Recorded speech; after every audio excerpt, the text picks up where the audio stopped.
In just 19 days, a champion will be crowned in Atlanta at Mercedes-Benz Stadium. And today, in the Peach Bowl, two teams play to try to get just one step closer to that trophy and to play on that field in the very stadium where that championship will be held. Anthony Sorgi here with you on Sorgi Stories and the Football Expert. I will be joined by the Football Expert, Riley Ruby, in just moments here. As we get ready for kickoff in Atlanta, it should be a fun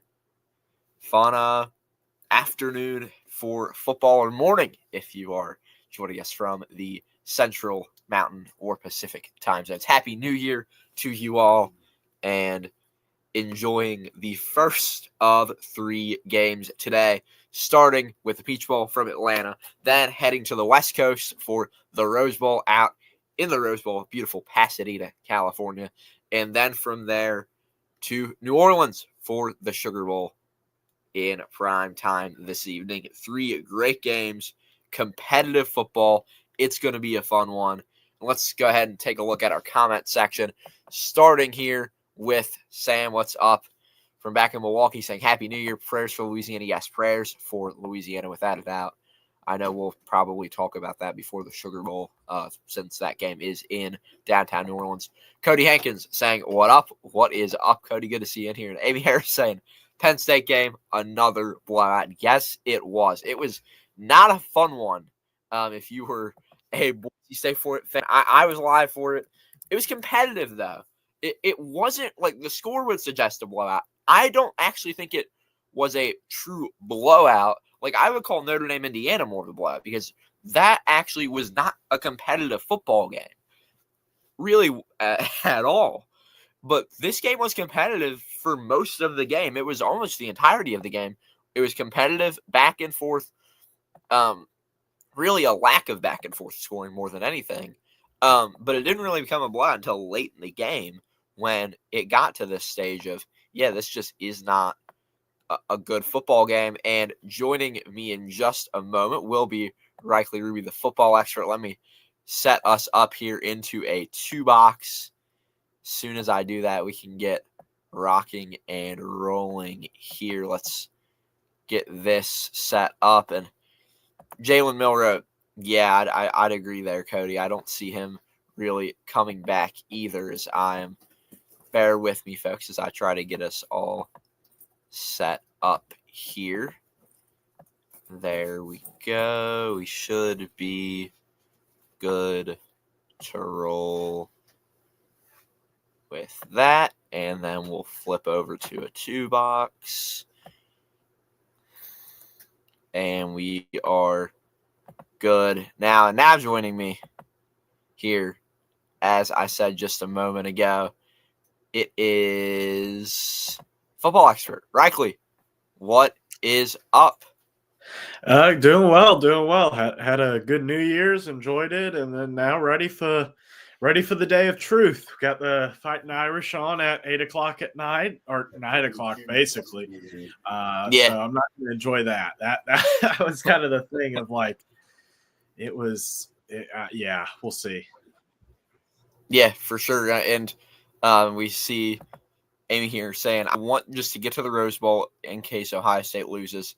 I hope Ohio State loses. I'll be frank. I mean, I'm not the biggest Ohio State fan, and I think Oregon would be. I mean, Oregon's the best team in the country, so I would hope that the best team in the country would win the college football playoff if they're that good. Or I guess, if I had to root for someone at this point, it would probably be Notre Dame. But I'm not mad if Oregon loses at all. And CJ saying Happy New Year. As I said, yes, Happy New Year to everyone. But Riley, I said it in the intro, how this is the stadium where one of these two teams playing in this game could be playing in just 19 days if one of them can make it to the national championship. So there's that added level of maybe, especially if you're Texas, who's obviously favored to win the game, maybe you end up getting a little bit comfortable and you can get used to the layout there at Mercedes-Benz. And it would be, for Texas, this is their second game in less than a month at that stadium after they play the SEC championship there. Lost to Georgia, obviously, but trying to bring a win home there. Right, I'll start, I guess, with last night. What did you think about that Penn State game against Boise State? I'll be honest, I did not watch all of it. I was at a New Year's Eve party and stuff like that, so I saw bits and pieces on the TV in the other room, but it just looked like the bits and pieces that I saw, it looked like the offensive line was a little bit overmatched for Boise State against the Penn State defensive line. But outside of the first two drives for Penn State, and then the big run from not Singleton, but what's the other running back? I'm trying to remember for Penn State. Allen.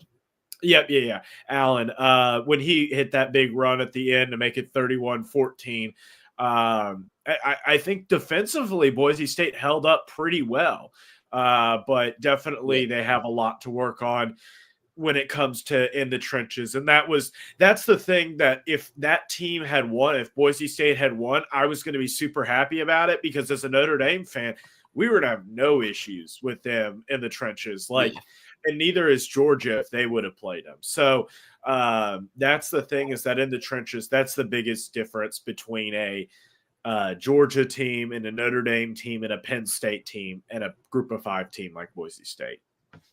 For sure. And we see a lot of burnt orange in the crowd, as I would expect here. I mean, a lot of burnt orange.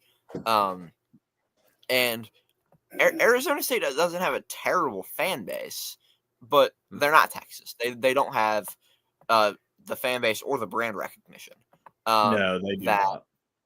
That Texas has. We see in the booth for ESPN, Joe Tessitore, I can't believe I'm saying this. Joe Tessitore was once the voice of Monday Night Football. That's crazy. It does feel weird.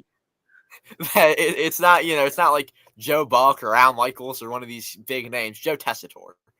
He's joined up there by Jesse Palmer on ESPN. But we're seeing this Texas defense, 13.3 points allowed per game. That's, to say the least, that's extremely, extremely impressive of a defense. And we saw them, their defense held up good against Georgia. I don't know if you watched the SEC championship. I didn't, but I know that their defense overall didn't play terribly in that game. Mm-hmm. Yeah.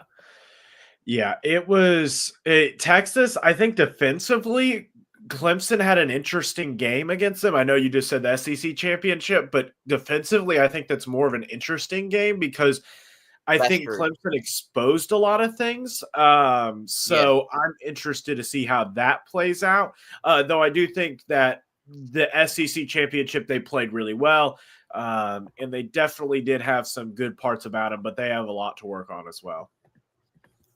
For sure. And as I get this updated, first I'll take a look at the comment section. I haven't been able to see it here in a second. As you see, Stadium gives me flashbacks to 2022. Birch questionable today versus OSU. But yeah, 2022 New Year's Eve, we were live for that, and that was a crazy game between Georgia and Ohio State, deep in the Dogs' territory, and they barely got that win with that missed field goal by OSU. Yep. And to be honest, with that game, that was Georgia got so lucky in so many categories to be able to win that. Don't get me wrong, Georgia was a great team that year. But if Marvin Harrison Jr. doesn't get injured, if they didn't have injuries prior to that game, they ain't winning that game. Georgia was not. If it's fully healthy Ohio State versus fully healthy Georgia, Ohio State's the better team. For sure. Appreciate the Marvin Harrison mention. I go to school with his little brother, so shout out to the Harrison family. And I was gonna say, with Penn State's defensive line, shout out to Philadelphia's Abdul Carter, who has been an absolute beast. He actually went to the rival of my high school, but we were rooting for him last night. And Cade Stover too, who was obviously a really solid player for OSU. Yeah. Mm-hmm. As I am going to send us here to just the graphic as I try to get us to the bracket of this college football playoff. If it will load. There we go. So there's what the bracket's looking like right now. Last night, obviously, you can see that Penn State, when we talked about beforehand, but now to this Texas-Arizona State game, probably about, 5-10 minutes away from kickoff. I don't know exactly what time kickoff is at, but what are your thoughts on this game? And I guess if you want to go ahead and give a score prediction on this one. I think Texas is a solid team. I think Arizona State is a solid team. But when it comes down to it, I think that the same thing that I mentioned with Boise State and Penn State, it's the trenches. The difference Yeah. between Texas and the trenches um, and Arizona State is just it's vastly different. I think Scadaboo is a great running back, the same way that I think Genty is. But the difference is that I don't know if they have the offensive line capacity to be able to push Texas around enough. Sam Levitt is the key to this game, the quarterback for Arizona State. And I think that because of that, Sam Levitt has a little bit too much on his shoulders. I think Texas is just the safer option. I think Texas wins.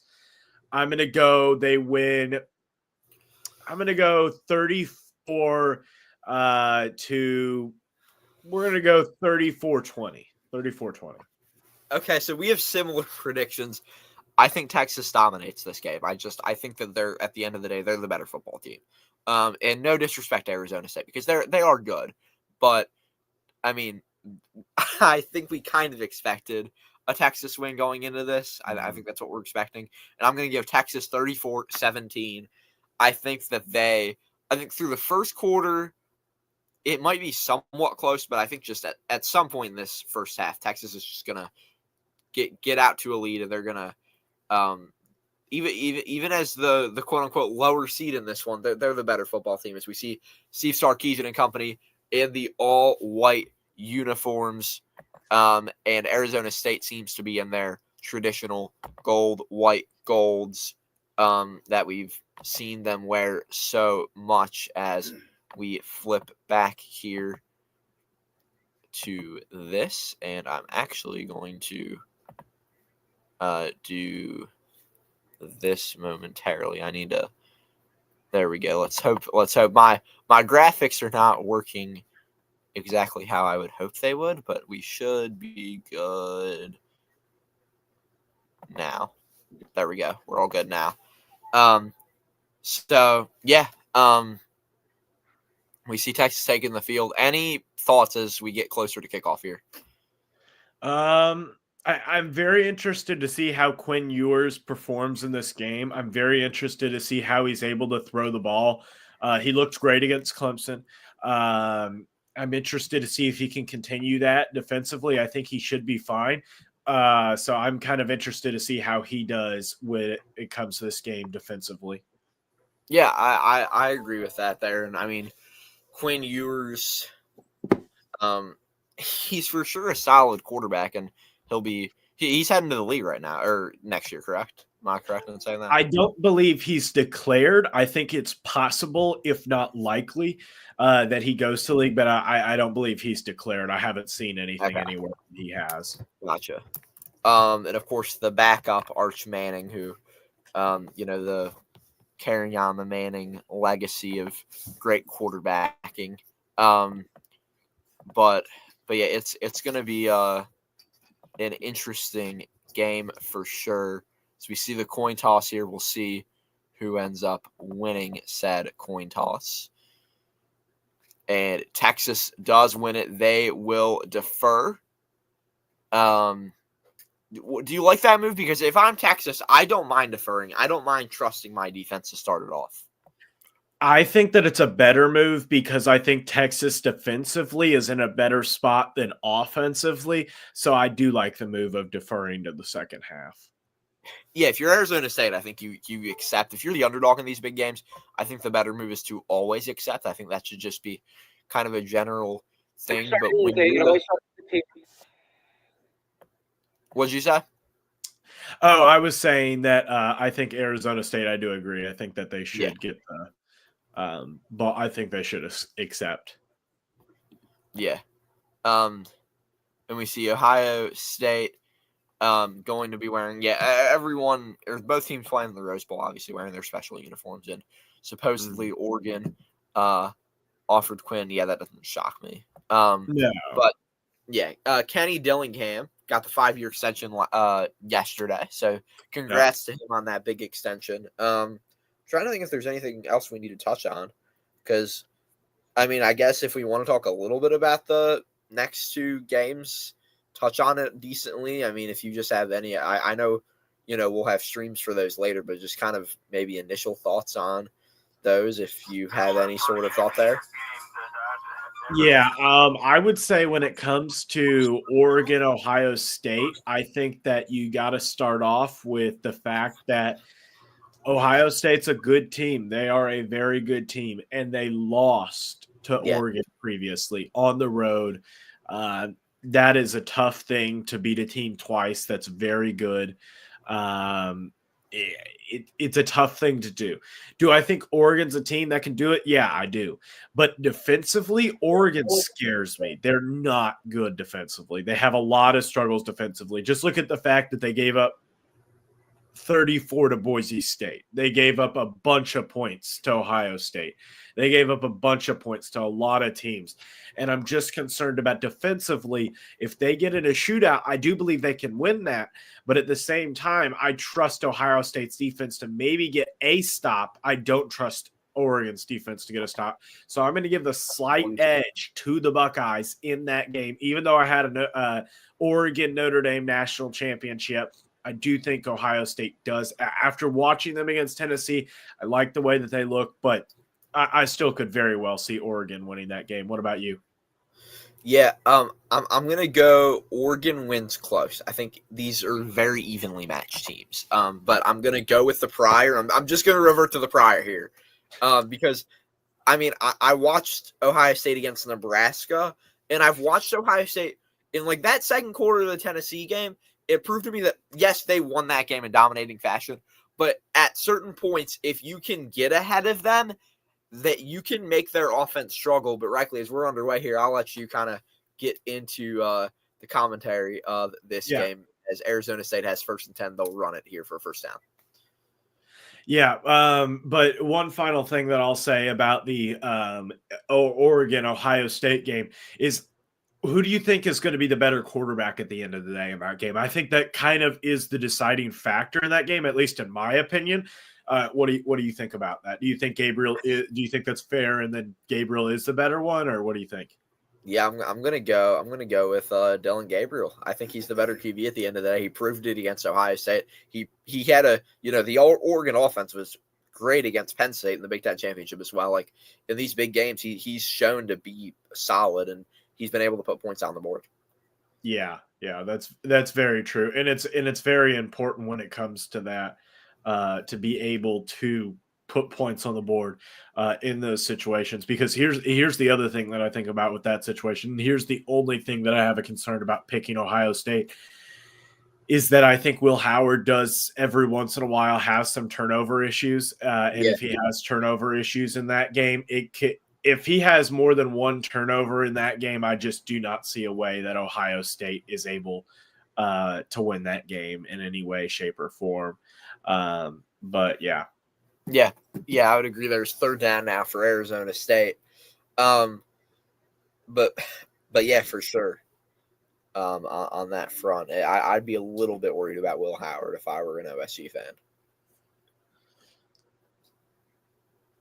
Yeah, you get the. I think I'm a play behind you here as I see the 2nd down play here. I'm assuming, was the last play a pass to the outside left-hand side? I missed it, but I can say my clock's at 13:23. Okay, yeah, you're a little bit ahead. My clock's at 13:45. So let me see if I can pause it. I don't know if I can, but I can try. No, it won't let me. If you want me to, I can walk through the plays here. No, yeah, you do what you want, yeah. So it's going to be ASU to punt here, and let's see if Texas can get a block punt or maybe just get good field possession. And it is almost a block punt. There might be a penalty there. No penalty called for blocking or roughing the punter, but Texas is going to take over at the 15. And yes, there will be a penalty on this play. I think it's going to be on Texas. This will send them back pretty far, I think, considering the punter gets it off in time, and then the Texas special teams player there gets into his way. That's going to be roughing the punter, and Texas is going to be sent way back deep into their own territory. Well, if it's roughing the punter or running into the punter, that is a penalty. That's a first down, Arizona State. It is. You're right, actually. So ASU's going to keep the ball there. I forgot because I know that there are two different types of penalties that they can call there.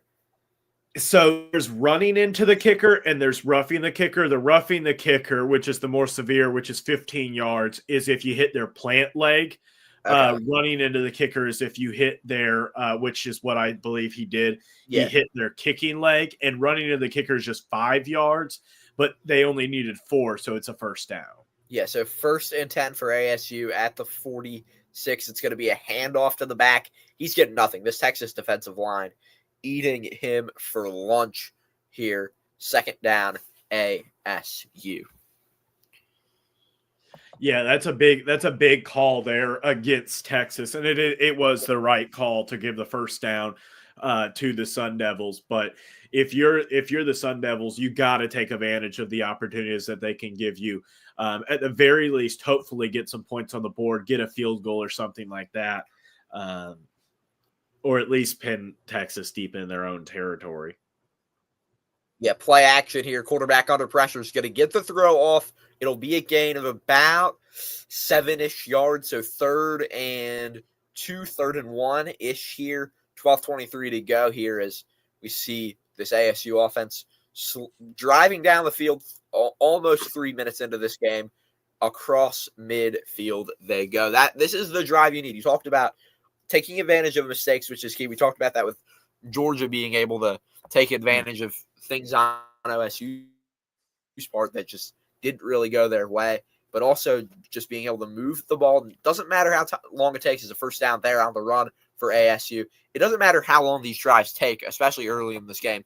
You just got to go slowly but surely down the field and get scores. Yeah, and a big factor in this game is going to be very interesting. Jordan Tyson, the leading wide receiver for Arizona State, he's out.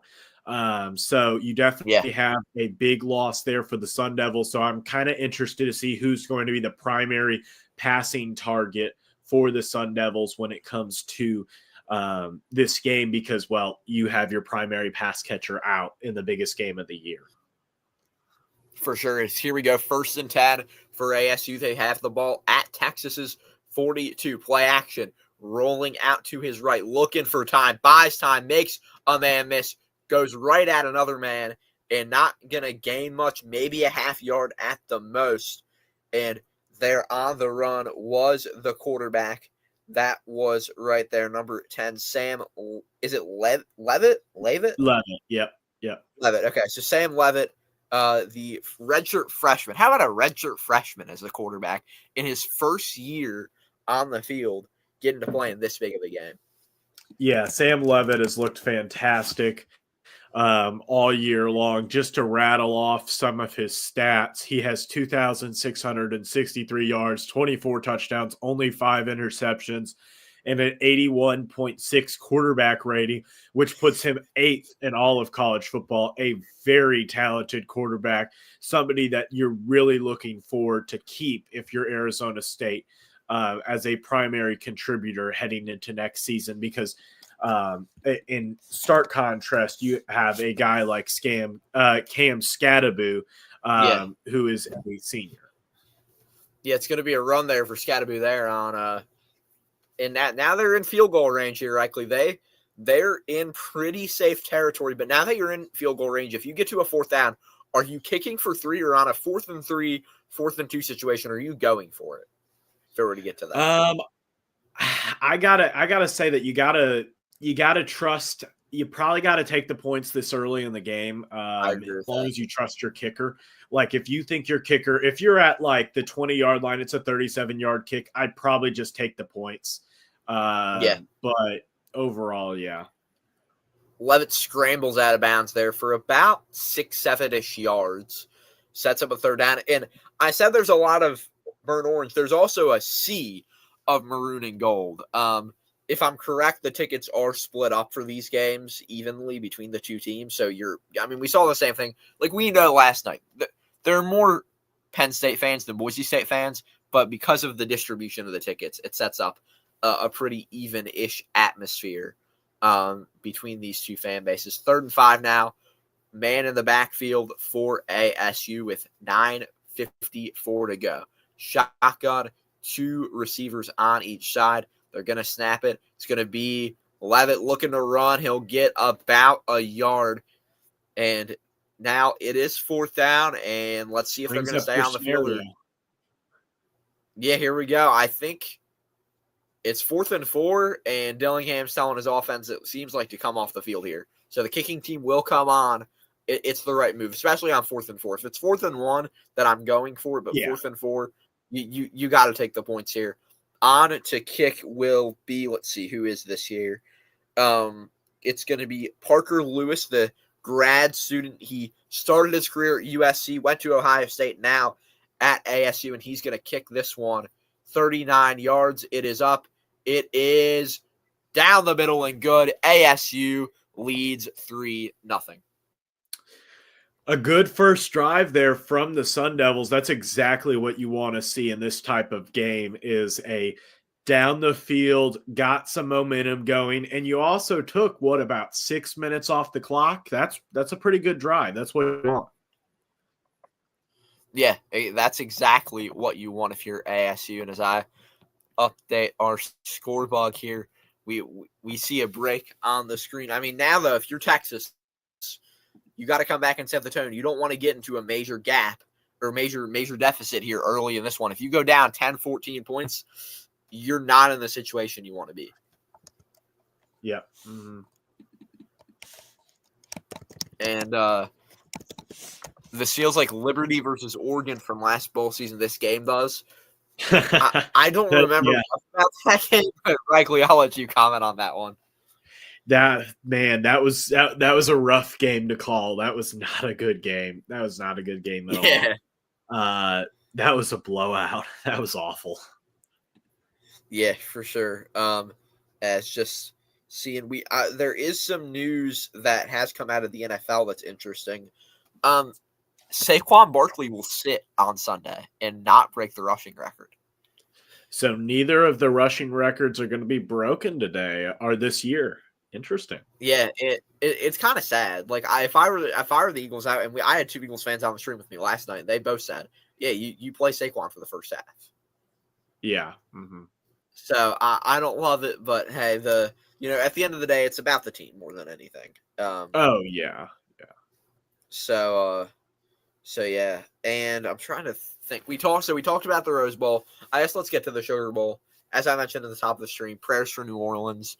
Kind of surprised that they're actually going through with this game to a certain extent after everything that happened. But thoughts on this one as a Notre Dame fan going into the game? What's your confidence level at? I guess on a scale of 1 to 10, what's your confidence at? Confidence, man. Notre Dame against a Georgia team. It's about as high as it can get for the fact that we're playing Georgia. For the fact that we're playing a SEC powerhouse, I got about a 6.5 maybe confidence level. Okay. So like anything lower than a 5 would be, I think we'd lose. Anything higher than a 5, I think we win. I'm feeling decent. Could we lose this game? 100%. I very well could see it. I very well could see us get beat by a couple of touchdowns, honestly. Yeah. I could also see us beat Georgia by a couple of touchdowns. Because here's my problem with this, and you can give your comments as well, Anthony, but Notre Dame lost a big contributor on the defensive line in Riley Mills. But at the same time, Georgia is not playing with their starting quarterback. Like, for everybody that says Carson Beck is a bad quarterback and that he's struggled this season, yeah, that's very true. But at the same time, you're telling me that Kirby Smart picked the wrong quarterback the entire season, and then all of a sudden we're going to have a much better quarterback than Carson Beck and Gunnar Stockton? I just don't see it, not experience-wise. Yes, he has a lot more reps, but I think Notre Dame will be ready for it. I think Notre Dame should be a little bit favored in this game, but it could go either way. Yeah, so here we go. 1st and 10 after the return for Texas. And I agree. Could go either way. I'm picking Notre Dame, but it could go either way here. It's going to be a handoff to start, or no, it's going to be a play action pass to start this game. Across the 50, Texas all the way to the 40, to the 30, down at the 20-yard line is number 2. That's Matthew Golden out of Houston. What a play to start this game. That is the way you set the tone if you're Texas. And now you were just 20 yards or so away from putting 7 on the board and getting this lead. Yeah. And one thing I will ask you this, I guess this probably the last play doesn't help this narrative, but if Texas were to beat, or if Arizona State were to beat Texas and Notre Dame were to beat Georgia, what do you think that would mean for the SEC? Do you think that would mean anything? Because I feel like the SEC narrative has been really hurt this bowl season. The fact sorry, go ahead.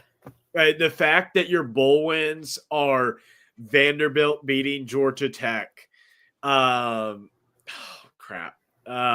Arkansas did Arkansas win that game against Texas Tech? Yeah. Let me look it up. 1 second. Arkansas won, LSU won, but DeAndre Moore into the end zone there for a 22-yard touchdown after the PAT. It is Texas 7, Arizona State 3 with 8:14. A 2-play drive for Texas to the end zone. They don't waste a moment of time, and they now lead this game, setting the tone. That's what they needed to do. But yeah, the SEC as a whole hasn't been great, but it helps this game.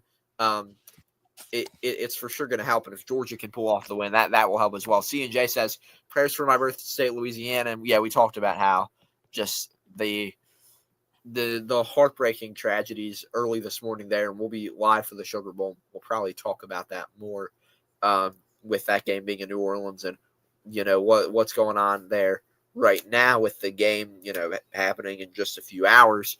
And Happy New Year. Great coverage. Appreciate it. And Amy was saying the big bad SEC 1-4 against the Little 10. Yeah. And Toll, I think sums it up perfectly. Looks like it's going to be a long day for Arizona State because as great as slowly driving down the field is, this Texas offense just showed that they can score in 2 plays. And if they do that all day, it's going to be a long, long day if you're a Sun Devils fan. Yeah, that's for sure. I think that I think that's the biggest issue that I could see is that to be honest, I think that they did a good job in their first offensive drive. But when we just saw it, I like I said in the beginning, with the fact that if Quinn Ewers plays well, Arizona State is going to have a really tough time with this game. Yeah, for sure. And we'll see here on the break. Trying to think if there's anything else I wanted to touch on. Were there any bowl games that you've watched that you were or just heard about or whatever that you kind of wanted to touch on this year and what you've seen so far? I'll touch on this. I talked about this for a minute earlier, but Vanderbilt, Georgia Tech. What were your thoughts? Did you watch that game at all?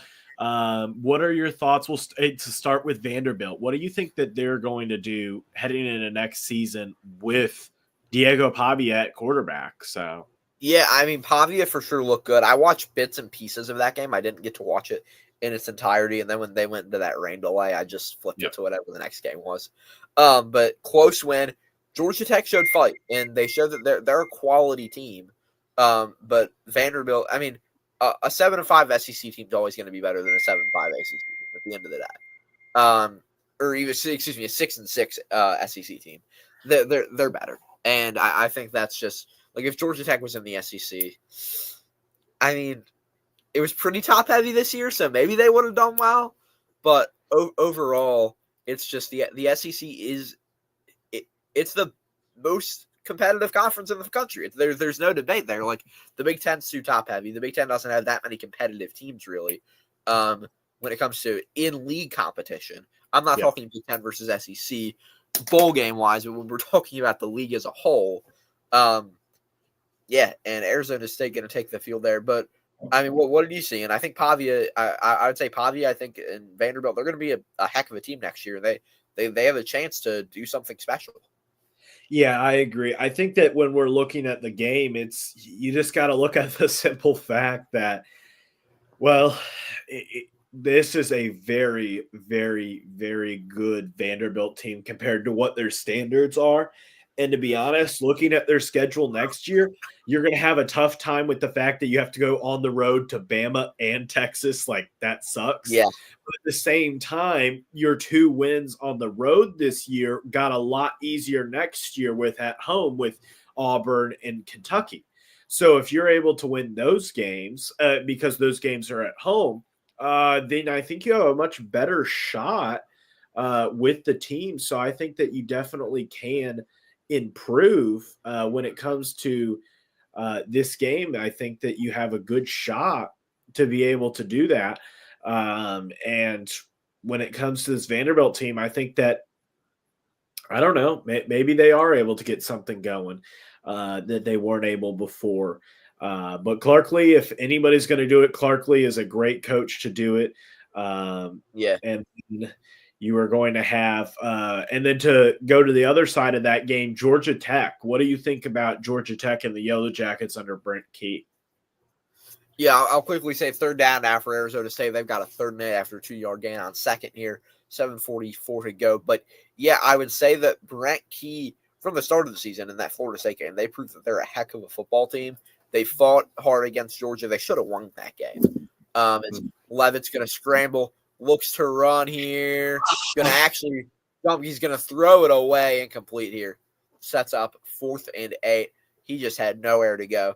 But Georgia Tech, I think they're improving too. And I mean, we're seeing the quote unquote smart schools of football really starting to look good. As Toll says, I think Pavia was a senior when I was a freshman. Yeah, that's about right. But we're only gonna see as the years go on, just more and more of these guys, who are taking more and more years to get to a level where they're NFL level players. Yeah. But the other thing I'll ask is this: who do you think was the most impressive team in the SEC this year, excluding the fact of like it's a Georgia winning? Like, who do you think? Or I'll say this: who is the best? Who is the most surprised team for you in that? I'll get to that in a moment because Texas just took a punt return to the house. Wow, I just saw the 3rd down play. I'll be in the punt here in a second, but man, that is wow. If you're gonna win a game like this, you can't be giving up special teams touchdowns. You just can't. The burnt orange in the crowd is Silas Bolden there, 75 yards. What a return. Meanwhile, the ASU fans just stunned by that one. But best team in the most impressive team in the SEC.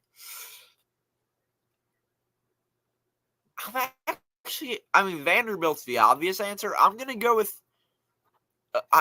There are different things I think about here because, like, Vanderbilt was extremely, his PAT's up and good. Vanderbilt was extremely impressive, so I feel like they're the easy answer. But Tennessee looked really good. I feel like they were impressive in the regular season. South Carolina was impressive in the regular season. But also, Ole Miss finally won the big game that they had been waiting to win for so long. They did. They did win a big game. A big game, but it's a step in the right direction for Lane Kiffin's program because they had not won that big game under him. They finally get the win that they've been waiting for. So, but now, is it fair to say that was it fair to say that is still 1 step forward, 2 steps back with now losses to Kentucky and Florida? I would say as a whole, 1 step forward, 1 step back, because Florida is a good football team. Like, they struggled early, but Florida looked good, really good as of late. Especially, like, they kept it close with the Dogs. They could have beat Georgia. They would have beat Georgia if it wasn't for DJ getting hurt. Yeah, exactly. So, like, you're looking at a really, really good Florida team in this month of November, at least. So, I mean, for Ole Miss as a whole, it's just like they feel like it feels like they just, I mean, they for sure weren't the most impressive team, but I at least wanted to mention that how they looked decent. But I'll ask you, who's the biggest disappointment in your opinion? Because, I mean, to me, I feel like it's Alabama for biggest disappointment of the year. I would say, are we including bowl game or no?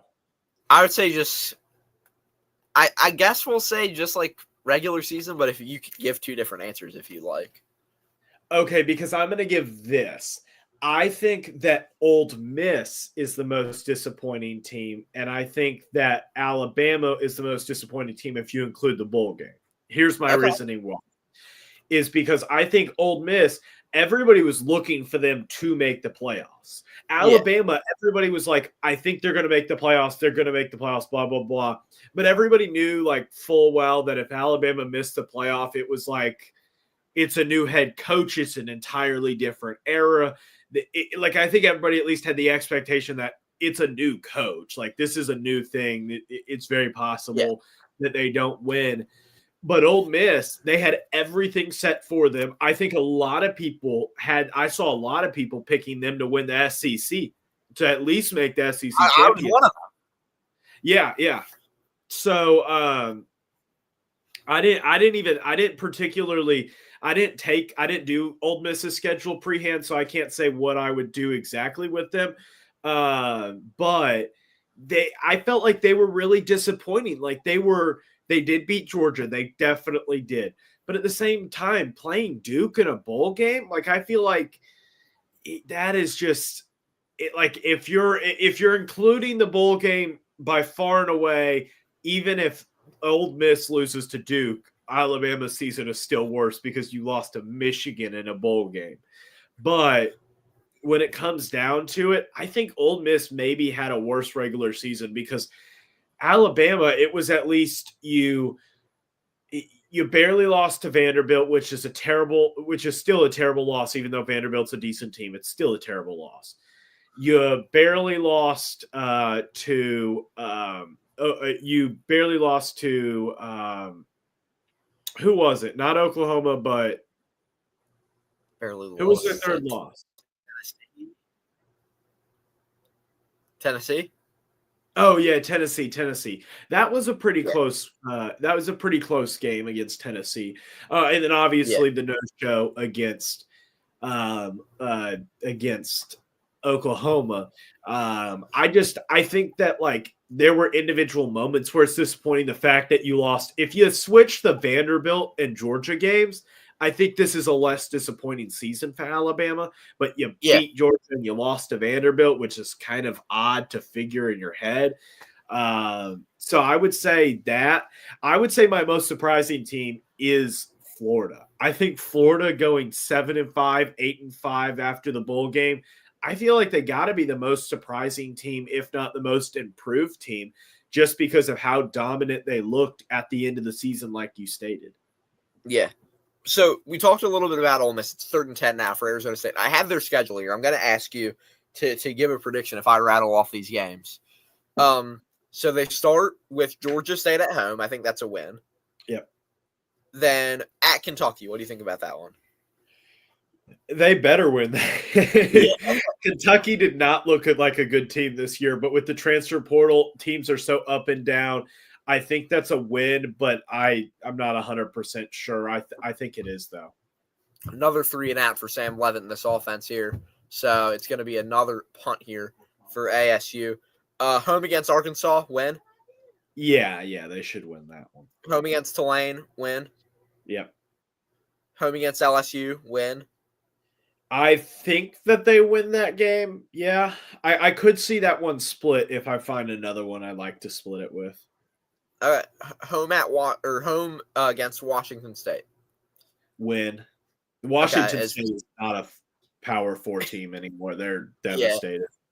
Yeah. Arizona State's going to punt here. We're going to see Texas go all the way around for the return. He breaks free to the 50 to the 45 of Arizona State. And there is a flag. I think this one is going to be moving deeper into ASU territory. We will see, though, if it's coming back or if it's moving forward. At Georgia, loss. Yeah. Mm-hmm. At Oklahoma. I'm kind of interested to see where Oklahoma is going to go with John Matter and the new OC.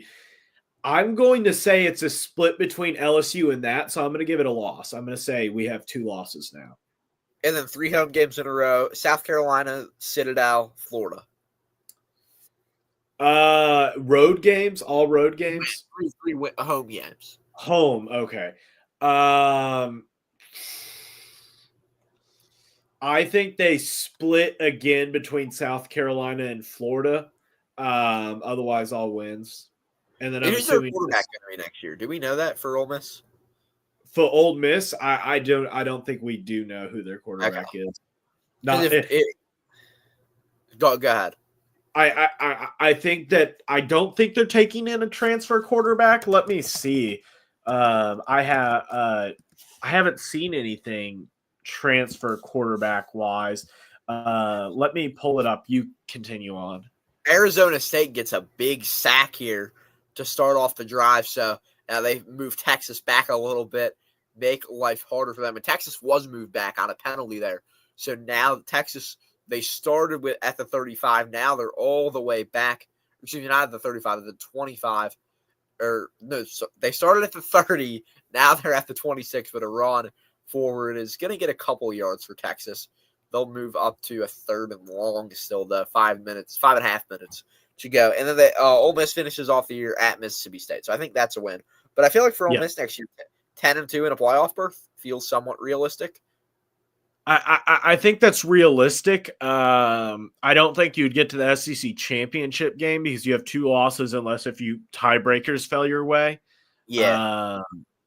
Okay, so it doesn't look like they brought in a transfer quarterback. So let me look at Ole Miss's QB depth chart. Is Jackson Dart playing in the game? He's playing in the bowl game, yes. Okay. Their backup quarterback is Austin Simmons, a redshirt freshman out of Moorhaven High School. Has only made 18 for 31 this season on pass attempts, 2 touchdowns, no interceptions. Interesting. I'm kind of surprised that Jackson Dart is playing and that they're not trying to get this Austin Simmons kid a little bit more playing time. Here's an interesting thing. Do you think, because here's the most Lane Kiffin thing to do, in my opinion, would be if Quinn Ewers instead decided to hit up the transfer portal and Lane Kiffin had a call. Yeah. I mean, I think I was thinking that same thing. I could see Quinn Ewers going to Ole Miss, and I could see it, working out. But the question, I feel like Lane Kiffin has the potential to win a national championship as a head coach. It's just sometimes his decision making is so risky that it feels like it's just pure luck on if they'll make the national championship, like it's pure luck in every single close game they've played all year this year, and as they will in the future with the way he plays this kind of game of risk and chance in a lot of ways. Jackson Johnson in the chat, good to see you. But I feel like as a whole, the SEC is so just competitive that chance and just risk and all those little things that go into every snap of every game for years to come are going to decide this conference, because there isn't one team that is far and wide better than the rest of the others. Yep. Mm-hmm. I just don't know if Ole Miss could ever win a national championship, because I agree. I just don't know if Lane Kiffin is built to be able to go through a playoff system like this. Yeah. And Toll says Ewers will go to the NFL QB class this year. The only question is how much money is he going to get in the league compared to NIL, and could NIL plus money? You got look up the New Orleans game on Georgia's Sports Illustrated account 13 minutes ago. It said it's been rescheduled. Let me check the Sugar Bowl's official page. Yeah, Though I trust Georgia SI, like I feel like that would have probably a reputable source. So the last statement from Sugar Bowl New Orleans, our Sugar Bowl at Sugar Bowl NOLA on Instagram is the Sugar Bowl committee is devastated by the terrible events from early this morning. Our thoughts and prayers are with the victims and their families. We are in ongoing discussions with authorities on the local, state, and federal levels, and will communicate further details as they become available. Sports Illustrated this morning had reported that the game will go on. But let me check Google and see if we can get – I haven't got an ESPN notification about anything, as Texas will punt Arizona State on the return to the 25 down at the 31. Yeah, because it says here on Georgia's SI report, Georgia versus Notre Dame postponed following the Bourbon Street attack. This was posted 10 minutes ago. Okay, let's check here. It said that there was. Sorry, go ahead. It says that there was. I also see something about a press conference at 1 p.m. Central Time, which would be in 15 minutes. 15 minutes, yeah. So we will keep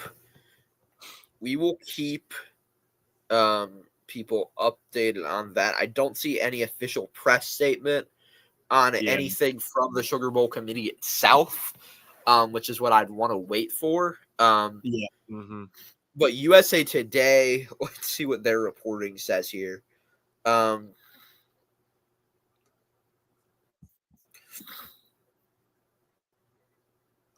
going to look on some Notre Dame pages. There has been no official. So according to New Orleans Police Commissioner Ann Kirkpatrick, the game will go on as planned, but that was from 9 a.m. this morning. Yeah. So let's see here. And because all I've seen is things that are like 2 hours away or 2 hours ago, and then I saw that thing. Let's see here. I don't know. To be honest, I'd be very surprised that it doesn't go on, because I feel like unless if there was a threat to the stadium, this sounds harsh, but I don't know a reason why you wouldn't go on particularly. I mean, and again, it was a horrible attack with 5 injured. So I think it's more of just a general. And remember, the Super Bowl is going to be played there in just 6 weeks. Yeah, that's true. Yeah, there's an overall security concern generally, as there would be anywhere. Even if this attack happened in anywhere in the country, if something like this happens, every single event throughout the entire country is going to have an added level of security. Just more than anything to just ensure the safety of fans and to make sure that the fans feel safe. 1st and 10 now at the 46-yard line. Levitt's going to throw first down and a little bit more into territory B. Folks, we will keep you updated after the Sugar Bowl press conference if this game does end up getting delayed. As I said, this morning's word was that the game will go on.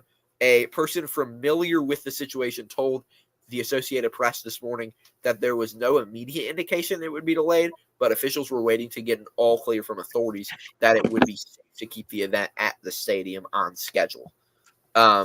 I just saw a local news source, WDSU, is saying that the game has been postponed until Thursday, so tomorrow. I could see that, and yes, we do see WDSU. That is WDSU 6. That's Channel 6 in New Orleans, an NBC affiliate there, is reporting. Yes, sources confirm that the game has been postponed to Thursday after a terror attack happened in the French Quarter. So that's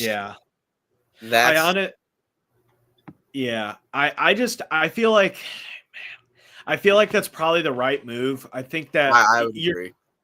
I don't think that there's anything that could happen out of delaying a game by a day. And I say this as a Notre Dame fan that I do not want to have the anxiety of another day of waiting to see who wins that game. But at the same time, I don't think that there's any thing that bad could happen out of delaying a game for a day, possibly. Yeah, like on the football side, there are plenty of, consequences that this could have, but it's more than football here. It's about, more than anything, you just need to ensure the general safety of the city, and give yourself an extra 24 hours to make sure that the Superdome's secure, from a more general perspective. 3rd and 3 now for Arizona State in Texas territory. They're going to run. Will they get the first down? Stop just short. 4th and 1 here. What's the call, Reichley? 4th and 1. I got to run up the middle, maybe a gap scheme, inside zone personally, but I'm not sure what they'll do. Yeah, but no, they're going to give them the first down here. Oh, okay. I'm about to see the play here in a second. Okay. I'm seeing the 3rd down play. I'll tell you whether I think it's first. Yeah. So again, this is just local reporting that is saying game is postponed. We will see if so. Reichley, you said there's a press conference top of the hour. Yeah, that's what I saw was 1 p.m. Central. Also, it looks like, man, that's a very favorable spot there. It looks like he was a half yard short. That's a very favorable spot. Very much so. So I will say this, Anthony. What do you think about the fact that 2 of the teams that have played a couple of weeks ago have gotten out to quick leads? Obviously, both of these teams are what we would consider pretty way better than their opponents when it comes to Texas over Arizona State and Penn State over Boise State.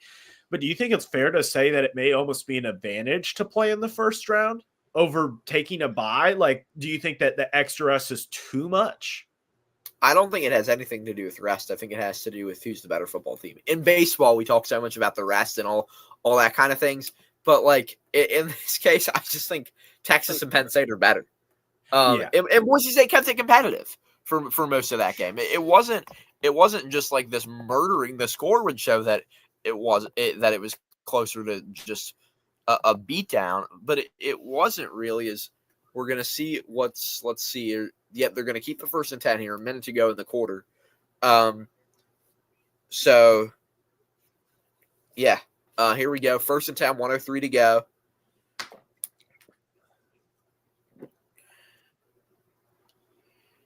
I'm trying to see if there's a place that I can find the 1 p.m. press conference. Let me check YouTube here to see if I can find it. As that's going to be a first down. No, incomplete. Good coverage there by Texas, able to wrap up the receiver, not let anything go there for a first down. 2nd and 10, 45 seconds until the end of the quarter. So as we wrap up the first quarter, this is a little bit of a different topic, but who do you think is QB number 1 heading into the NFL draft? Who do you think is going to be the first QB off the board? It's either Cam Ward or Shador, right? Like, yeah. And I feel like Cam Ward's the best. I mean, after him sitting out the second half is Arizona State is going to have 3rd and 6 probably ish here, but in field goal range now. Yeah. So RTG Ryan, the great here. We're trying to figure this out. We have their local news reports indicating it will be postponed to tomorrow. But I'm trying to find out if there's a YouTube live stream happening right now. And yes, there will be at 1 p.m. So Reichley, if you want to like keep the commentary going, then I'll kind of jump out of here and listen to the press conference. Yeah. Once we hit the top of the hour here. Again, that it is 2 p.m. Eastern, 1 p.m. Central. Joey Foster in here. Good to see you. Howdy, everyone. Happy New Year to you as well, Joey. But yeah, top of the hour, there will be a press conference in New Orleans. We will see if there is any official word that will come out of that. But again, it's the end of the first quarter. Texas 14, Arizona State 3. Reichley, I'll let you take over. I need to go run upstairs quickly. But go ahead and take it away. Sounds good. Yeah, so like Anthony said, we got the fourth down play coming up for Arizona State. So a good first half here for the Longhorns. Only one offensive drive that lasted basically no time. So if we look at the time differential disparity, it is 12:55 to 2:05. I wonder if that would play a factor at all, because you've only had one offensive drive for the Longhorns, because, well, you've had you've had two offensive drives, but they only lasted 2 plays in 3 plays. The 2 plays was the touchdown drive, and then the 3 plays was the 3 plays and then a punt. If you're Arizona State, you really got to get some points on the board. You got to get a touchdown. A field goal is fine because you can take it to a one possession game, but you really do have to get a stop here if you're Arizona State. Just for the simple reason that you got to be able to get points on the board. But just looking at the first quarter stats, Sam Levitt played pretty decent, 9 for 16, 49 yards. Cam Scattaboo, 8 carries, 25 yards. That's 3.1 yards a carry. Chamon Mater was the leading wide receiver, 3 catches, 16 yards for the Sun Devils. And then Silas Bolden, the big time player there for Texas, had the 75-yard punt return for a touchdown. Quinn Ewers with the 77 yards of through the air being the big difference for the Longhorns. So we'll head to a quick break here. I'm going to take a quick break with the first quarter action done. We'll be back for the second quarter action here in a second.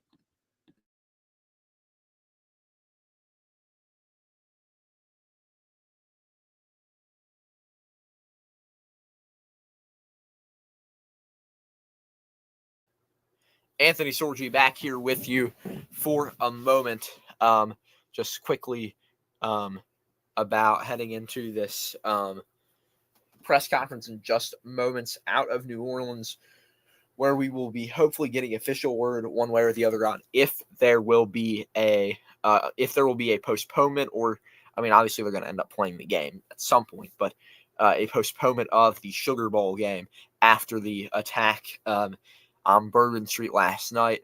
So we're keeping an eye on that. Reichley will be back in moments for commentary as we get underway here in the second quarter. 4th and 2 for Arizona State. I'll just run through this play until Reichley gets back here. Arizona State is going to go for it here on 4th and 2 to start off the quarter. They've got, it seems like, the box packed behind the line of scrimmage. They've got 3 men in the backfield plus the line. Let's see if they're going to run it here, and they will. They're going to run it. Stop short as Arizona State. Texas will take over on downs.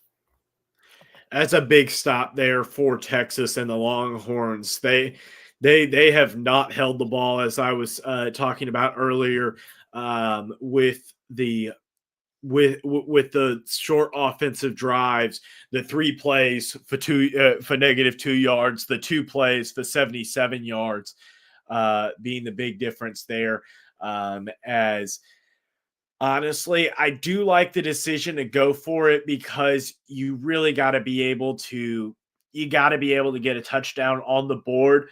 But at the same time, it would have been a 1-score game if you had kicked a field goal. So I don't know about that. I'm a little bit unsure.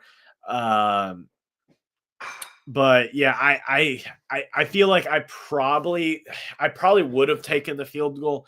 But at the same time, you really got to be able to get a yard and a half, 2 yards, which was what you needed there.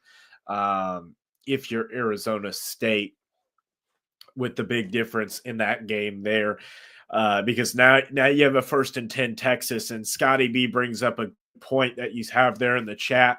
With the missed 4th down, Texas has an opportunity to make it 21-3 with this game, but you really got to get a stop here if you're the Sun Devils, and be able to get a excuse me, got to get a stop here and be able to keep grounding it, because at some point I do think Texas's defense could wear down a bit, but at the same time, if it's me personally, you got to be able to get some more pass game going, because that's kind of where Clemson had its specialty against Texas's defense. They put up 24. They almost put up 31.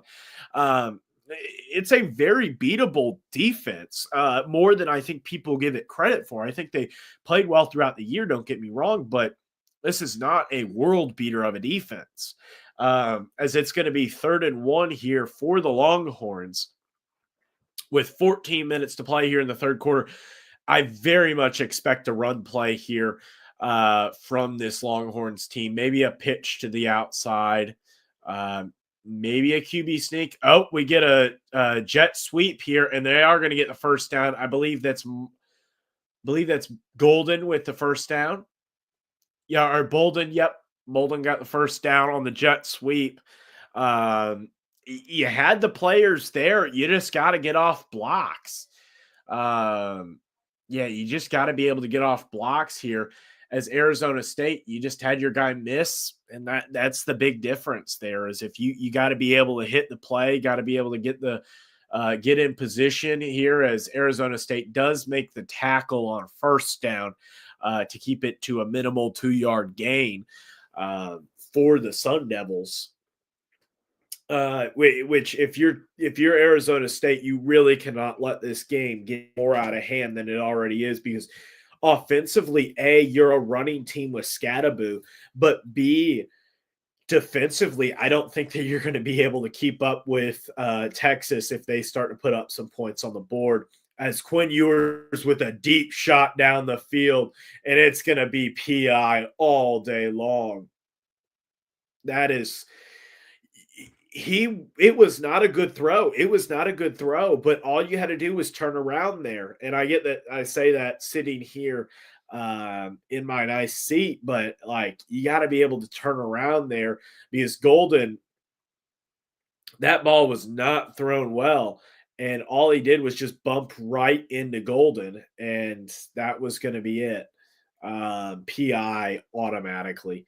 1st and 10 inside of Sun Devils territory, all the way at the 44-yard line. Here is Texas going to get off their first down play. And it's an interesting one. A screen pass blew up in the backfield, but instead going to be a massive play all the way to the 20-yard line. Jonathan Weisner with the screen pass. I'll be honest, it was a risky play call, because that screen pass got lit up about 3 times in the backfield. I do like the movement on it. There was a lot of movement there. I think against more athletic teams, you probably aren't able to get that off. But a good job by the offensive line getting out there and blocking, doing their assignments. Good assignment football right there.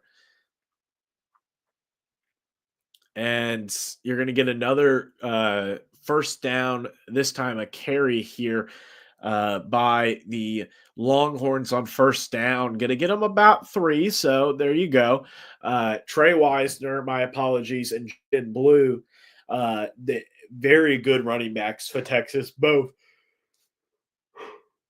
have been big contributors, both in the pass game and in the run game when it comes to it. As we'll get the second down play. Just got 2.5 yards on that first down play. So it's going to be a run here once again. Going to get stopped for the Sun Devils. So we're going to be a 3rd and long here for Texas. If you're Arizona State, you got to hold them to a field goal. You can't be letting up another touchdown. Keep it to a 2-possession game. You can't give it up. Make it a 3-possession game here. That would be a very much the death nail to this.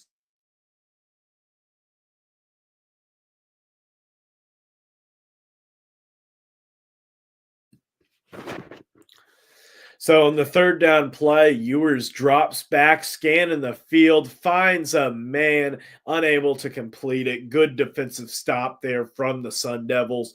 Going to bring up a 4th down here for the Longhorns. And as we see in our chat, we have some updates. It is going to be bowl being postponed at the conclusion.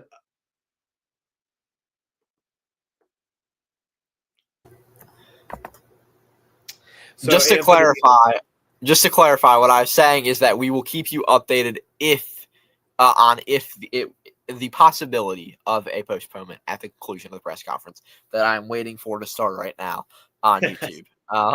So I tried. It ended up turning into 2 comments on YouTube, so I'm just gonna stick a banner up on StreamYard. So yeah, you just give me a quick moment here, and we'll be good to go, and I will rejoin you as soon as this. And we do have from NBC 10 News Philadelphia. This is from the Associated Press and the staff of NBC Chicago, because of obviously Notre Dame playing. There will be a postponement of the Sugar Bowl, according to Jason Williams, the district attorney of Orleans Parish. The Sugar Bowl has been postponed. The game will be played when?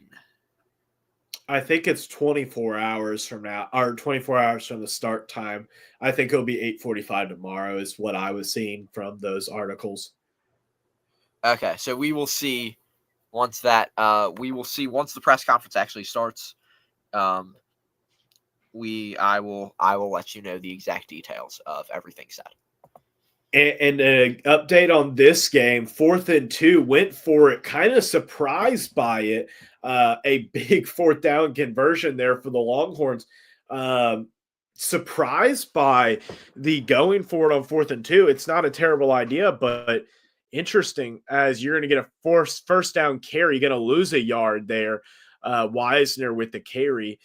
Going to make it 2nd down now here. You got to get a stop here if you're ASU, but a great catch there from Golden. Golden being able to high point that ball, be able to get it out and move on here as we get a big 2nd down here, an 8.5 yard line. Ewers hands the ball off, going to get about 2, 3, 4 yards on the carry all the way up to about the 4 yard line.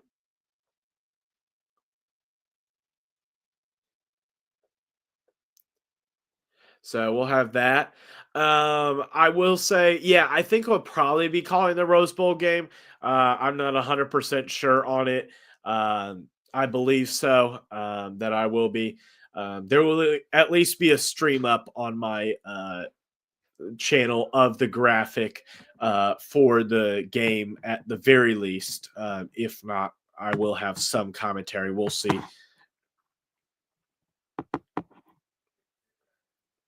So we are going to get a 3rd down here. And it is going to bring up a timeout from Texas. Texas with the first timeout of the half for them. A good call there from Sark. So with 9:02, there'll be a timeout from the Longhorns. If you're Arizona State, you got to find a way to get some offensive points going. You really haven't gotten anything going offensively. We'll see what happens when it comes down to it. Okay, I do see this is a CBS update. The Sugar Bowl has been postponed in the wake of the tragedy that happened there on Bourbon Street. I'm reading through the comments now. A lot of comments from the police chief and Kirkpatrick.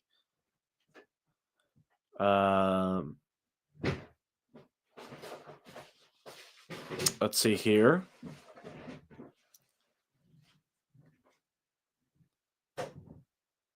So currently, both Notre Dame and Georgia football teams are under a shelter-in-place order at teams' hotels.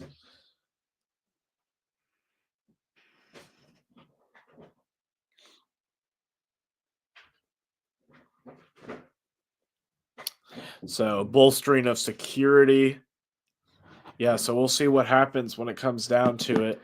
But we will be monitoring that. I know Anthony is watching the press conference for us at the time being to see what will happen. Um, yeah, New Orleans is a great city. Thoughts and prayers go out to everybody affected by that um, tragedy and all that went on in that environment. But um, with that, you also have a game in here that it's going to be a very interesting time and a very interesting setting for everything and stuff like that. When it comes to this game, as there is a bunch of things going on with the press conferences and stuff like that. Uh, so we finally getting the press conference going here.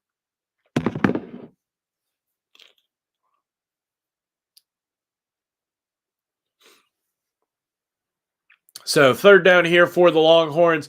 A back shoulder pass there to Golden, going to be incomplete.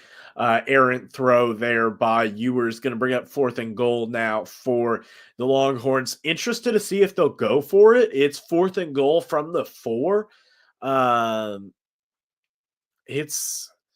I'm very interested to see a good move there by Golden. Did get a little bit of separation, but just not really any sort of enough in order to get it there. As Bert Auburn 9 for 9 with kicks inside of 40 yards. This one just a 22-yard chip shot, and it's up and it's good. Yeah, no issue there. I don't think if you're Texas, you really want to go for it. Like, just take. I honestly would have taken it on 4th and 2. Like, just take the field goal and be done with it. Because excuse me. I don't know why you wouldn't take the points. You're up by 2 scores. I think you're a better team. You have offensive momentum. You're in a better spot when it comes to this game. But yeah, Scotty B, you bring up a good point. Much needed that Arizona State did not go down 21-3. That is very, very true. You could not go down 21-3 in this type of game. As we continue to wait for the official announcement on when the game will be and stuff like that. I honestly hope that they would move it up an hour, maybe make it 7:45, because I really didn't want it to be 8:45. So we'll see what happens with all of that.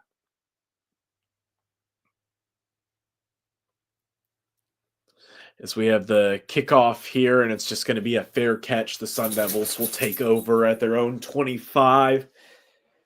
Do remember that Texas did defer to the second half, so they should be good.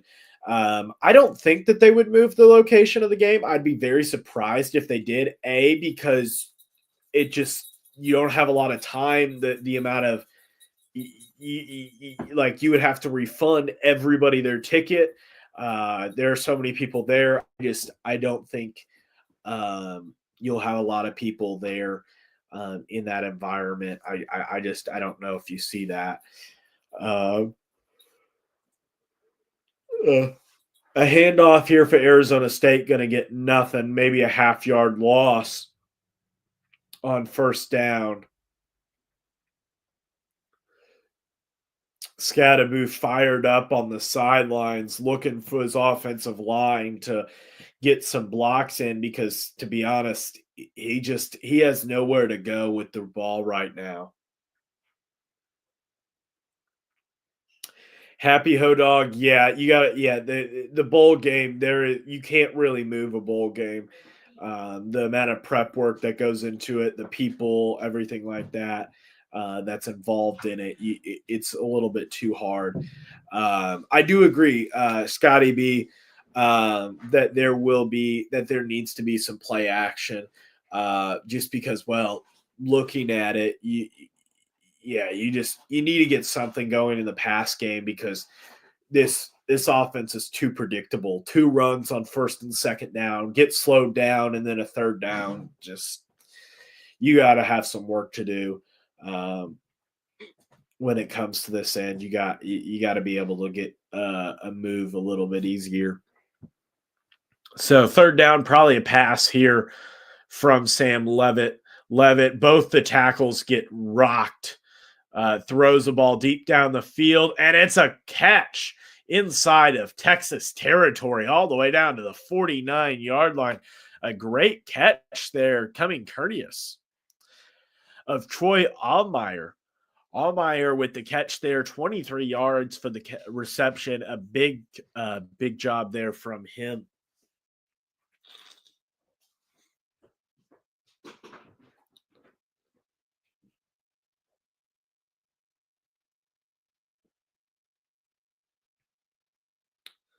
The handoff here to Scadaboo. Scadaboo finally with some room gets about 8.5, 9 yards on the first down carry, finally with a bit of an opening.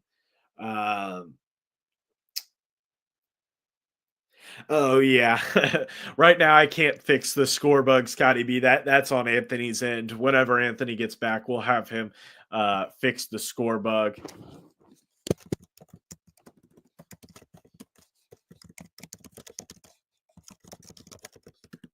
But he's watching the press conference, and I don't have access to the graphics right now, so just have to leave it that way for the time being. Scadaboo with a second down carry, going to get way out ahead. Gets about 8 yards on the carry again. Going to make it 1st and 10. So another good carry there from Scadaboo, not just getting the first down, but got a couple. And with the slanted blocks there from the Longhorns, good blocking from the front unit of Arizona State. That's what you need. You really need to get some points on the board here if you're Arizona State going into half, especially with Texas getting the ball to start second half. 1st and 10, the field goal marker is at the 29-yard line. That's where you got to be at least to be in range of the Arizona State kicker. You just got to drop there from Madier. You got to – he was wide open, and he had a first down. It would have at least been 12, 13, 14 yards on the first down on a catch on first down. But you got to do that. You got to get that work.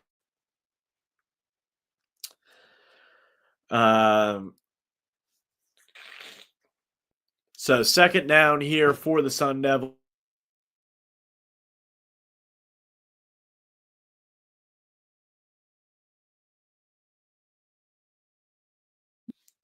On second down, you'll get Levitt once again back to pass. Levitt running for his life here, looking for an opening, doesn't, throws it away. It's going to be third down. He could have been out of bounds. The Texas players were indicating that he was. And to be honest, I was interested to see what that would be. As Levitt running around for his life, they're just not able to find anything. As this offensive line for Arizona State's just, they're getting beat up. They really are. As we do have breaking news, the Sugar Bowl has been postponed following the early morning attack. They will move the game to 7:45 tomorrow. Thank you, Cody Hankins, for that update. I'm sure we'll get Anthony back in the chat. Levitt with the pass, and it's broken up there by the Sun Devils. It's 4th and 10 at the Arizona 34. I'm not sure what you do here. You're kind of in no man's land. That'd be a 51-yard field goal. I don't know if the Arizona State kicker has the leg for that. You may have to go for it here. I'm not sure. I'm not sure what Arizona State's going to do because a punt would be way too much. I feel like you got to go for it because you're kind of in no man's land, unless if you're kicking a field goal. But even then, I don't know if a field goal does you much good. But then it kind of brings up the question, why didn't you run it on third down?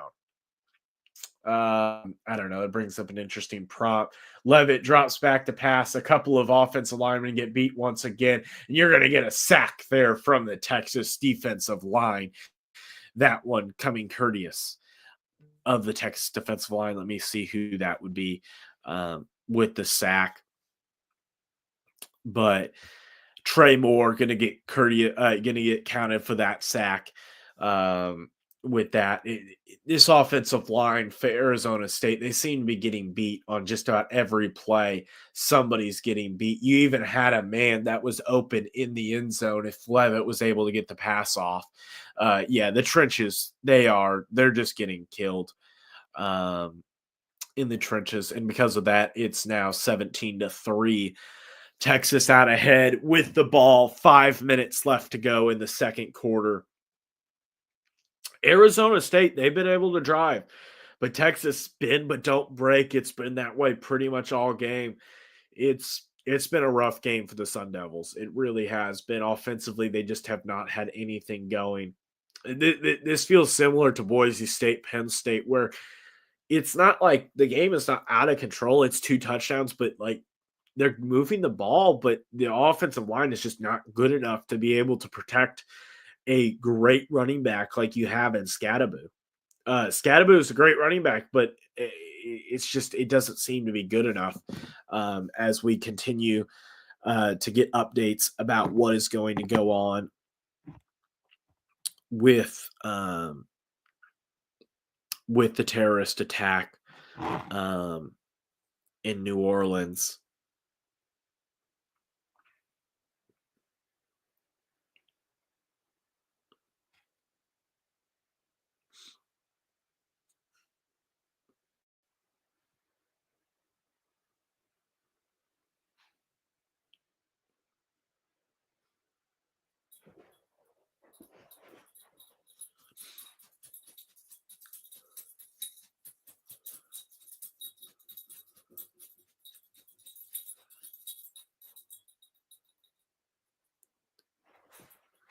Okay, what do you got for your hot take there? The College Football Network? Yeah, and Scotty B, you do bring up a good point. One guy cannot win a game, especially when it's the running back. You need to have guys. You got to have guys make plays.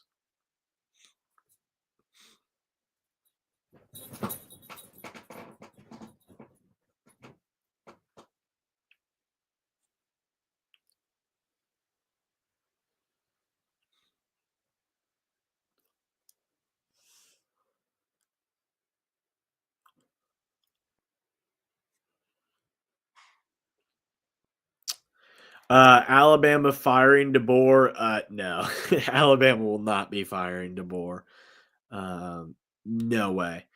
And I don't think that they should either. DeBoer, yes, he had a struggling season. There's no doubt about that. But do I think that deserves to be fired? No, I really don't. I think that he had a season in which he definitely had some things to work on. There's no doubt about that. But do I think that was something that, yeah, no. Continue to look for updates.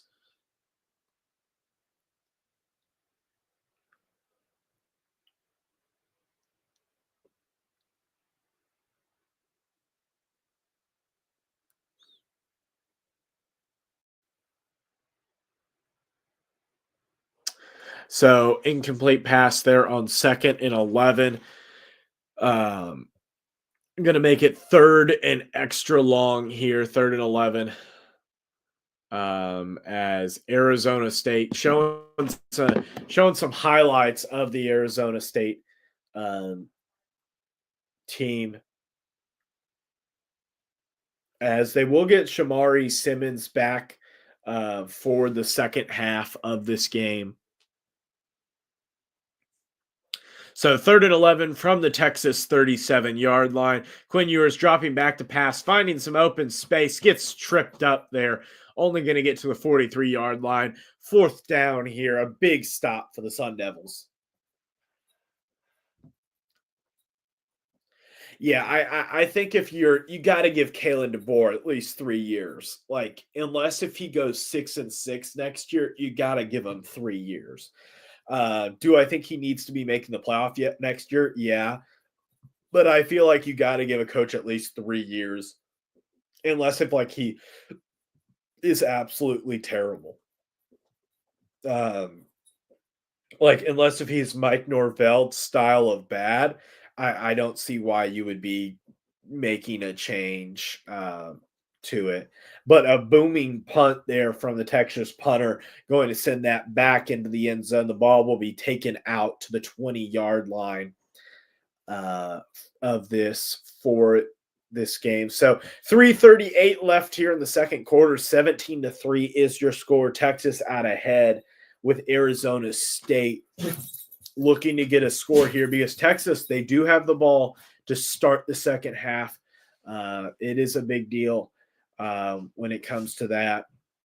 And I think they have a lot that they need to work on going into the second half, especially offensively. Defensively, they haven't been bad. They've only given up 10 points defensively. They had the 7 points on the kick return or on the punt return touchdown.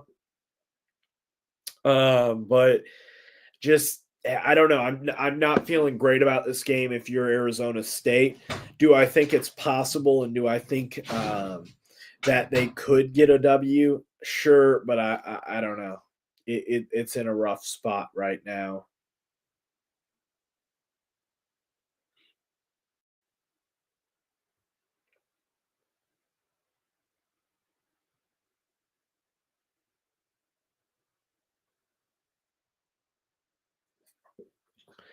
So Pete Thamel. Okay, so according to Pete Sampson said the game will kick off at 7:45 Central Time, January 2nd.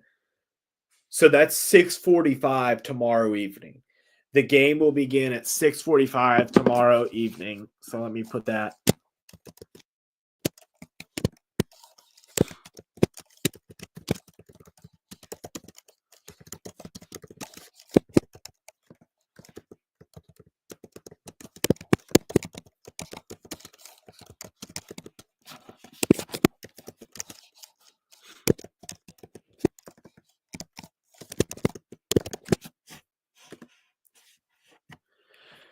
So Sugar Bowl is going to be moved to January 2nd, so tomorrow at 6:45 Central Time. Much better time relative relative to how it's been going. So let's see here. I believe that's 7:45 Central. So our let's see here. Or I'm sorry, that's 7:45 Eastern Standard Time.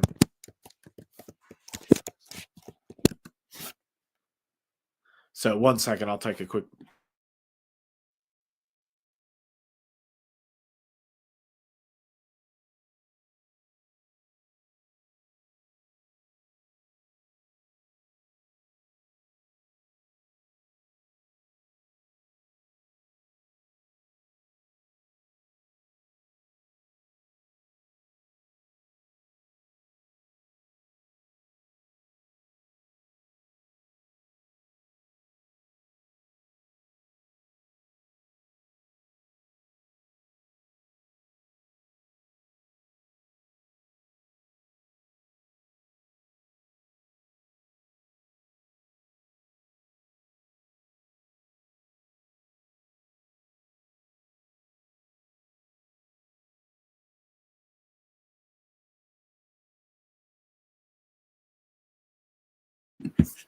And we are back.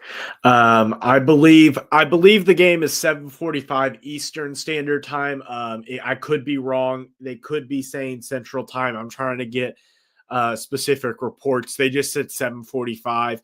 I would believe that'd be Eastern Standard Time, but that may be Central Time. We'll see. I'm seeing some conflicting reports as well. I do apologize. Going back and forth. There is no official statement from this.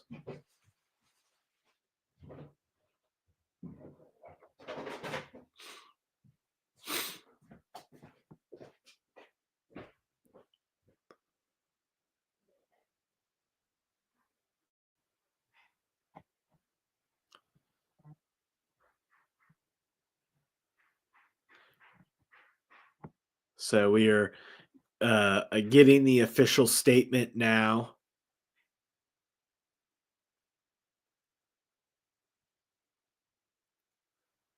So we continue to look at this.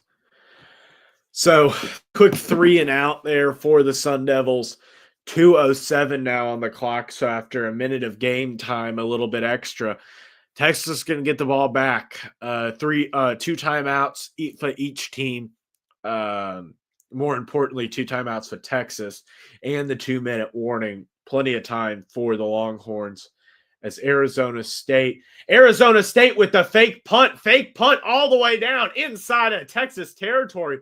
And I don't even know if that was supposed to be as much of a fake punt as that was just he kept running. And it just was somebody was open and he just threw it to him. Texas just went back on that. And man, you had a big play from the big man, number 87. Texas just did not come after the punt. Then had a wide open, number 97 of Arizona State. Very, very gutsy call. But to be honest, I like it. I think that you needed that, especially the fact that you were trusting the big man to go up there. And he also is running fast. I'll give him that too. Good throw there from the punter. Everything. Great execution. And now you're well inside of Texas territory. 2 minutes, under 2 minutes to go. 2 timeouts now for Arizona State. You're in a good spot. You need a touchdown before half would be massive. That'd be really big. And I like the call. It was a good call. It was a good call to make. And to be honest, I'm still not 100% sure was that intentional, or was it like, okay, if the thing is open, then take the thing, otherwise punt it, because he was just kind of running out there, just jogging. Then all of a sudden, he finally had a man open and threw it to him, and there you go.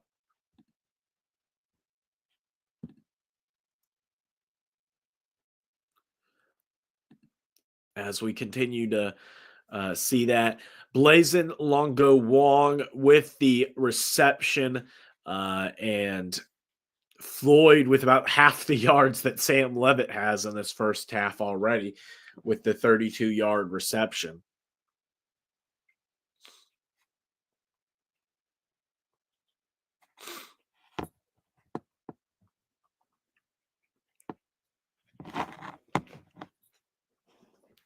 So we're continuing to get updates.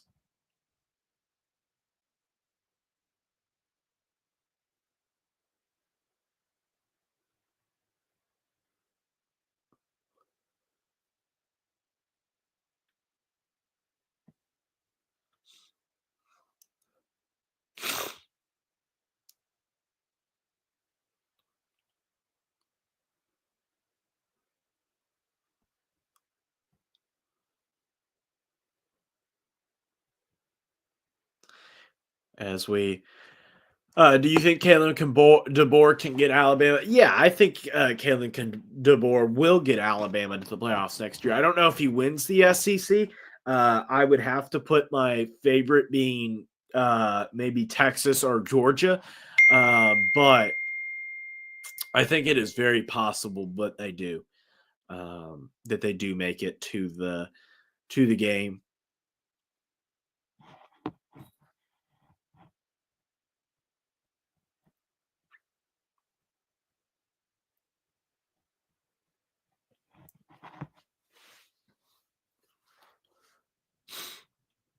As we continue to learn more.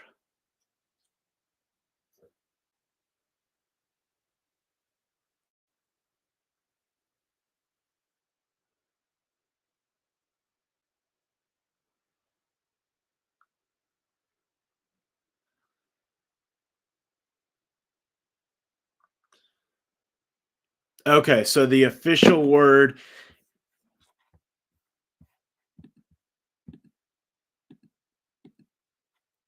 is that it will be 8:45 p.m. Eastern Standard Time tomorrow. So it will just be an exactly 24-hour delay.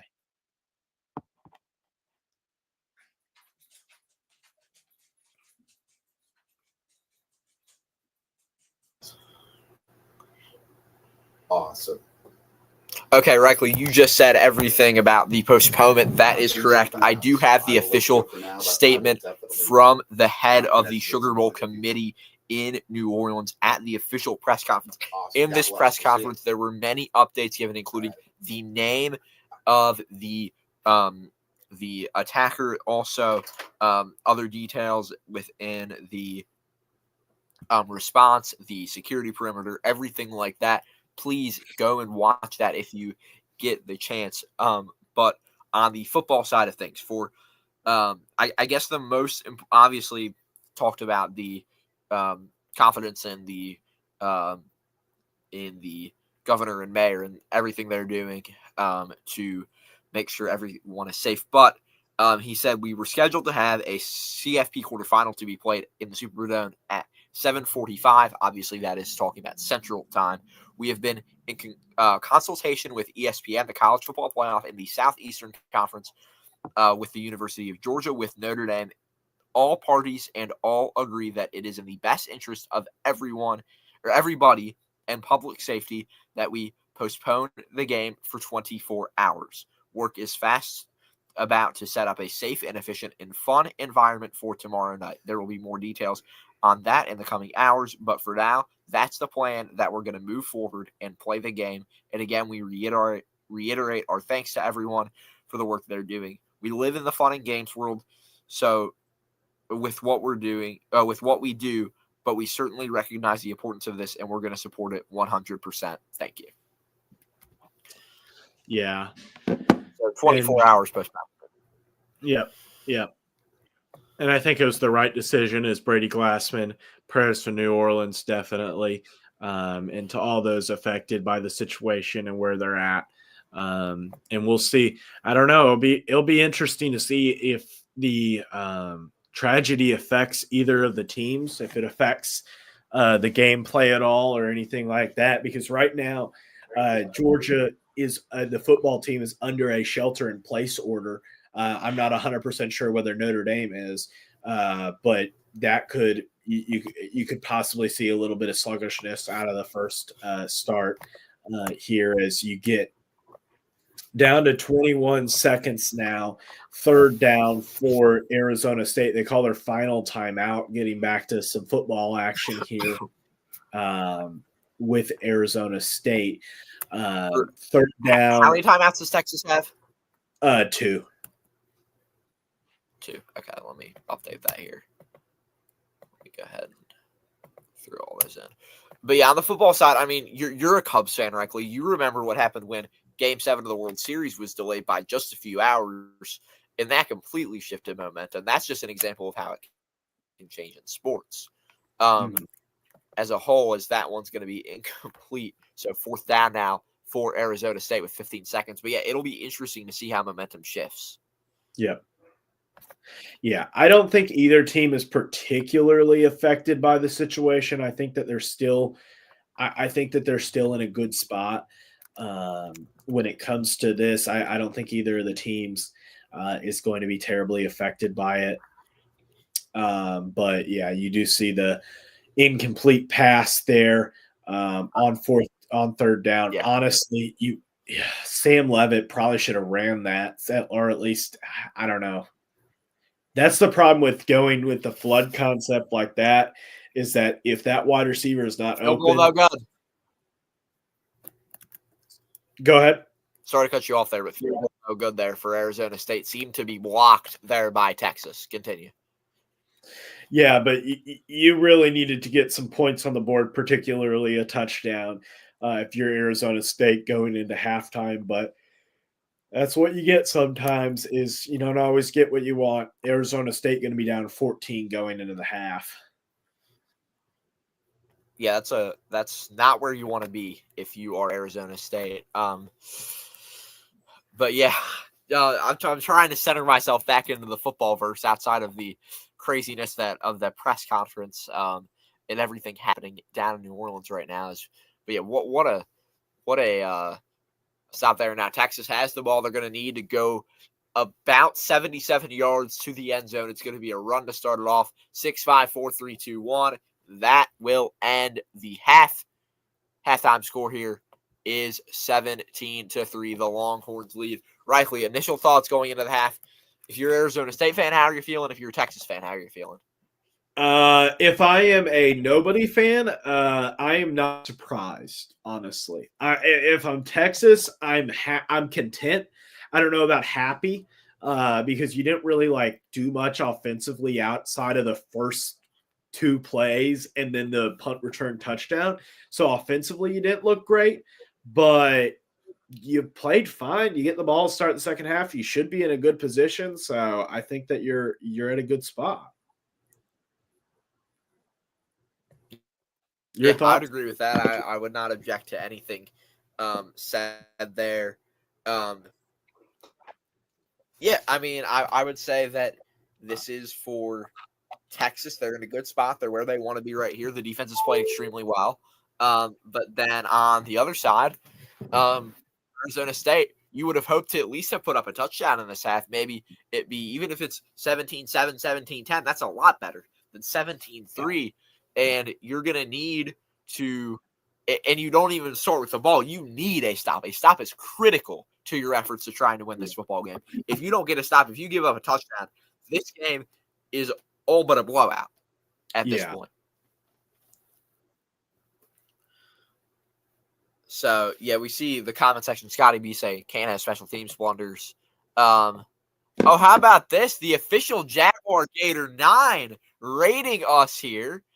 Oh, how about this? We are live here on Sorgy Stories and the Football Expert. Welcome in, everyone. It is good to see all of the great people of Jaguar Gator 9 in the house with us on this New Year's Eve, New Year's Day football. But welcome in. Anthony Sorgy, Reichley Ruby here. Again, Sorgy Stories and Football Expert. Our respective channels. And shout out to American Football Network, Lincoln, for giving us, and Shady Sports Network for giving us this platform to stream on today. Good to have you on here. Looks like we have a Dogs fan in the chat. I gotta say, go Irish. We won't be playing till tomorrow, but you gotta go Irish and stuff like that. We'll see what happens. I'm very interested to see what happens with that game and everything like that. What are your? Do you think that Arizona State? Do you think if this game kind of continues how it is, Arizona State maybe gets a touchdown, maybe 10 points? Texas gets a couple more touchdowns. Like if this game kind of stays how it is, do you think that Arizona State? What do you think about that? Yeah, I mean, Arizona State needs to go on a 10-point run straight. They need 10 points straight if they want a chance here. Because if Texas puts points on the board, Arizona State is not in a good situation. If they go down by a touchdown, I think you can deal with that even if they're down 10, because at least they would have some sort of momentum after scoring. But right now, not the best situation for ASU. I see people asking, who are our teams? I'm wearing West Virginia gear right now. My dad worked for the Wisconsin Badgers radio network. So I'm a Wisconsin fan, but my mom's from West Virginia, so WVU fan. And Reichley, as he said, is an Irish fan. But make sure to drop a sub, drop a like. Appreciate all the love in here. So I think if you're Arizona State, you need to score first and you need to score twice if you want a chance at really having the momentum back in this one. Because Texas has momentum, but momentum only lasts as long as you can keep it. It's not this magical thing that you just get and keep. Some people, I feel like, think it is. It's about being able to keep that momentum throughout the entirety of 60 minutes of football. Yeah.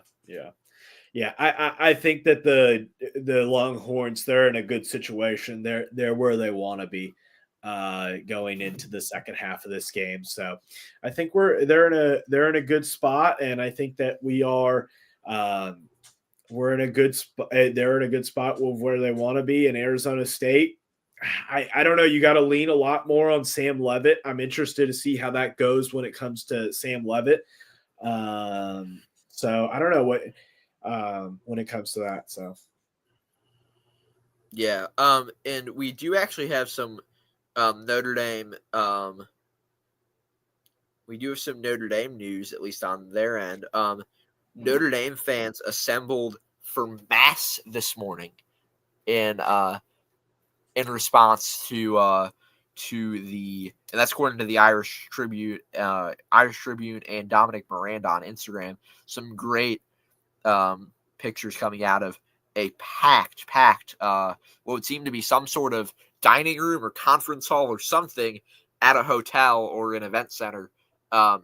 It has been completely it was completely packed this morning for mass. For Catholics, I'm one myself, so I can say today was a holy day of obligation for Catholics, so there would have to be mass anyway.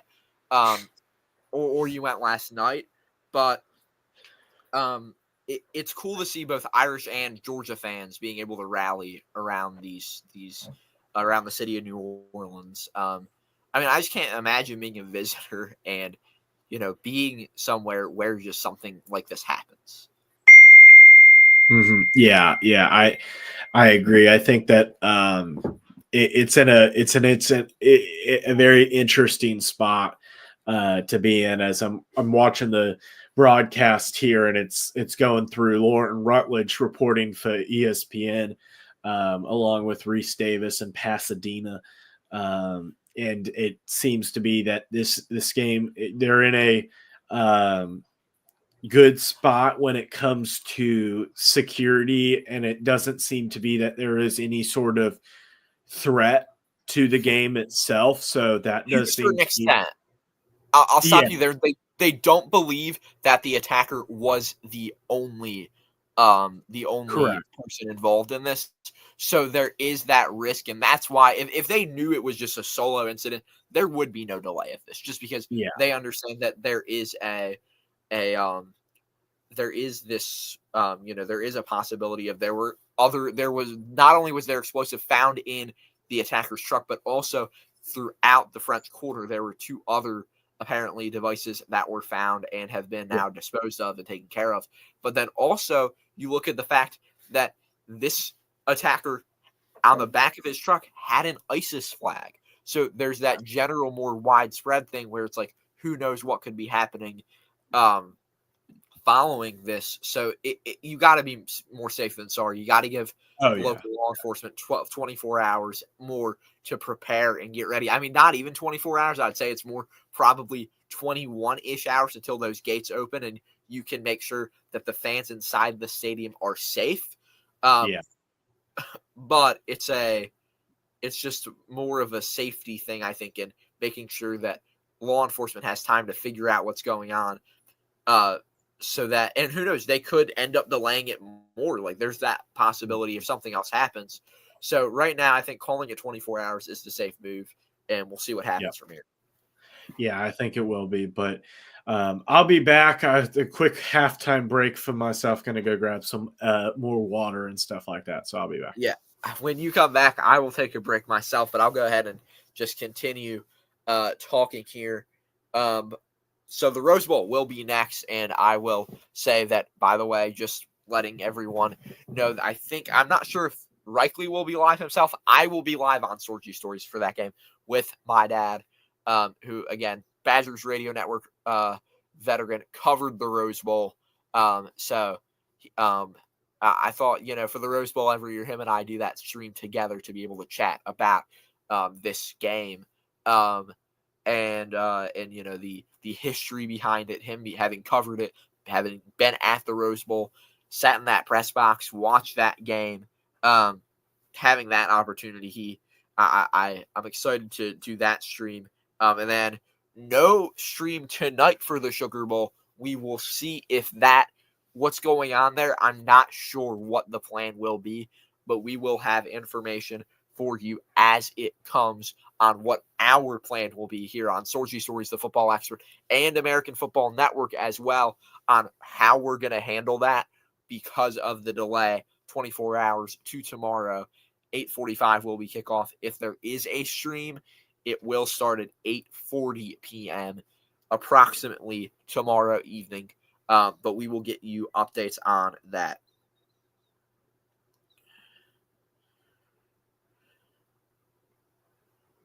So I am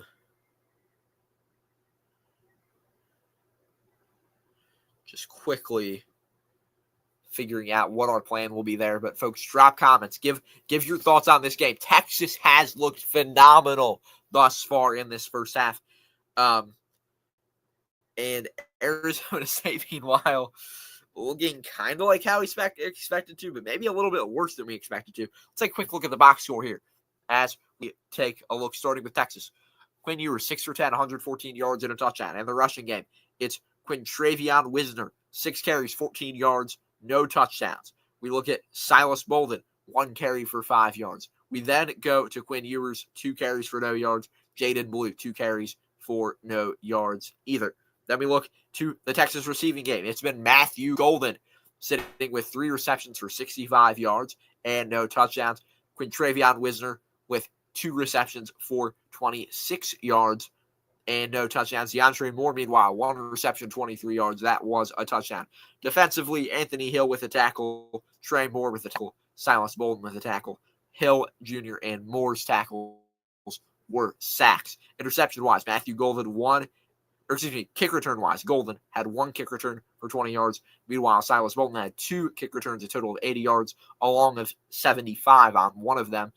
That was a touchdown. Kicking-wise, Bert Auburn, 1 for 1 on the day, 2 for 2 on field goals, 2 for 2 on extra points. Punting-wise, Matthew Kern, 2 punts, 106 yards, 1 touchback, along of 57 on the day. Now to Arizona State, the other team in this one. Sam Levitt, 15 for 27 and 99 yards. Canyon Floyd, 1 for 1, 32 yards. Cam Scataba, he's got 13 carries for 45 yards. Sam Levitt, 6 carries, 2 yards.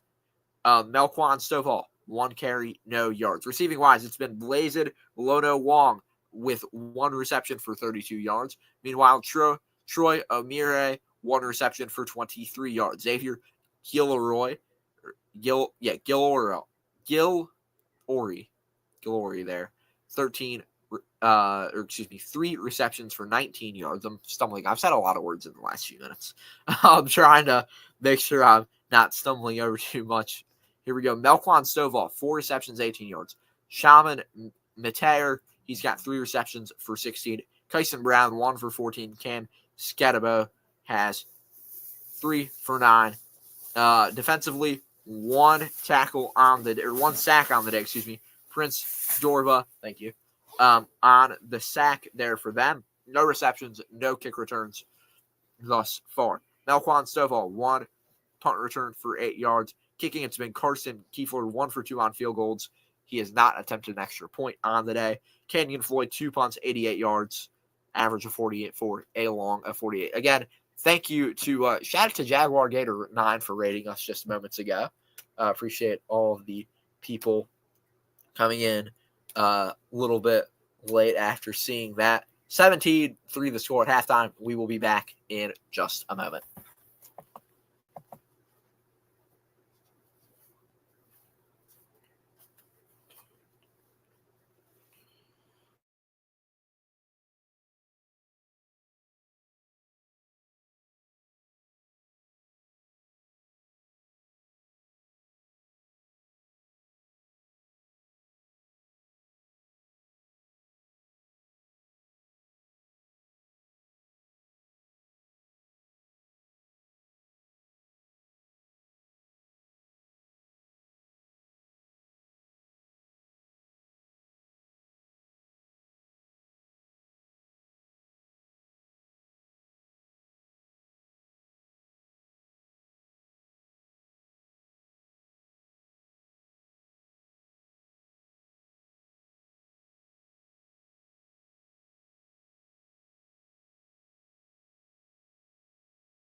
And we are back now here for some second half action of Arizona State in Texas. The short kick going to be called for a fair catch there. Ball's going to be fair caught there at the 19-yard line. So we're going to have the ball 1st and 10 Longhorns as we get some interviews here and starting the second half. So 1st and 10 Texas. Getting some points on the board would be very helpful for the Longhorns. A touchdown would do a lot of wonders for this team. And this is an interesting stat. Only 19 rush yards against Arizona State compared to 292 against Clemson, who very much limited them more through the air. But you're going to get a sack here, so may even get closer to the negatives. McCullum with the sack. I believe that's DeLon McCullum, the son of a Notre Dame running backs coach, Delane McCullum, who just straight up shot up the gap, and it's going to be a loss of about 10 all the way down to about the 15-yard line. I'm sorry, 8, and down to – they're going to mark him down closer to the 17. So going to get a run play there on 3rd down. Going to get about 4 yards on the carry, but it's going to be 3rd down and extra long here for the Longhorns. So a big 3 and out. That could be a big 3 and out here. An interesting factor, 1 for 5 on 3rd down, 7 yards to go per average for the Sun Devils. 3rd and 12 to go. And they get the snap off. Ewers drops back, gets a little bit of pressure on him, and it's going to be a sack. It's going to be a much smaller loss of a play, but only 1 yard loss. But that's going to bring up a 4th down there, a 2nd sack on the drive, and going to get a down Texas player. That would be Texas number 78. Let me look up their roster here for a second, see who that was. Nobody was open. Great coverage there from the Sun Devils as they show the instant replay. Nobody was open whatsoever, as that down player is going to be Kelvin Banks Jr., the sophomore, the redshirt sophomore tackle.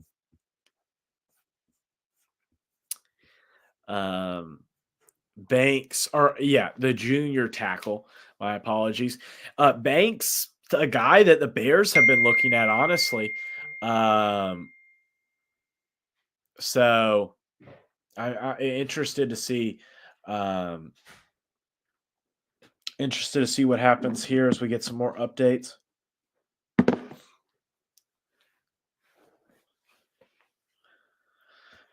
So that could be a big loss there for Texas, not just for this game, but in the next game to follow, losing a big player like your starting left tackle. That would be a big loss for the Longhorns. So a punt here. Gets it off here from Kern. Going to be fair caught there at about the 36, maybe 37-yard line there. So pretty decent field position here for Sun Devils on their first drive of the second half. They've moved the ball throughout the game. Just to give some context, they went 12 plays, 61 yards, missed field goal, 9 plays, 37 yards, downs, 11 plays, 45 yards, downs, 3 plays, 0 yards, a punt, 12 plays, 63 yards, a field goal. Like, this team has been able to move the ball. They've gotten the ball moved on every single drive except one. But they have not been able to put it in the end zone. The red zone defense of this Longhorns team has been fantastic. Just not letting anything up. And if you're Arizona State, you got to get something going when it comes to the end zone. You can be you gotta get some points on the board. Defensively, they've been pretty good. The defense has only given up 10 points this game. And 7 of those points were on the very first drive where it was bam, bam, touchdown. So They've played well, got the first couple of yards on first down. Levitt with the big pass now going to be inside of Texas territory all the way down to the 44-yard line. Like what I'm seeing on that play. You got to get Levitt more involved. You got to get the pass game a little bit better. But you are going to get a flag here. So I'm not 100% sure what the flag is, but I'm not sure either. But I can say that Arizona is on the field now. It's 1st and 10 at the 42-yard line. Levitt in the shotgun. He's going to hand it off. Actually, no, he's going to fake it back. He's just going to run himself. Levitt to the 50. Levitt to the outside. He's at the 40. Inside the 30-yard line of Texas is Sam Levitt. Yep. On the previous play, it was an unsportsmanlike conduct there on Omir. That's a bad. You can't be doing that. Celebrating that hurts your team right there. It basically negated the whole play there. And yeah, it was a good run there from Levitt. Levitt just got caught up there, not enough speed to get to the edge all the way, but did do a good job at being able to get the edge to begin with. Yeah, so 2nd down now after a stop there by the Texas defense. 11:30. Excuse me, I need to update this to the 3rd quarter here. So bear with me as I do that. And I'm also going to have to push back our stream 24 hours for tonight. I need to go update that on StreamYard as well. I think, Reichley, are you going to be around for that stream? Yeah, I will be. Mm-hmm. Okay, so then I think our plan will be that tomorrow night we will stream as planned. Just a 24-hour delay. I should be good. I'm not like 10,000% sure on that, but I don't see a reason I wouldn't be. So, excuse me. But yeah, so we do have the breaking news that Amy Harris talking about here. Bryce James heading to Arizona, Reichley. Very interesting. Very interesting. I'll be honest. I do not follow basketball as much, but I've heard a little bit about it. Interested that it's Arizona. That's the only word that I have. Is just it's interesting. Like I guess that makes. I don't know. Like Arizona. So here's what I read into this. What I read into this is that Arizona is a really good basketball program, as we know. Oh, but yeah. What I think is that LeBron, he's done after this year. I think we can, I feel pretty confident saying that. And I think what this is showing, excuse me, is that Bryce James, he wants to still stay close to LA because he's still going to have Bronny there. I'm guessing LeBron and Savannah are going to stay there. So he still wants to be close to the family, but he doesn't have to be right there with them. He's going to go out, do his own thing, and then maybe he'll end up in the league. So first and goal for Arizona State there is the sea of maroon and gold is electric right now as they drive down the field. An injury, though, on the Texas side. I'm going to turn my camera off momentarily as I go to grab my laptop here. If it will work. Yeah, there we go. So you all can hear me, but you can't see me because of some very, very weird thing on this StreamYard. Reichley and I usually use our own StreamYard accounts where we have normal settings, but there's some adjusted settings so on this one. So hopefully in the future for future college football playoffs and future seasons, we'll be able to figure out another way to do this where we're not having to change things very rapidly and mess up other people's things on this account. But I'm going to go in now. So Cody, it's Michael Taffy, it looks like. Yeah. Go ahead.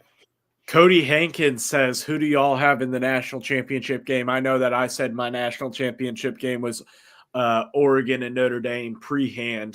Did you have a pick for the national championship? Also Oregon, Notre Dame. Okay. Yeah, pretty basic, but I feel like it's the safe route to go. if this score stands, I'll still only have missed one game on my predictions. I'm in a group with our prep WSJP broadcasting guys, and this will be the only game that or Tennessee's the only wrong pick I made. Okay. So if I need an Oregon win today, and then I need a Notre Dame win tomorrow. Yeah.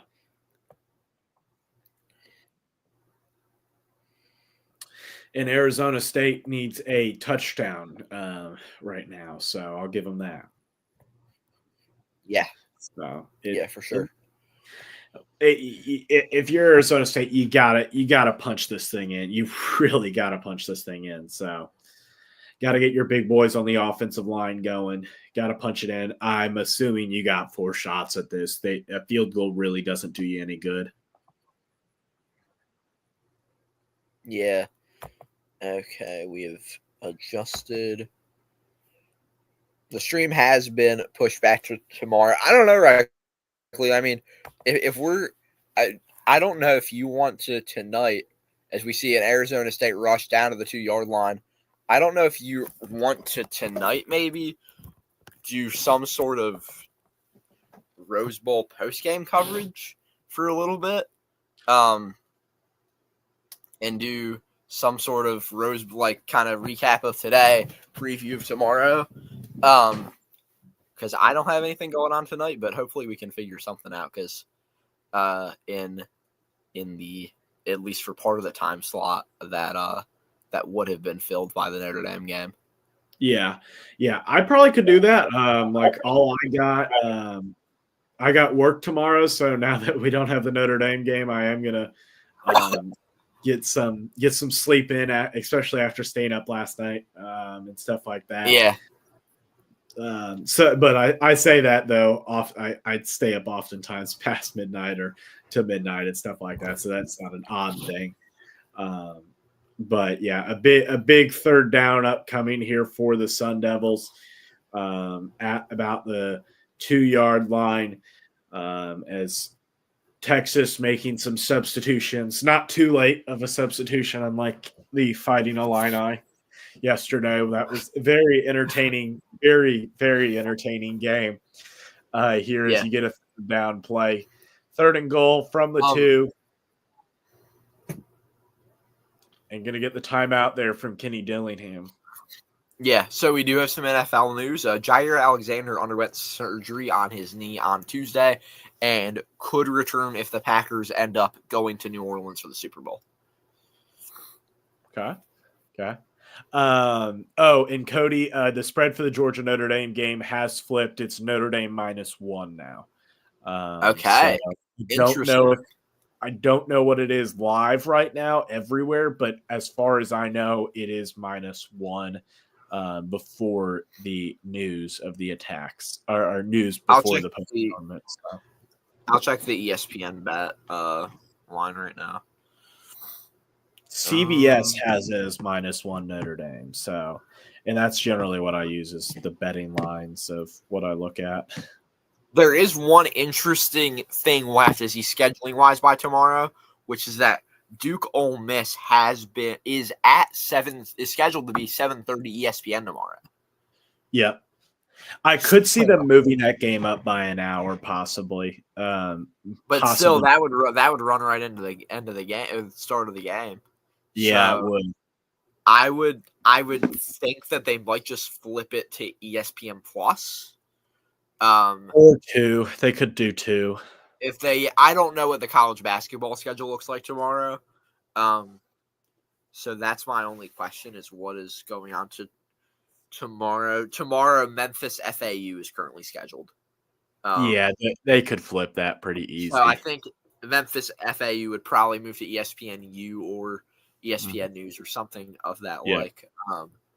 And yeah, that would make sense. So, Reichley, are you and Lincoln doing a Rose Bowl stream yourselves? I believe so. I'm not 100% sure about Lincoln. I will do something. I don't know if it will be the entire time, but I will have something for a little while. Gotcha. And I'll be live for the entirety of that game, and I'm just gonna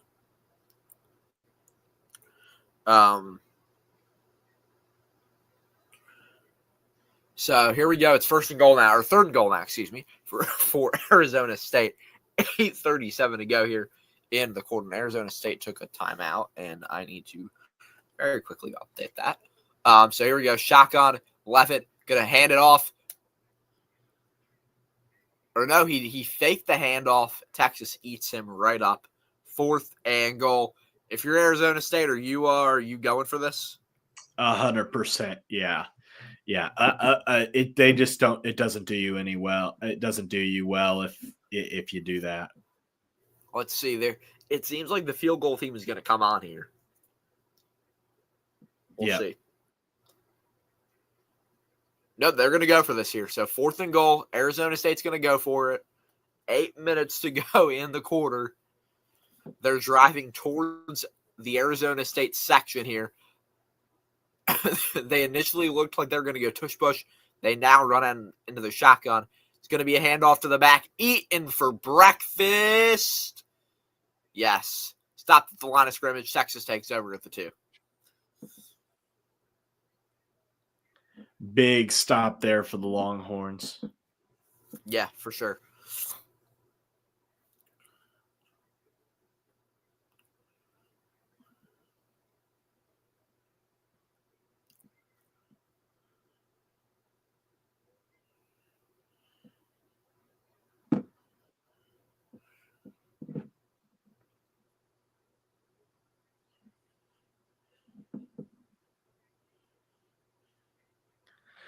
If you're Arizona State, man, that's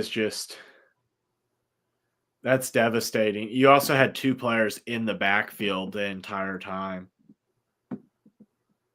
Yeah, for sure.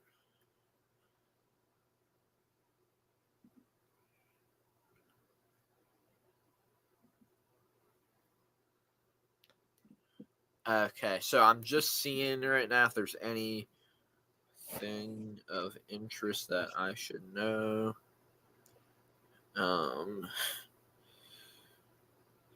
Not immediately.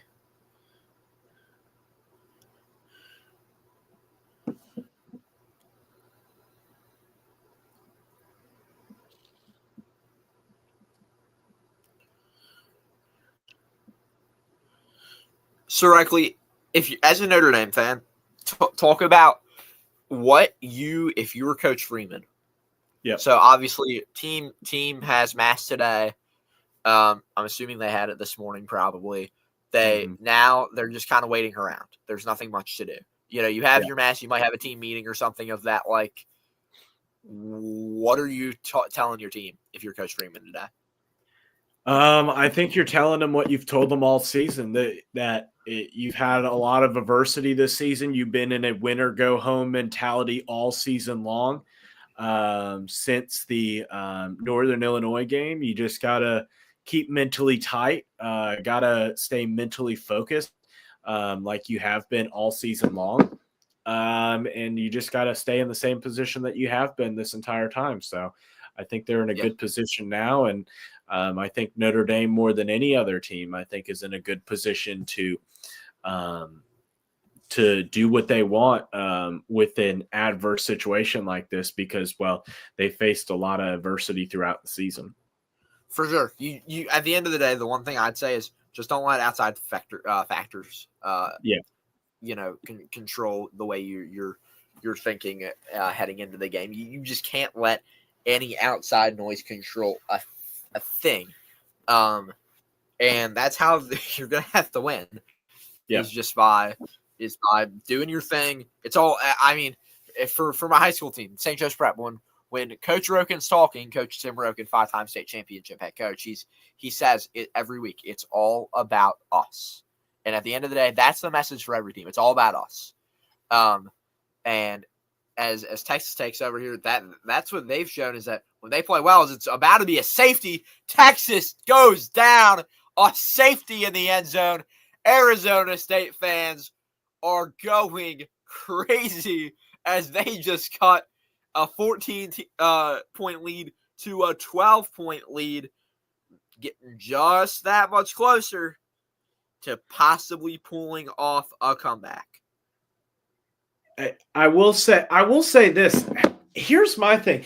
Do you ever feel like a safety should be more than 2 points? Like, I feel like a safety, they're so rare and so hard to come by that I feel like they should be more than 2 points. I could see that. But that was just it seemed like the ball just kind of popped out there. Yeah, and it'd be a pop out or a lateral back because he saw he was going to go down. And yeah, I think it was a pop out. It was a pop out. Good recovery by Ewers, though. He did everything he could. Yeah, and to be honest, they got lucky that it was a recovery and it wasn't a touchdown for Arizona State. Yeah. And that's a massive play for Arizona State because they needed some sort of momentum here. Yeah. I said they need 2 scores to be back in it. They just got the first. And now they get the ball right back. Yeah.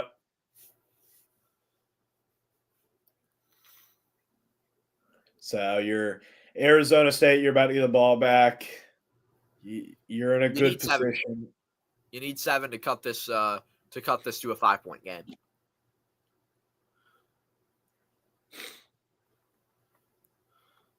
Arizona State will return to the 20, tackled at the 30-yard line of Arizona State. It's going to be 70 yards to the end zone. That's what the Sun Devils are going to need after this this safety and now after the safety there. So yeah, let's take a quick – sorry, go ahead. And I will say this: the other thing about that safety, that was a player that was out for the first half due to a targeting issue in the second half of the Big 12 championship game on a sack. So Shakari Simmons was in for his first play. So that was a big deal there. Yeah. So 1st and 10 now for Arizona State. 7:32 to go here in this one.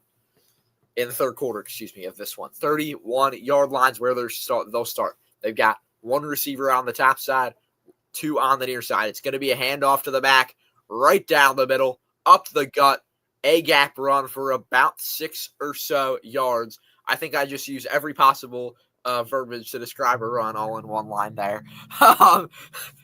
So 5-yard run sets up 2nd and 5, 7:13 to go here in the quarter. You need to go ground and pound sometimes, right? That's how you win football games. Yep.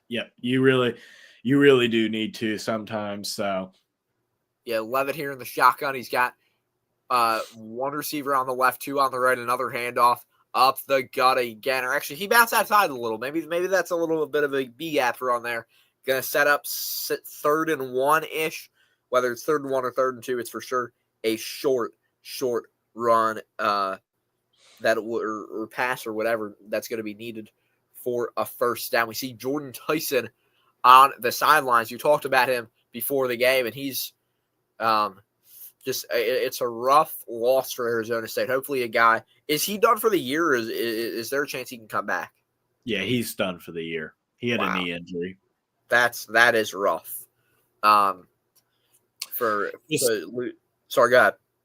Just 14 rush yards on the day for the Longhorns in comparison to over 100 for the Sun Devils. There definitely has been a lot of passing from the Texas offense, but not enough to be like that. It's been rough. It's been rough for Texas. I will say that they have struggled throughout this game.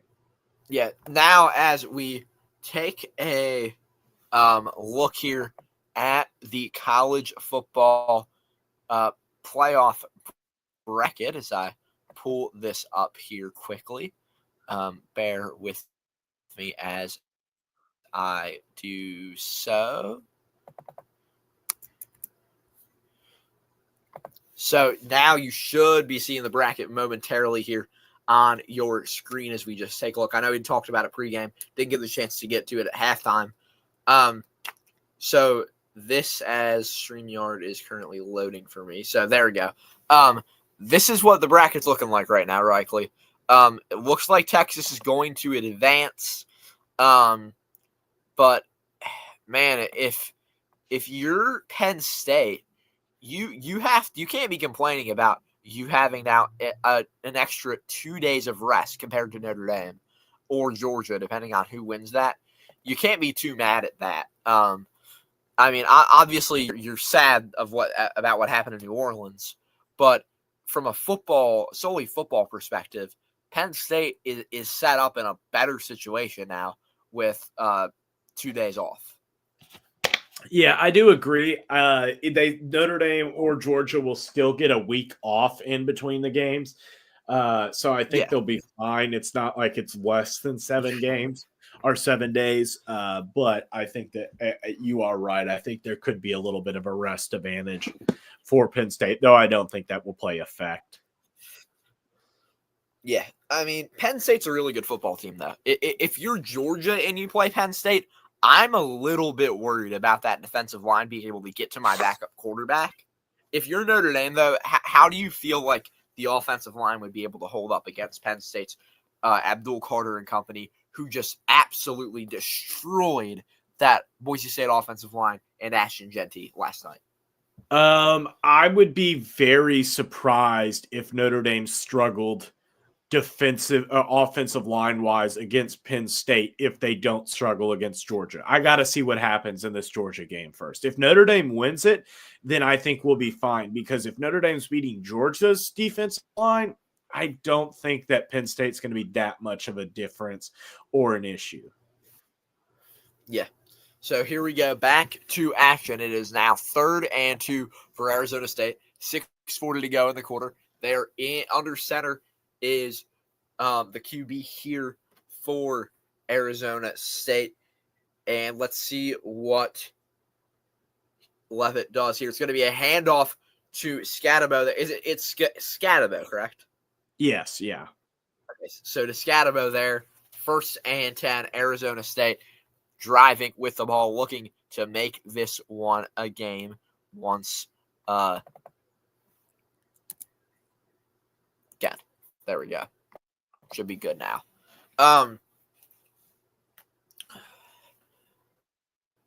Let's see. Are we good? Yes, we are. And now we'll flip us back over here to a 2-box, which is where we head back to. 1st and 10 at the 45, 5:47 to go in this one. Levitt is going to hand it off. Scatabo running free for a few yards. Makes a man miss. Scatabo's on the run. Who will catch him? It is going to be a man catching him for Texas all the way down at the 25. On the stop there will be the DB, Michael Taffy, out of Austin, Texas. And, yeah, what a way to recover after Scatabo's big run. Makes one man miss, 2-man miss. And then Taffy there, just able to get that stop there. And Arizona State, though, 25 yards to the end zone, Reichley. They're looking good. They really are. They are looking good. And Scatabo finally getting an opening, finally getting what he needed to. And yeah, a job with ball security there as well. About had it tackled from behind, and sometimes running backs can get that and then have it punched out there when they don't see a guy coming from behind. Yeah, Cam Scatabo with over 1,600 yards in the regular season this year. 2nd and 4 after he ran for 6 yards.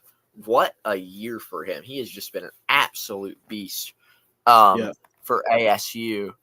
As I'm trying, there we go. Hopefully our graphic is going to actually load now. There we go. We're good now. So 4:17 to go in the 3rd. It's going to be a run, B-gap run there.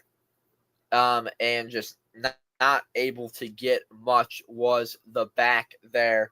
Who was that? I couldn't tell who that was, but we see this comparison between Christian McCaffrey and Cam Scatabo. They both have 1,500 rushing yards and 500 receiving yards in a season. Pretty good company. Mm-hmm. Yeah. And I will say this, when it comes to this drive, Arizona State, you got to get a touchdown at some point. You got to be able to put the ball in. Because a field goal, it's still a 2-possession game, even if you get a field goal. So, Levitt hands off to Scadaboo. I think he gets the first down there on the second attack. And yeah, it's going to be called a first down for the Sun Devils as they drive down the field. 3:20 to go here in the third quarter. Arizona State with 2 timeouts. Texas with 3, looking to continue to show some life. Was he down there? I don't think he was ever down before the second effort. Knee never went down. So 1st and 10, 3 minutes to go. The ASU faithful showing some life here at Mercedes-Benz Stadium, as is this team, down at 12 points. 2:50 to go. Levitt's going to hand off to Scadaboo, and Texas just eats him up.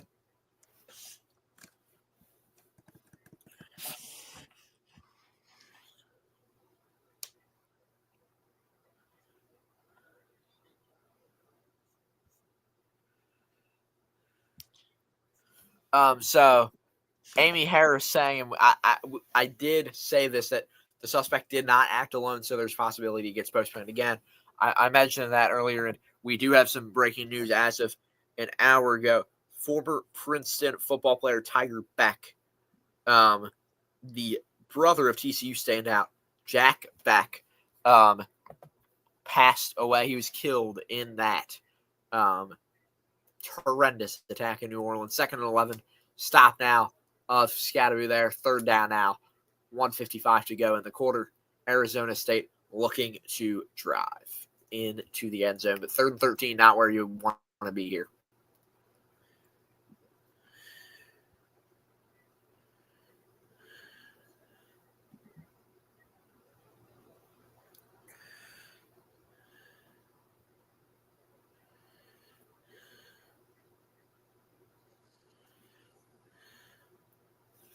Third and 13 here, Reichley. Shotgun. Levitt scrambling. Down goes Levitt. It's going to be 4th and 17 now for Arizona State. And you gotta, I guess, take the points. So if you take the points, you're down 9. You're still down 2 possessions, but I don't know why.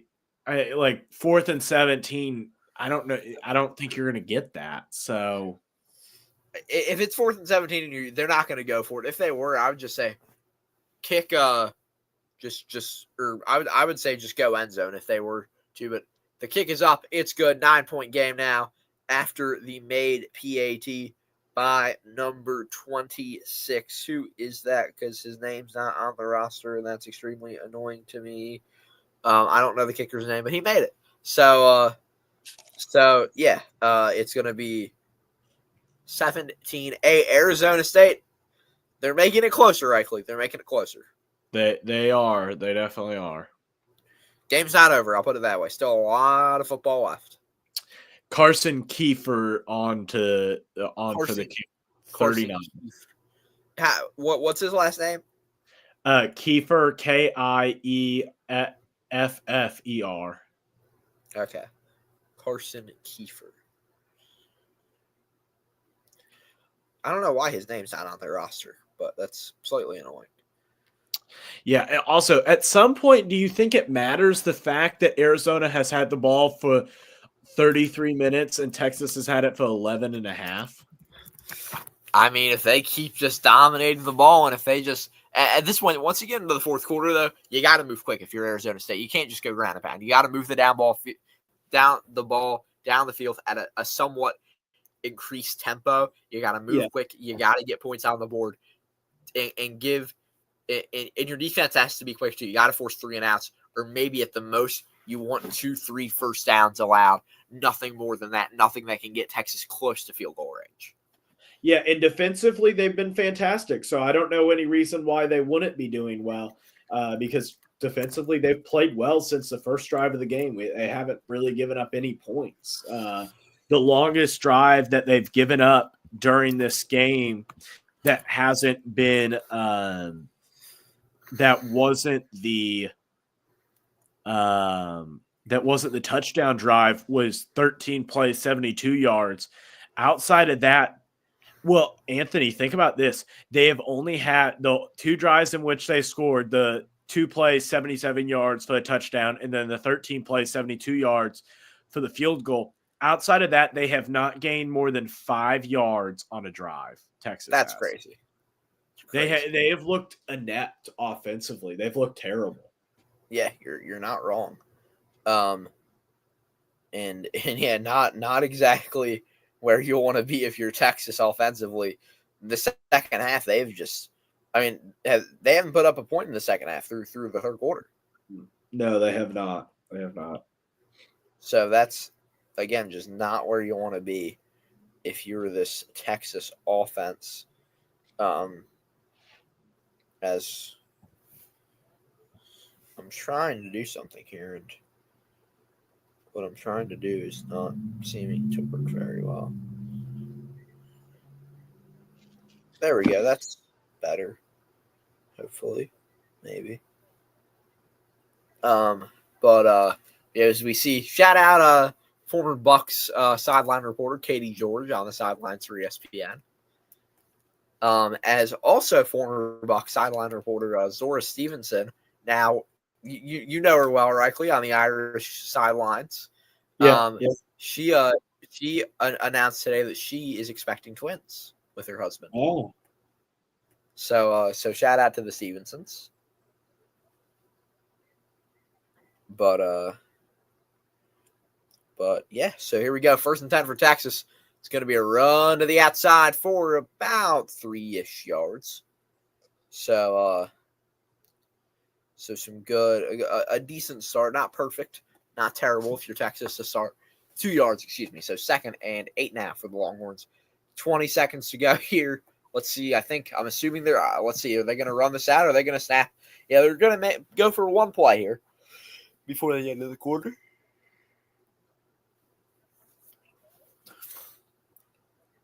Ewers under pressure, gets it away, throws, has a man for a first down. Fumble out of bounds. First down, Texas.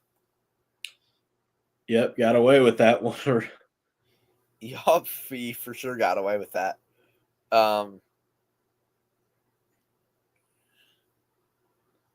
As here, let's try to do that maybe. Will that work for us here? No, that won't work. I'm just gonna have to go in here now. But yeah, well, end of the third quarter. I'm gonna take a quick break, but Reichley, if you want to keep talking, go ahead. Yeah, I will. So yeah, like we saw just moments ago, the first down play got Texas all the way to about the 37-yard line, their own 37-yard line after the first down.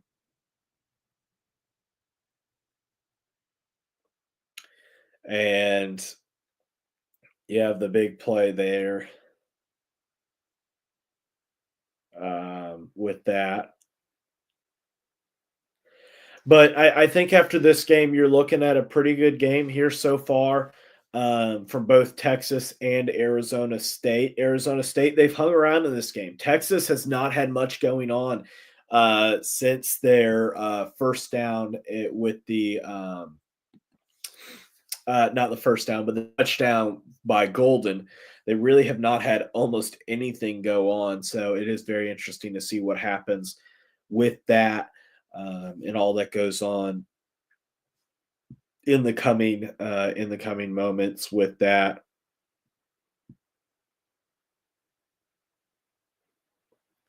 But we will continue to look at this. Ohio State, Oregon still on for this afternoon. Going to start that game at 5. We'll have Ohio State and Oregon with the Rose Bowl. They will have a big game there. It should be a fun game. It should be a fun game. Both Georgia and Notre Dame and Ohio State and Oregon were both projected to be fun, close games. We'll see what happens with that, with everything and stuff like that. But we'll see as we continue to look at that and we get closer to the break.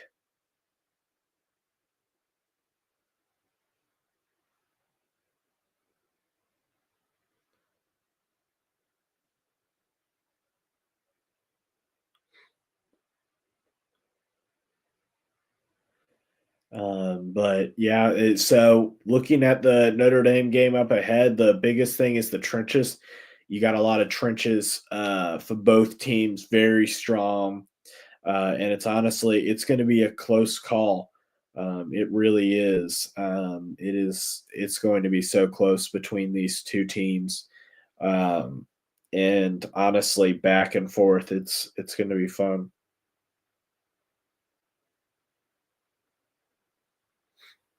But so we continue to look at this. Um, we get back to it. A big game, as we talked about earlier. We had a fun bowl season. Honestly, this bowl season, the big bowl games haven't really lived up to anything. They haven't been super fascinating. None of the games has been within single digits so far, with the closest game score wise being Notre Dame, Indiana, and that was because Indiana got 2 scores late. So it was not like it was that close either. So there is that. Quinn Ewers at his own 37. Handoff there to Wisner. I'm sorry. Wisner going to get about 7 yards on the carry. Going to get it up 2nd down and 3 now for the Longhorns. The third quarter time of possession was 12 minutes, 38 seconds for the Sun Devils, 2:22 for the Longhorns. It has just been so lopsided time of possession wise. The only difference is the fact that it really doesn't matter when Arizona State cannot win in the trenches. When Arizona State can't win in the trenches, it doesn't matter if Texas is not having that much time of possession if Arizona State can't take advantage of it. That's the biggest problem, is that can they take advantage of it? And I just don't know if they can. As you're going to get a pass play here on 1st down, and you're going to get about 6-7 yards on that. They're going to get about 7. So 2nd down and 3, Texas driving now inside of Arizona territory.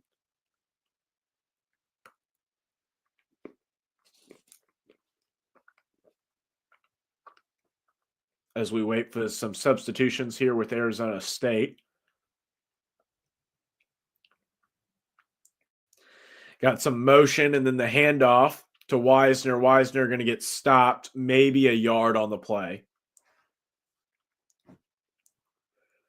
So 3rd and 1 coming up here. I'm assuming this is probably 4-down territory for Texas. I'd be shocked if it's not. So could see probably a run play coming here. We did see a jet sweep earlier on in the day. Could see that again. You're kind of in a similar positioning here. Do got Golden coming in, so we'll see what happens with that.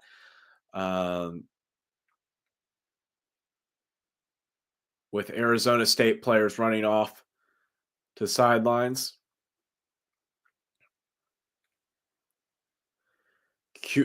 Ewers motions a man in, and we're going to get a timeout here from Texas. So 3rd and 2, 3rd and closer to 1.5 here for the Longhorns. 12:58. And I will be right back. I'm going to grab some water, and we'll be right back. 3rd and 2 for the Longhorns.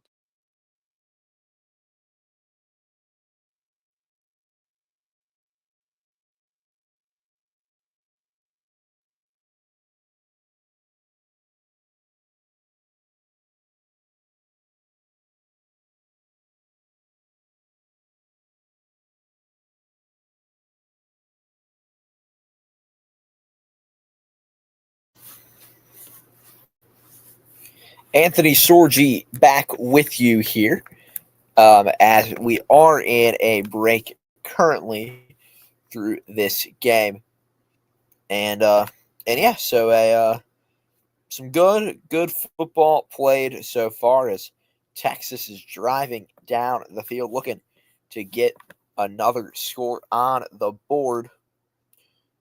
So yeah, we'll see. As it's again 17-8, Texas with the ball 41 yards away from the ASU end zone. So yeah, folks, make sure to drop some comments. Give us your thoughts on what's happening in this game. talk about the Rose Bowl coming up. We'll be live for that on Sorgy Stories, possibly. I think at some point in the Football Expert as well. Completely separate streams, though. And then I think we will be back at some point this evening. So just stay tuned for details on when. But at some point this evening, for a little bit of a just kind of college football talk show. With no Sugar Bowl tonight, we'll preview that game. We'll talk about the games today, the Fiesta Bowl last night. We'll kind of go over it all, and just kind of have a general good discussion. Maybe we'll do some call-ins. We'll figure it all out. But we will be live for the Sugar Bowl tomorrow night on American Football Network, Sorgy Stories, and the Football Expert. That I think we're all pretty sure on. So, yeah, here we go. It is now Quinn Ewers and company with the ball at the 41-yard line, 3rd and 2, looking to get a first down. It's going to be a handoff to the outside, first down, and a little bit more for Texas. Not much there on that one.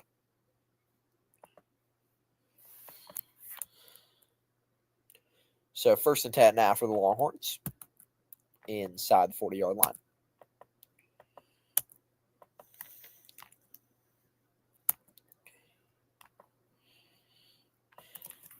Ewers throws deep, looks end zone, almost intercepted by Arizona State. 2 guys were back there, couldn't quite get it. 2nd and 10 for Quinn Ewers and this Texas offense. A very dangerous throw there by Ewers. Yeah, for sure. Without a doubt, that's a very, very dangerous throw there by the QB. Rickley, did you see what I put in the private chat? Yeah, I believe so. Yes. Yeah. Okay. I don't know if you had a time that you wanted to. Not really anything particularly. I don't think that there's anything that needs to be discussed prior to the game and stuff like that. So. Gotcha. Yeah. So I guess I'll just, if you're up for it, I'll just schedule it for like 8:45. Yep, that works. Perfect. So I am working on that thumbnail right now. But 3rd and 10 now after another incompletion for Texas. Ewers in the shotgun, running back to his right. They put a man in motion right to left, 3 on his left, 3 receivers on his left, 1 to his right. Arizona State brings pressure. Ewers throws. Right side. Does he have a man? Yes, he does. Did he get both feet in? Yes, he did. First down and a lot more. Texas.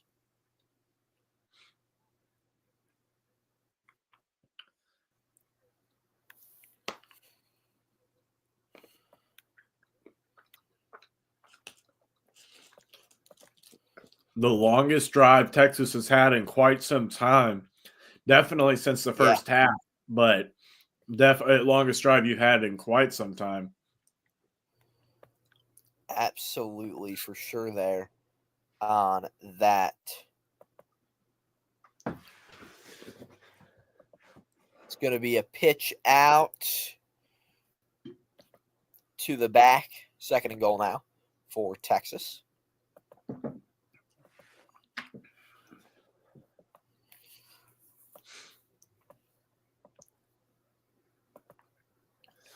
Golden with a great catch there on the sideline. Being able, not only that, that catch is good on Sundays as well. So, yeah. 2nd and goal, they put a whole bunch of men in motion from right to left. Ewers rolls out to his right, under pressure, throws, end zone, incomplete. But a flag on the play. If you're Arizona State here, you're hoping to force, I guess at best at this point, you're hoping to force 3 unless Texas gets down to the 1, goes for it, and just can't get it.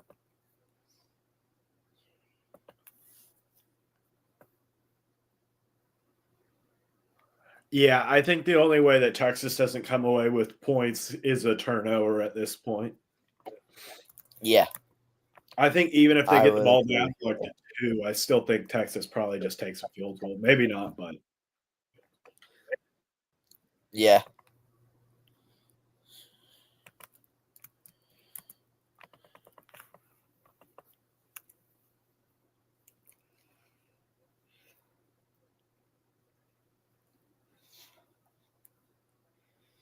We're seeing it seems to be a holding on that one. So 2nd and goal now from the 6. They put a man in motion right to left. It's going to be a handoff to the back. Stumbles for a yard gain.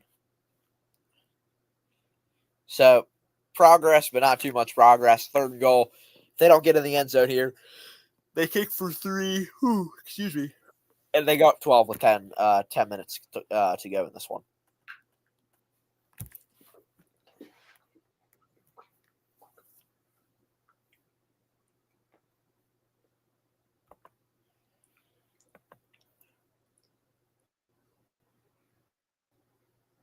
So 10:30 to go, 3rd and goal. Arizona State needs a big stop here. Man in motion left to right. Ewers in the shotgun looking to throw. Ewers scrambling, dodges a man. Ewers is going to run it himself to the end zone. Quinn Ewers in the end zone. Touchdown, Texas. Directly, I think this game is all but close at this point. I think this one's about over. Yeah, I agree. I think that was the last nail in the coffin there for the Sun Devils. Yeah. So it seems like it will be the end of the road for ASU here. Unfortunate for them, but slightly expected. But only 8 points. You got to hope they at least put up another touchdown to make the score look better, because right now it looks pretty atrocious. Yeah.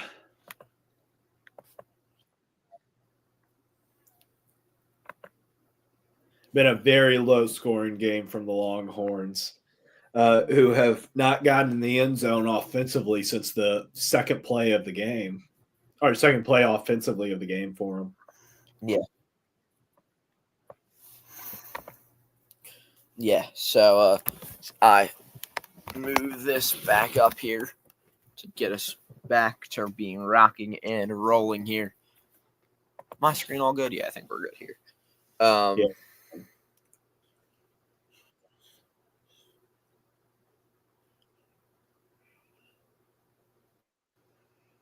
Okay. They made the PAT, correct?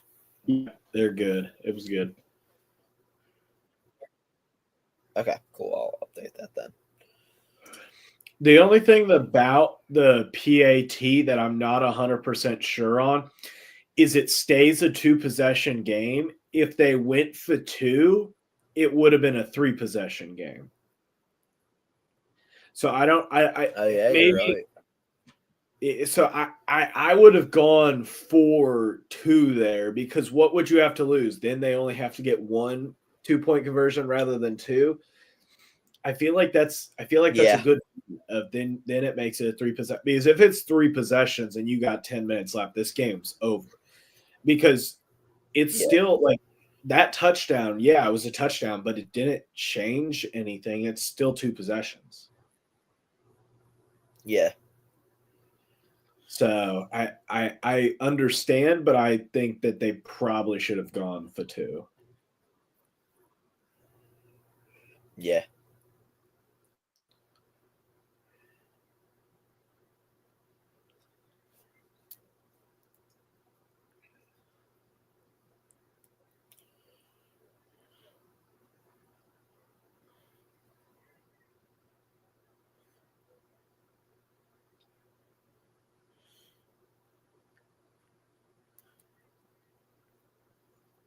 Okay. Just sent you a text directly. Okay. Sent you and Lincoln something. Just seeing if there's anything I've missed here news-wise of interest. Mr. Beast is engaged. Ah, interesting. So yeah, that's something. Yeah.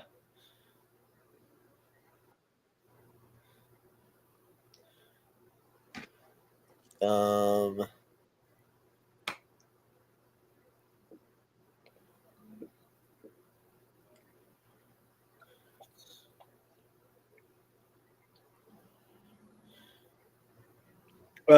listen to this. This was Ross Dellinger He works for ESPN, I believe. Or no, Yahoo Sports. My apologies. I would Both say I know Georgia, the name from Yahoo. yeah, both Georgia, Notre Dame, and CFP officials have requested to move to local requests to local New Orleans officials to have the Sugar Bowl kickoff time Thursday be moved to earlier in the day. This continues to be an active discussion on time, which is likely to be determined by local authorities plus ESPN. ESPN's not letting that thing move. I think that they will. I think that they would let that move to like 7:45 or maybe 7:30 or like 7. ESPN wants the primetime audience. They're keeping it there. Their ESPN will not budge on that. I can almost guarantee you that. ESPN wants that game to end around midnight when the most people are going to be watching, because you'll have the post-dinner West Coast audience and you'll have that primetime East Central Mountain audience. That, I mean, think about why does the that's just how that's how they like to do things. It sucks for us fans, especially us people on the East Coast. But that's how they're going to do it, and sucks for us, but it's just, I don't know. It's part of it. If all of them want that, I could see that game moving up an hour. That's the only way I guess I could see it is. I don't think that they're moving up. Yeah. I just think that they could move it up more. I could see that there we go. We should be good now. There we go. Okay. So here we go. 24-8. Arizona State is 32 with 9 minutes to go. This hasn't been a terrible football game though. This has been pretty entertaining. No, it's been entertaining, but it's still, yeah. Arizona State just has not had any offensive capacity to be able to finish out drives. That's been the problem. Yeah, they haven't scored a touchdown on the day. It's been a rough day for them.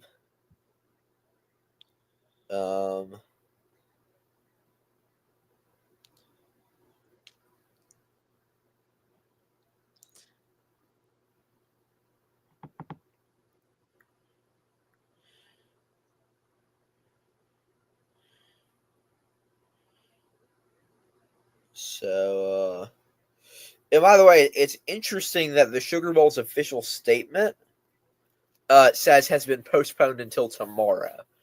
So it's currently at 24 hours from the press conference, but again, that could change. Mm-hmm. Yeah, it could. So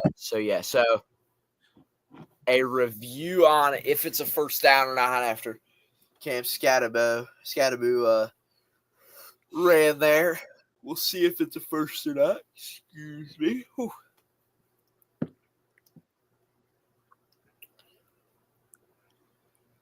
I don't know if he got it or not. I think he's short.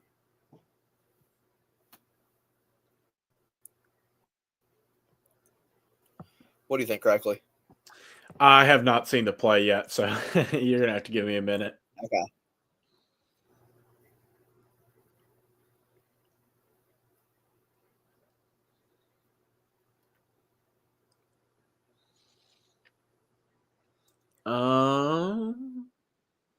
They do not want to show the play. I haven't seen the replay yet. Just trying to. We're getting the ruling now. It looks like a first down from first down. It's close, but they call it a first down. Yeah, I think that you got to give it first down. Call stands. Call is not confirmed, but call stands. So big difference there in the wording.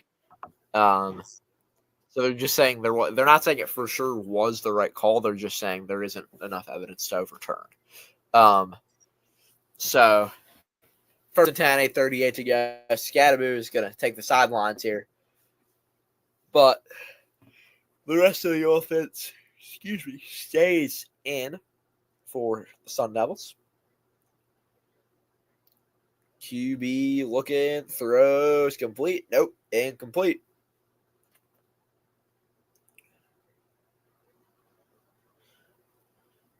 target there was number 9. Just couldn't get it to him there on first down. So 2nd and 10. Again, that target was to SunDevils.com is not loading. There we go. Target there was to Troy O'Meara out of Sugarland, Texas. That one's deflected. 3rd and 10 now. So Sam Levitt trying to do something here late in this one.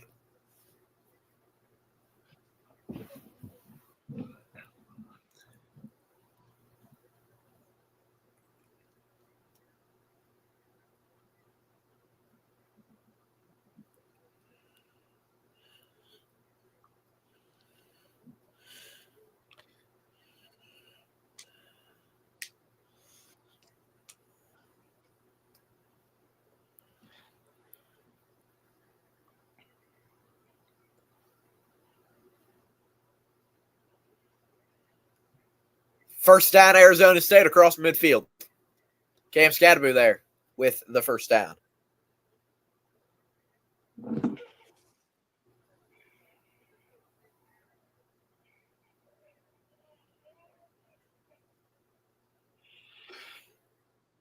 By the way, Reckley, you got lucky. You got the Jaguar Gator 9 right in your chat. I just looked to see who got it, and you were the one who got it.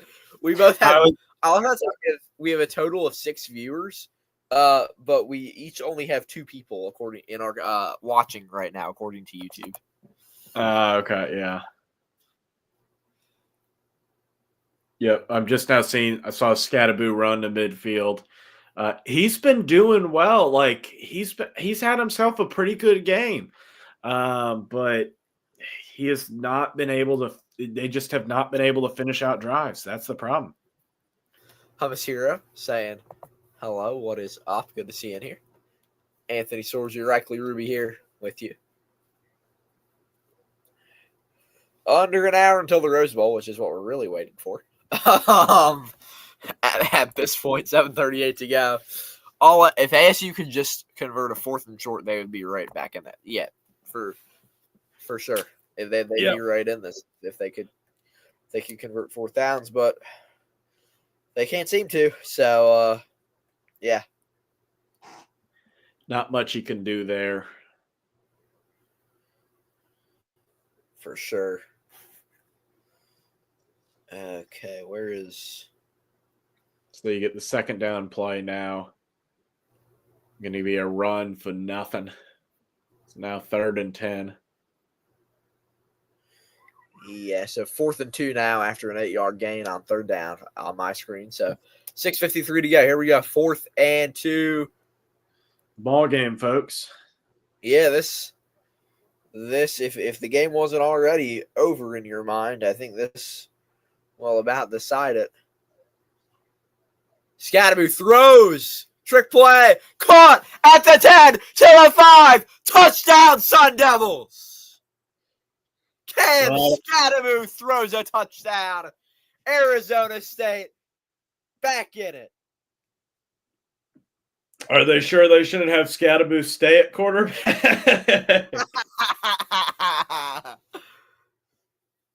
They're on 4th down. They're back in it, but they gotta get the 2-point conversion here.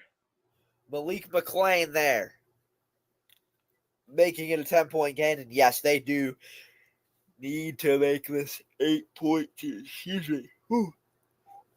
They do need to make it an 8-point game. 2-point attempt, obviously, about to come here. So here we go from the 3-yard line. In the shotgun, Levitt. Scadaboo to his right. Scadaboo motions out to the outside. It's going to be a throw. Levitt under pressure. Throws across the middle. Complete. 8-point game in Atlanta. On the catch there, Xavier Gilroy, the transfer from Idaho State. 8-point game now in Atlanta.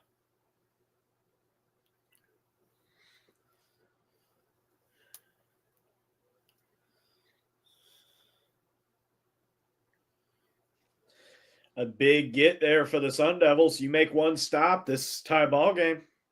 Yup, this is all of a sudden a game.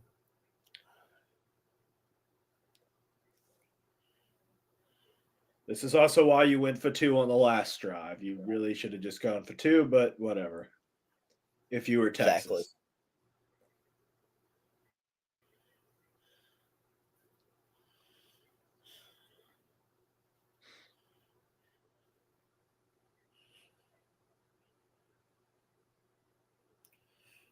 Okay, let's go ahead and currently posting to my socials about about the stream in 45 minutes for the Rose Bowl. OSU Oregon coming up. Arizona State to kickoff. One thing my dad always says, Thomas. My dad always says the best way what's the wording he uses? The best way to ensure a lead is to expand it.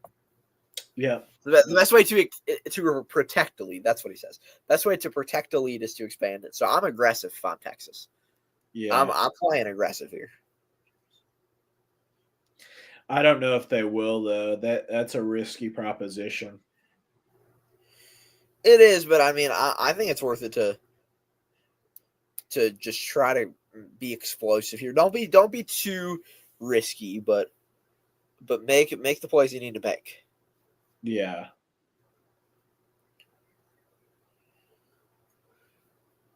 Kickoff from ASU.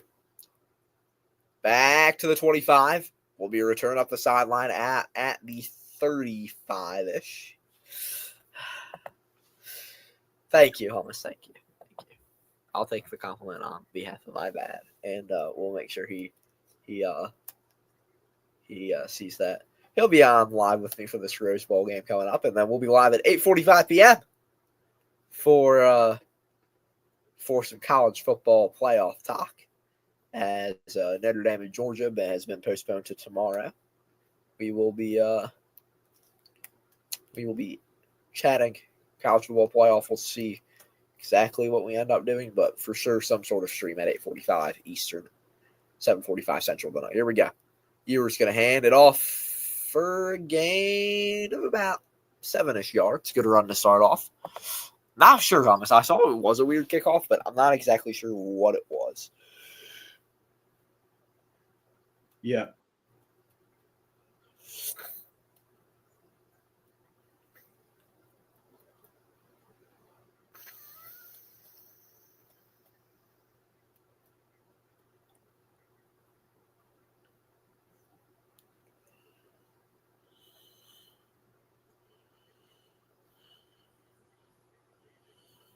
Okay, let's.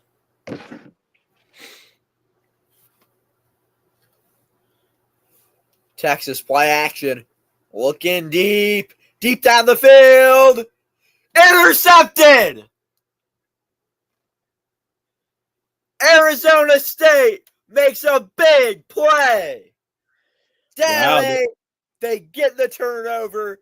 How about Javon Robinson, the Washington State transfer, bringing life back to the Sun Devil faithful?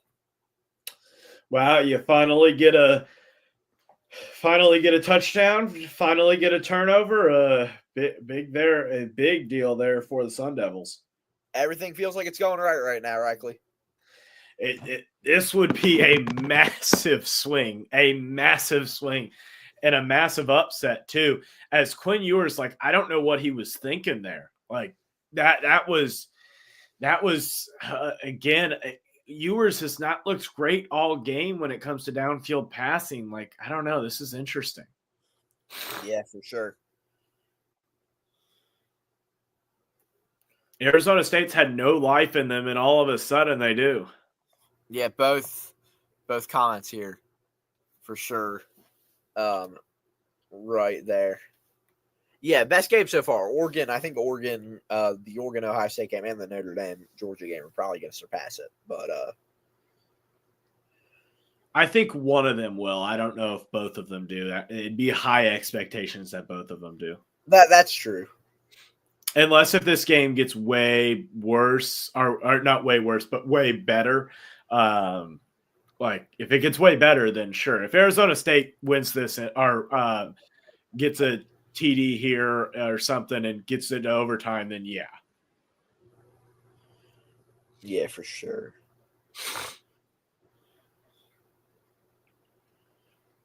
Oh, man. Let's see. What are they reviewing here? Are they reviewing targeting? I'm not sure. We'll see here. Sark seems pretty confused, but the Arizona State offense is coming out, so 5:37 to go, looking to tie this one up with plenty of time on the clock. Oh, yeah, they were reviewing targeting, but I don't think that is. Like, it was him going for the ball, and there was no helmet to helmet or anything. Yeah. Deep throw down the field. One-on-one. Scatterboo catches it. Scatterboo inside the 20. Helmet comes off at the end. 2 penalties on the play. Cam Scatterboo deep down the field, deep into Texas territory. Talk about a game that's been changed in about 3 plays. Big-time plays made by big-time players in big-time moments. It's Scatterboo. He has an argument for being better than Genty. He has an argument for being a better overall player than Genty. I also think that flag is just for PI, and then you also have for face mask. So you're gonna have 2 flags. The face mask, everything stands. Arizona State just under 20 yards away from tie and a 2-point conversion from tying this game up. What a comeback! I don't think any Arizona State fans thinking just comeback. They're thinking win this game. They're thinking not just tying it, but winning it. And RTG Ryan the Red saying, bro, they might actually blow this. They may. Let's see. Here we go. From the 8-yard line. Looking to throw. They get it incomplete. Target there was a running back. That right there was number 2, Kyson Brown, sophomore. But for Sam Levitt, this offense, they're looking to get into the end zone here. I'm going to be honest. I'm surprised they didn't run it there on 1st and goal. I'm very surprised. Yeah, I am too. But 2nd and goal here. Let's see what they do. It's going to be 4 wide, 2 receivers on, 2 receivers on each side. A back to Levitt's left. Levitt's going to pass this one. Under pressure, throws, end zone, incomplete. Pass interference is going to be called on the field, though. Flag flies, PI on Texas. So if that was in the end zone, I'm about to see the play myself. If that was in the end zone, that means it's 2-yard line. Yeah, 2-yard line here.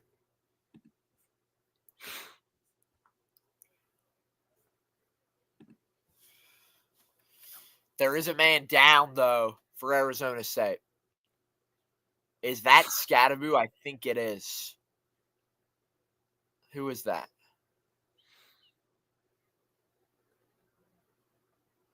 No, it's not. Excuse me. That's number 1. That is that's going to be Xavier Gilroy, who's injured on the field. Went down pretty hard. He collided with number 7 of Texas. That right there would have been Jade Barron. So Gilroy's still down on the field.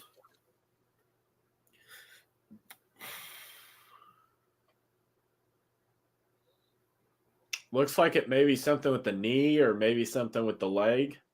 Yeah, it seems to be a leg injury. Hopefully it's just cramping, but we'll see. Yeah, that was as obvious PI gets. Yeah. I'm watching the instant replay now, and yeah, that's bad. Oh, man. I don't even think he would have gotten that ball if he didn't get flagged even then. Yeah.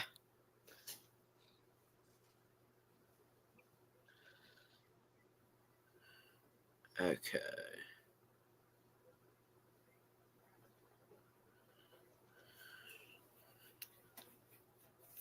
So here comes Scatterboot in the offense. 1st and goal. The Texas fans real quiet. Yeah, RTG Ryan, they're great. Doing a phenomenal X's and O's breakdown, as we see him do all the time on WSJP, saying Ewers made such a stupid mistake. He didn't read the extra man in coverage, and he didn't even need to go deep. So ball placed at the 2-yard line. Here we go. Receiver in motion. It's going to be a handoff to Scatterboot. Scatterboot to the end zone. Is he in? Touchdown, Arizona State. We got a ball game, folks. 2-point conversion coming up. 24-22, your score. KM Scatterboot having the day of a lifetime. Man, Scatterboot doing it through the air, on the ground, receiving, like doing it all here.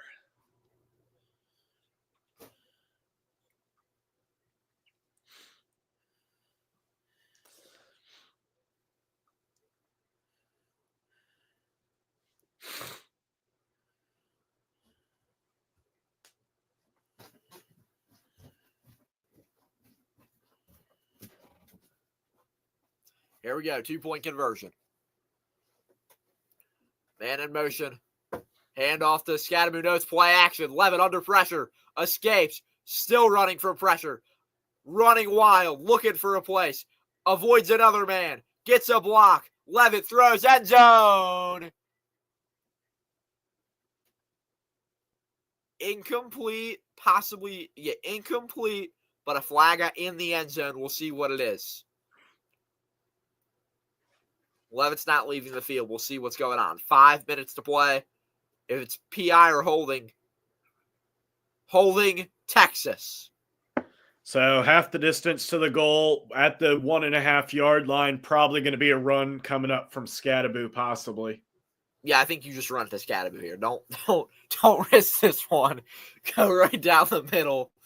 A gap run into the end zone would be my call here. If I'm Arizona State, I don't know what else you do. Also, I'll give Levitt some credit, the fact that he hung in there as long as he did. But I think at that point, I don't think he should have been throwing cross body. He should have ran it where he was. Cross body. I mean, was out. Well, he didn't even set his feet, and it wasn't like a Texas defender was that close. Yeah, I get what you're saying there. So 2-point attempt here from the 1.5-yard line. Texas stopped a lot of these man earlier. In motion. Yeah, Scatterboot in the backfield. It's a handoff to Scatterboot to the outside. Cam Scatterboot into the end zone. We're tied.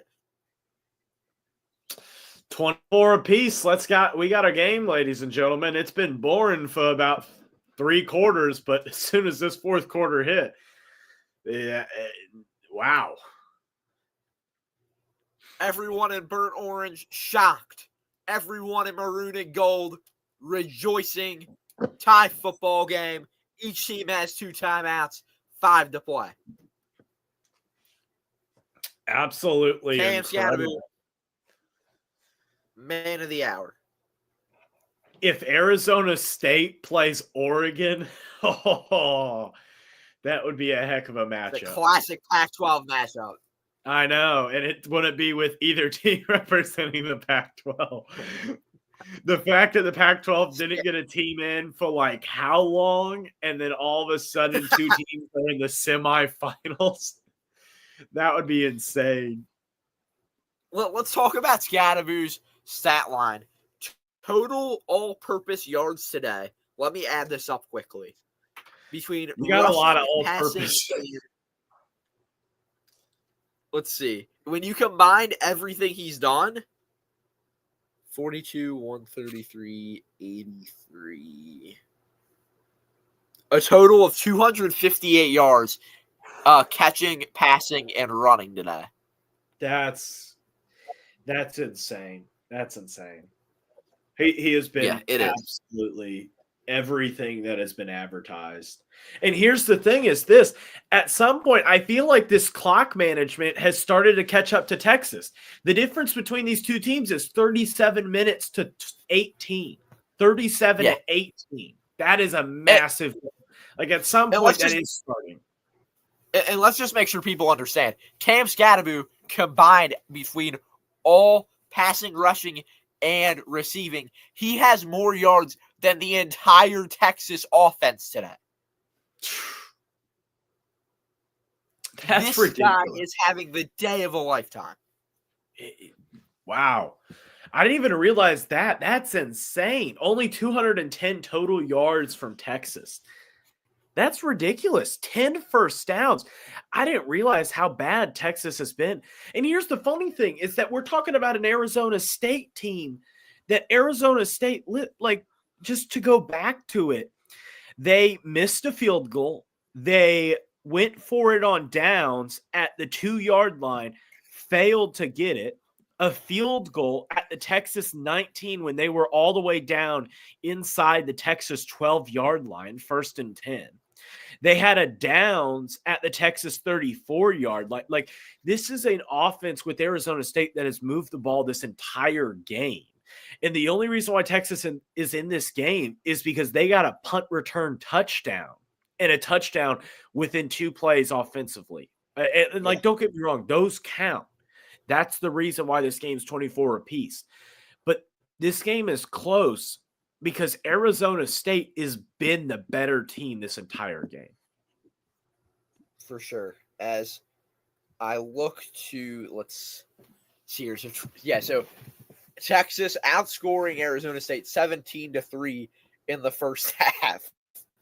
And now we're tied 24-all. Arizona State kicks off. 5 minutes of football left. This one goes out of bounds, which means if I'm correct, Texas takes over the 40? Yes. No, 35. 35. So 65 yards needed to the end zone for this squad.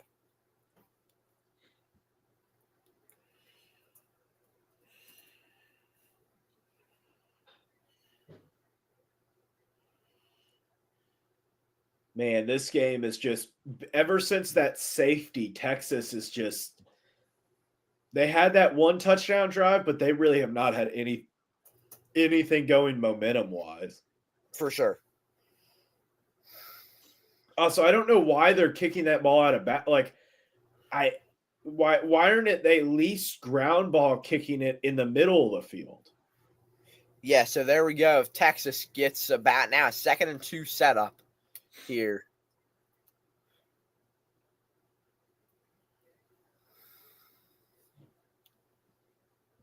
So does Scatterbu now have a passing touchdown, a rushing touchdown? Now he just needs a receiving touchdown and he can get the Triple Crown. Yeah. Flags all over the place. Seems like it's going to be a false start on Texas. Cha-cha on the Longhorns. That's a killer there, Reichley. That is a killer. Yeah. Sets up a much worse than Arizona State. The entire sideline now facing their side of the stadium, telling them to get loud, force false starts. It's going to be a handoff, just short of the first down, 3rd and 2-ish.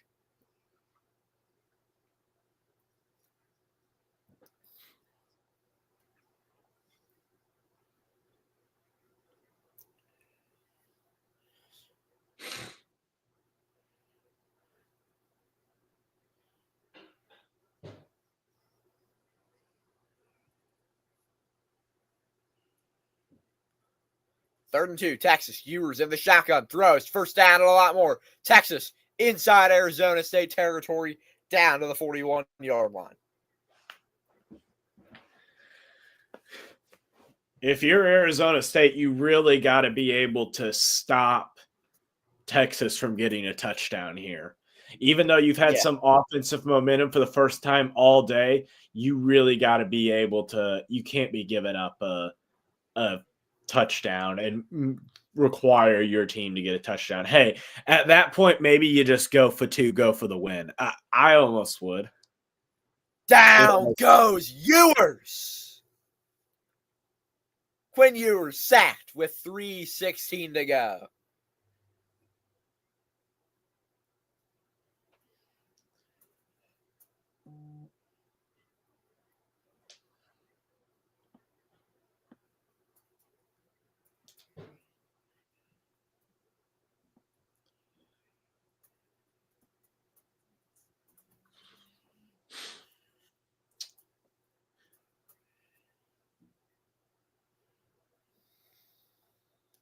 Ewers throws, needs a first down, just short of one. He escapes, gets the first down, inside field goal range at the 32.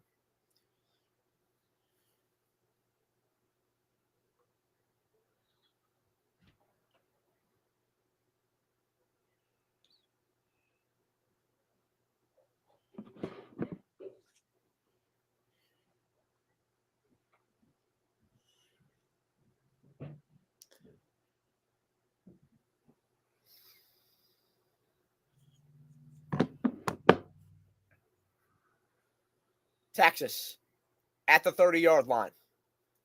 2:04 to go. 1st and 10. Running down this clock to the 2-minute warning, Reichley. 2 minutes of football to go. Texas looking to get in the end zone here. A really good play call and a really great route there by Bolden to be able to get that first down there after the loss on second down on the run play. I like the selection there. I like where you're going. And I do like the idea to use up that 2-minute warning, because if you're Texas and you get a touchdown here, you don't want to give a bunch of time to Arizona State to get a touchdown themselves. Or even if you just get a field goal, like you want to slow them down.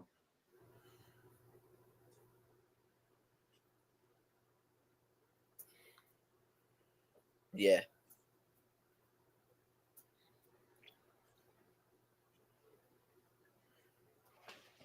Okay, so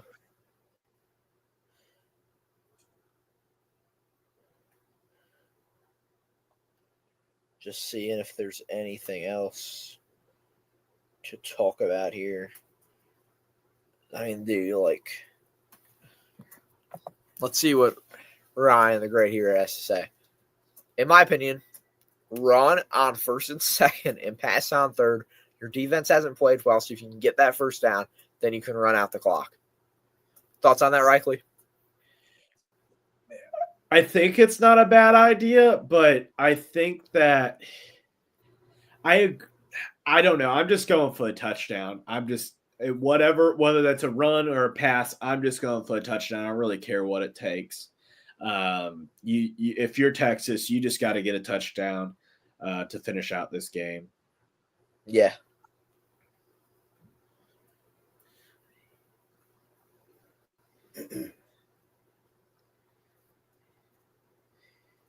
Okay.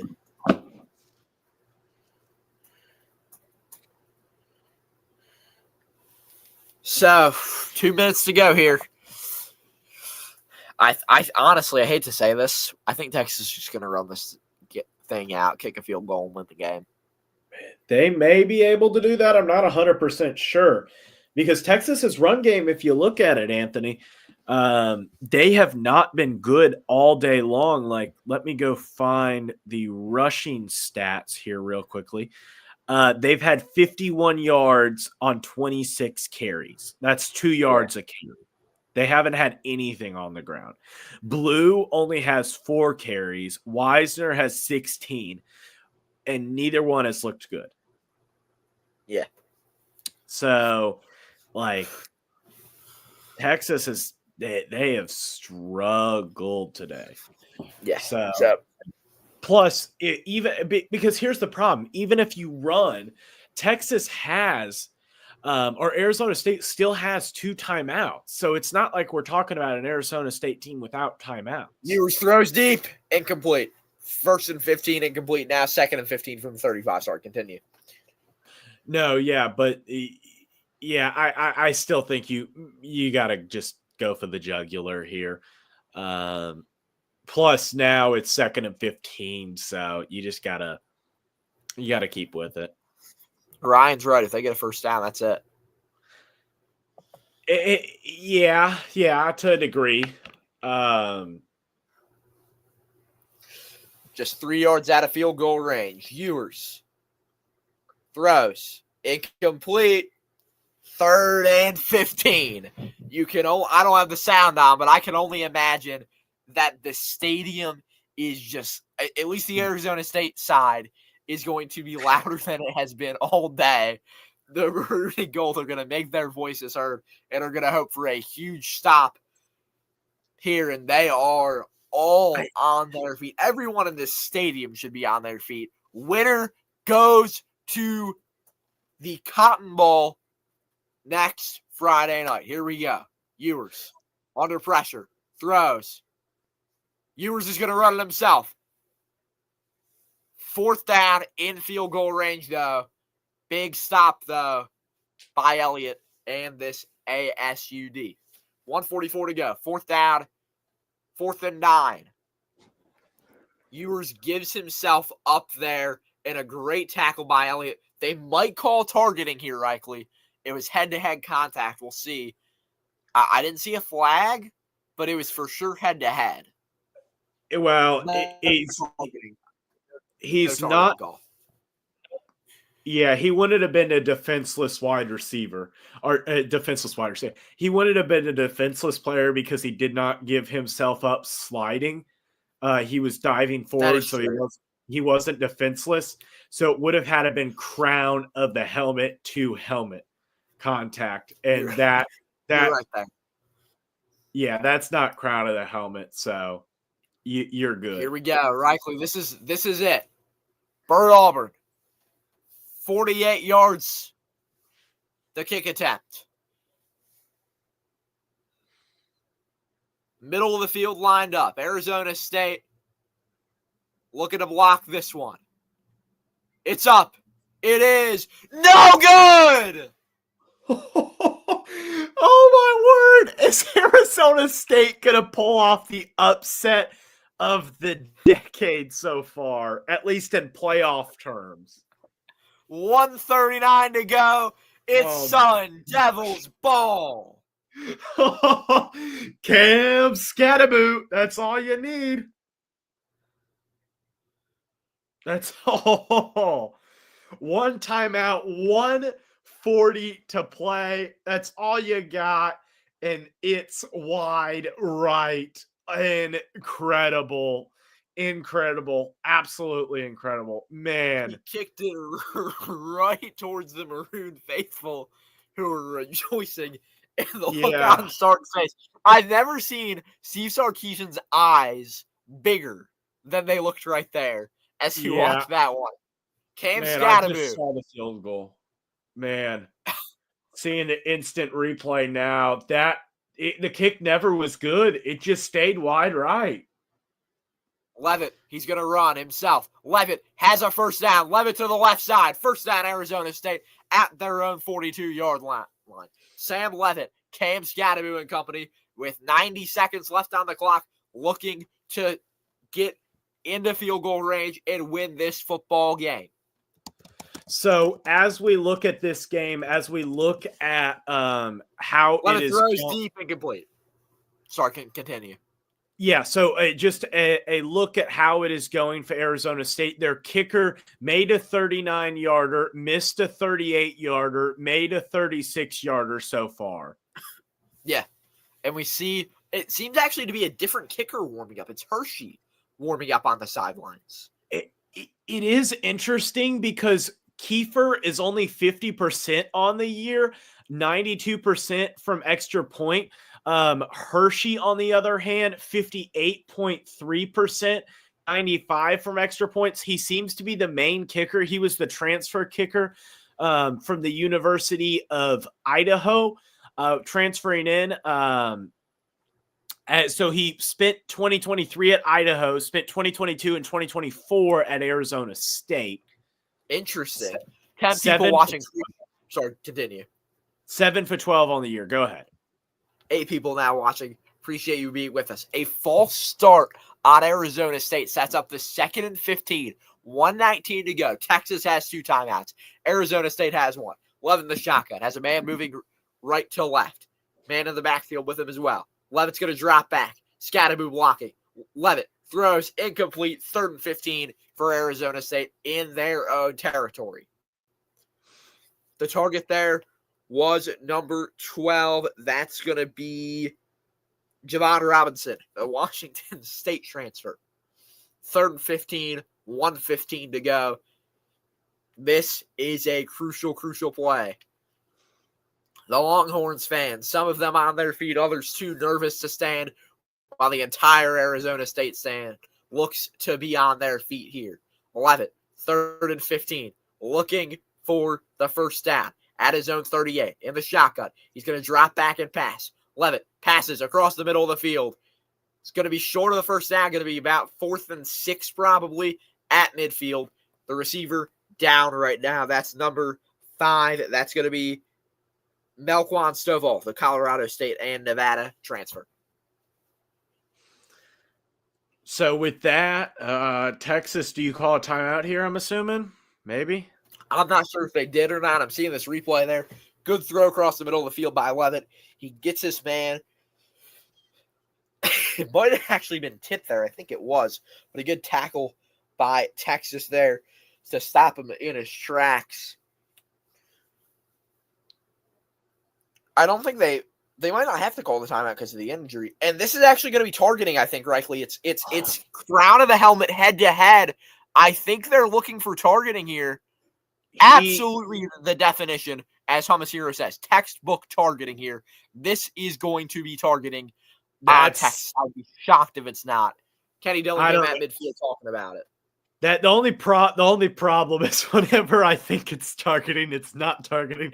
And whenever I don't think it's targeting, it is targeting. Like, I just generally I can somewhat understand some of the targeting calls, but I just never. I don't know. But yeah, that's textbook targeting. Let me see here. I'm going to mute myself and listen to the broadcast, see if we can get a rules analyst. Okay, so what's going on now? It is an official review now. 1:03 to go.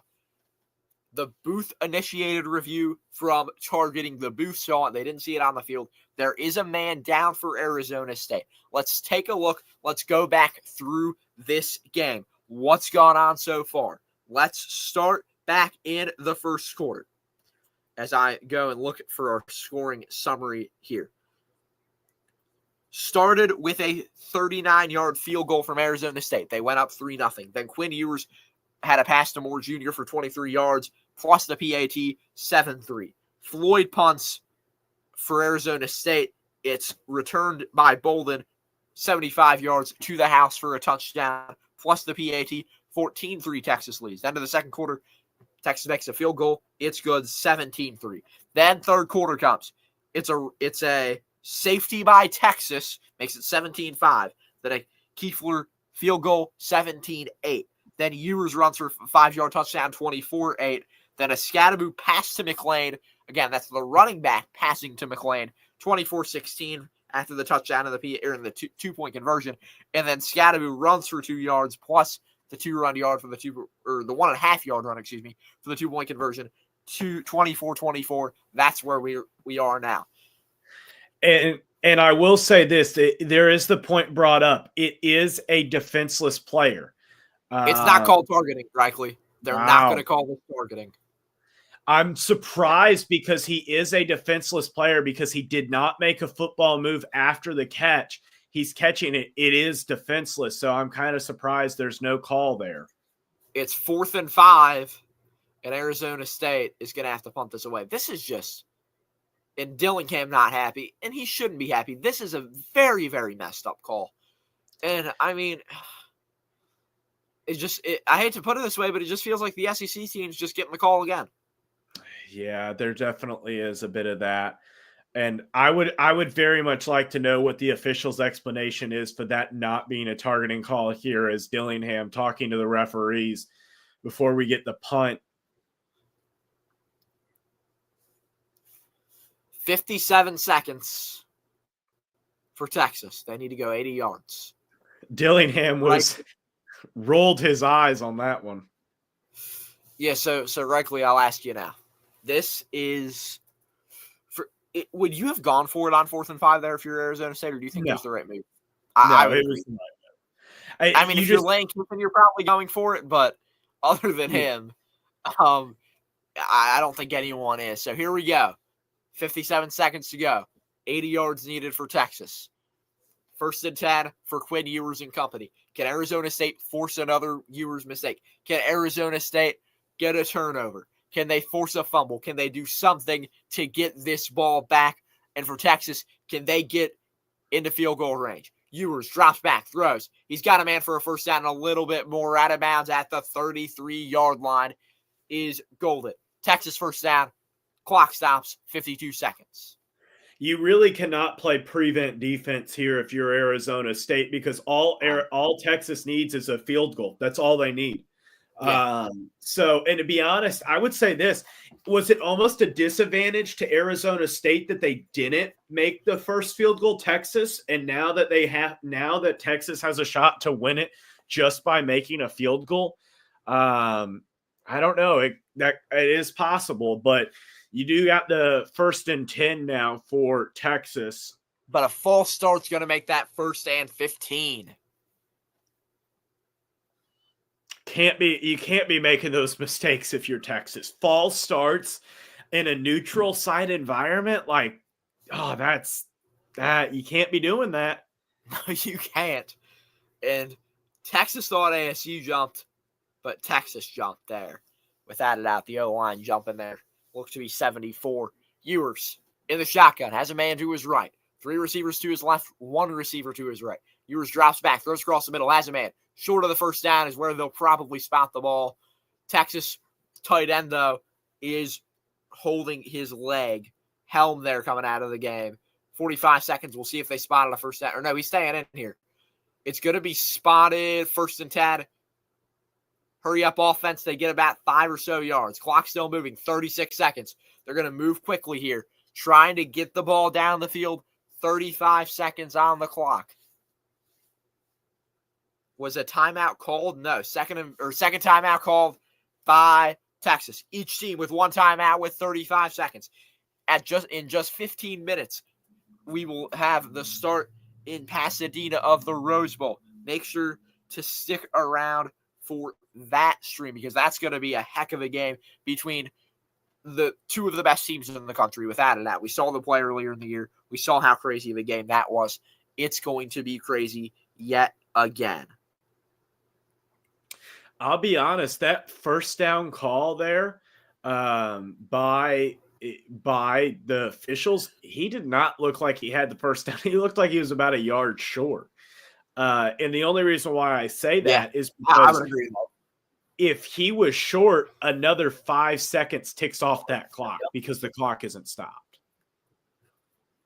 Yeah, so 2nd and 4, 37 seconds to go. Ewers is going to throw across the middle, has a man into field goal range, and even deeper than that.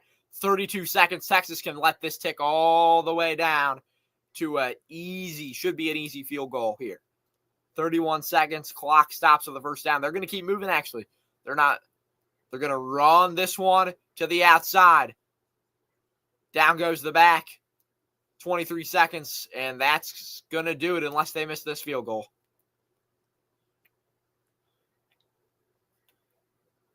They're going to take this. Oh, no, they're going to go for another play here. Ewers is going to pass it. Ewers throws to the back, out of bounds, inside the 20. It's going to be a 35-ish yard field goal here. 3rd and 4, 6 seconds on the clock. I think this is going to be it, Reichley. No, They're going to stay out for another play here. They're going to stay out for another play. Ewers.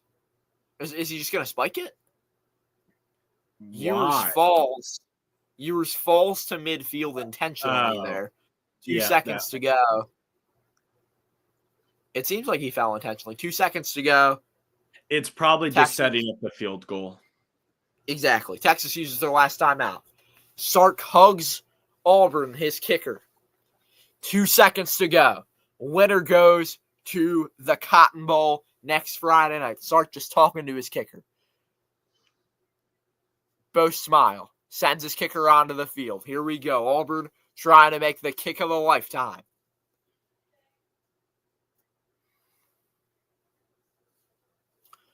A mistargeting call has set this entire thing up. And this is why we're here now. It's just because of a missed call. Here we go. Bert Auburn, inside 40 in his career, is 42 for 46. This one's from 38. 10 for 10 this season under 40. The kick. It's up. It is. No good! Off the left upright! We're heading to overtime in Atlanta! Oh, my word. This game cannot get any crazier.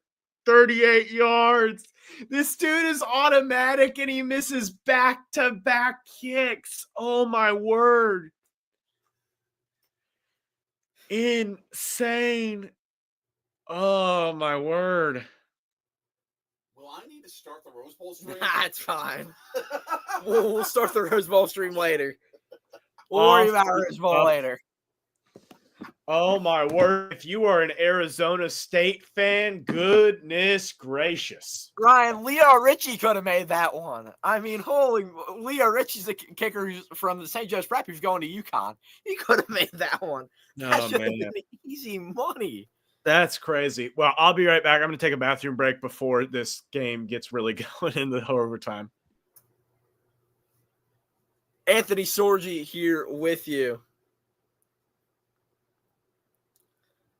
We're heading to overtime here.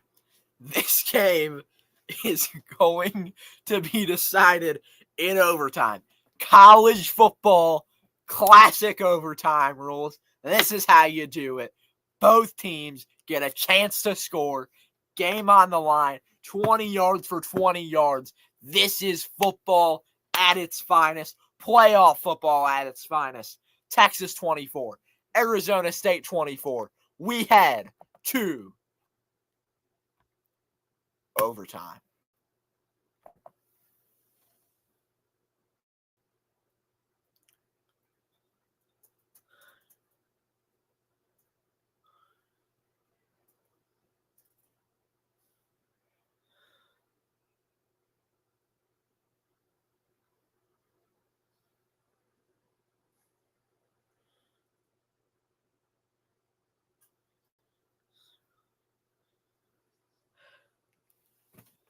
Wow.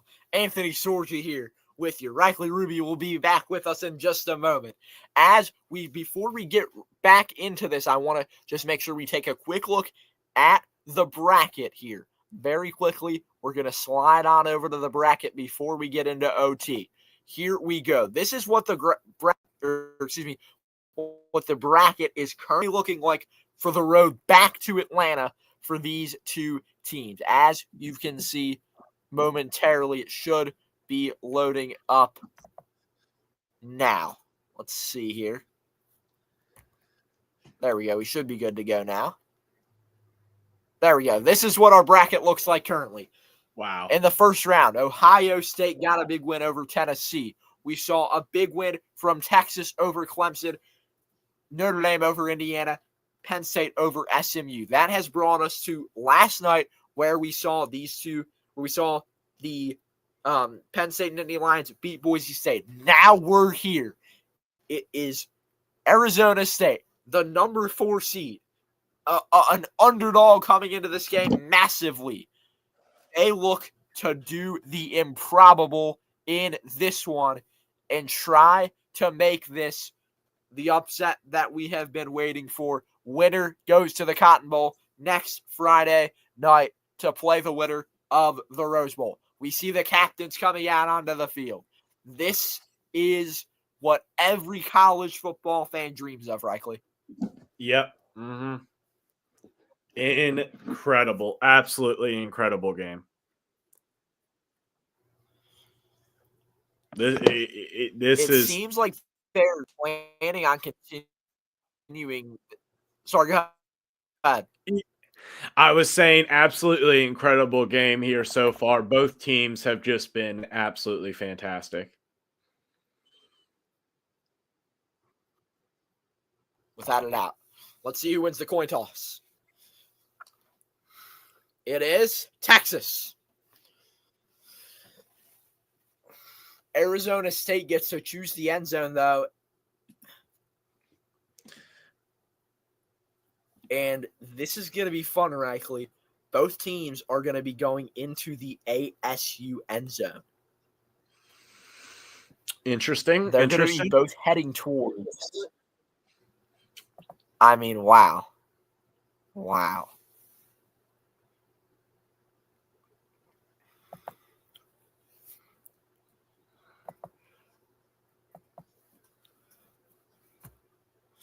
A programming note, I will be live on Sorgy Stories. I don't know, Reichley, when you will be live, but at the conclusion of this game, I'll be live. And then after the Rose Bowl, we'll be live on our channels for a little bit, for a little bit of Rose Bowl post-game talk as well. With no Sugar Bowl tonight, with the Sugar Bowl being tomorrow now, we'll do a little bit of post-game chat.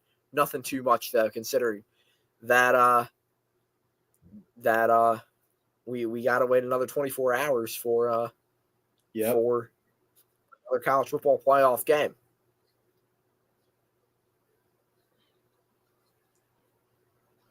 So here we go, Reichley. Arizona State's going to start off with the ball at the 25-yard line. Man in motion left to right. It's going to be a handoff to Scadaboo. Scadaboo moves to the outside. Scadaboo gets about a 5-yard or so gain. This dude has just been heating up over and over and over again throughout this game. And he has lived up to all the hype that he had coming into this game. I'll give him that. I don't think Genty was terrible yesterday, but definitely not as much as some people wanted him to. But Scadaboo has delivered everything that one could ask from a player. So that first carry is going to get him 6.5 yards. So second down. Arizona State throws end zone. Incomplete. 50-50 ball. Couldn't bring it down. Sorry to cut you off there. No, yeah, incredible game here from Scadaboo. And I'm about to see the play here that the throw here from Levitt. And remember, Texas does get the ball next no matter what happens. It's that ball, man, that was a jump ball. That was so close. Yeah, so here we go. Levitt in the shotgun, man to his left. He's going to throw. He's going to throw to Scadaboo. Can't quite get the first down. It's going to be 4th and 1. 4th and inches. No, they're going to give Texas a generous spot. 4th and 1.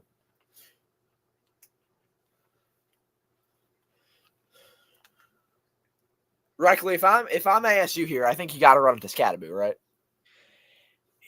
Do you not take the points? Like, that's a risky decision. I agree. It's a risky decision because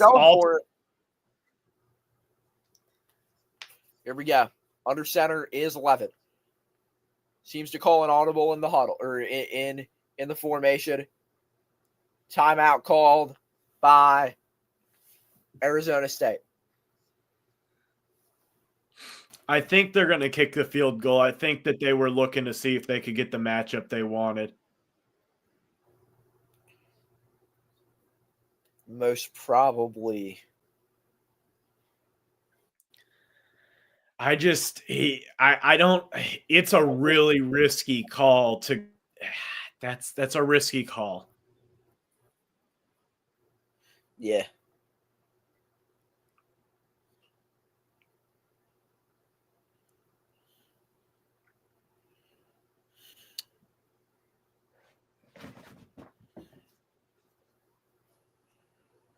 But I will say this, your kickers haven't been great. Neither one is above 60%. So maybe you go ahead and kick, or maybe you go ahead and they're going to go for this. 4th and 1. Scatterboo and company on the field. Yeah, it's going to be under center. 3 receivers to the left. It's going to be a QB rush. Did he get it? This is close. Arizona State signals first down. Texas doesn't.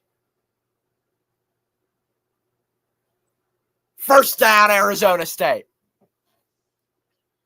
Big get there from the Sun Devils. How to get it. Abso-freaking-lutely.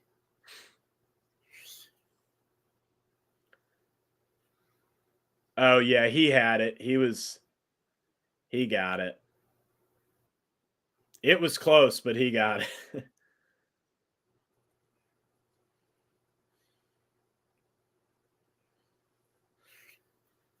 So going to be 1st and 10 from about the 14 and a half yard line here, 15-yard line for the Sun Devils. They're going to review this, Reichley.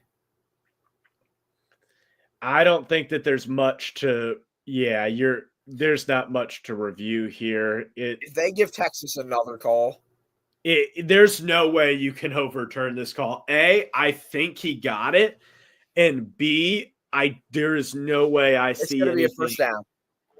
Okay. Yeah, and not only does the call stand, it's confirmed. They say without a doubt it's a first down, which says a lot here. Yeah, and to be fair, after looking at that replay, I think that was the right decision. For sure.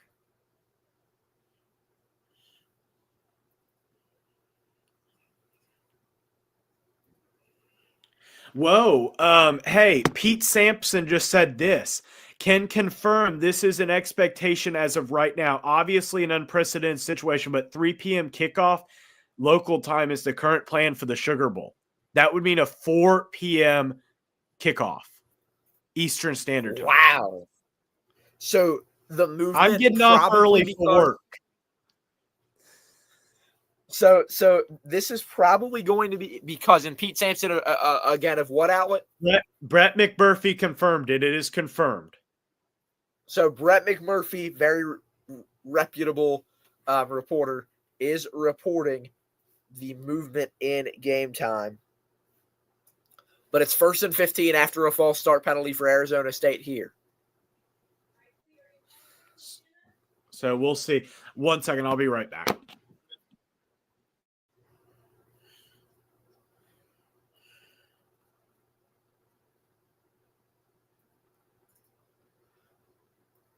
Scatterboo runs. Scatterboo, no gain. To the 20.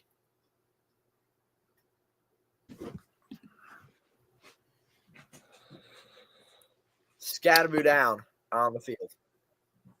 Seems like he's okay, though.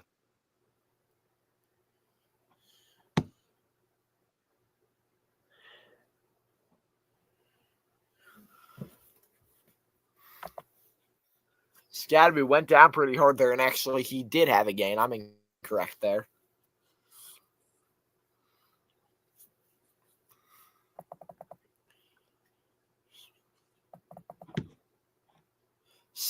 Or no gain. I was right. 2nd and 15 here for ASU.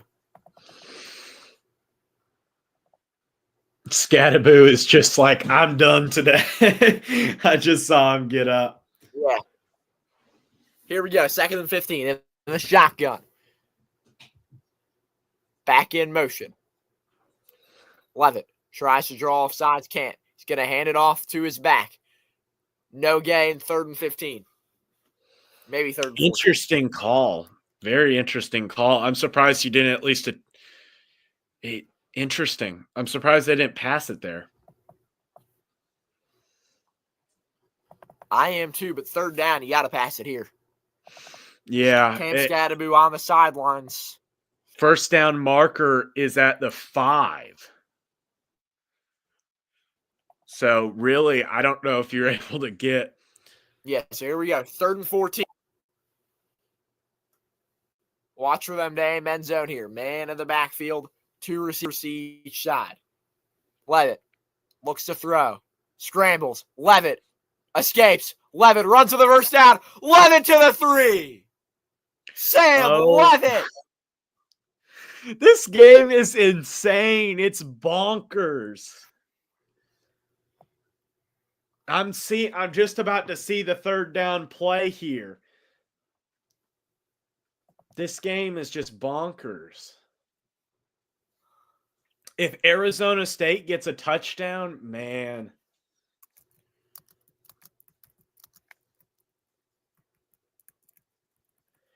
The Rose Bowl is now live on ESPN2, by the way. ESPN2, yes. And that will be live again on Sorgy Stories at the completion of this game. Scatterby back in the game. He's going to run for a yard. No, he gets second effort. Is he in the end zone? Touchdown, Arizona State. Let's go, Sun Devils. Second effort gets him in. That's crazy.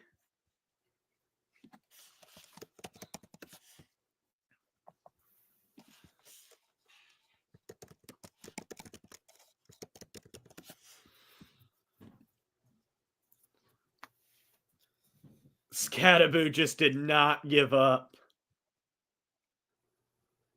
Wow. That's been the entire story of this game. PAT up and good, 31-24 in overtime. Cam's dad in the stands, along with so many others wearing maroon and gold. What a moment for Cam Scatterby. Now time for the Texas offense to take the field.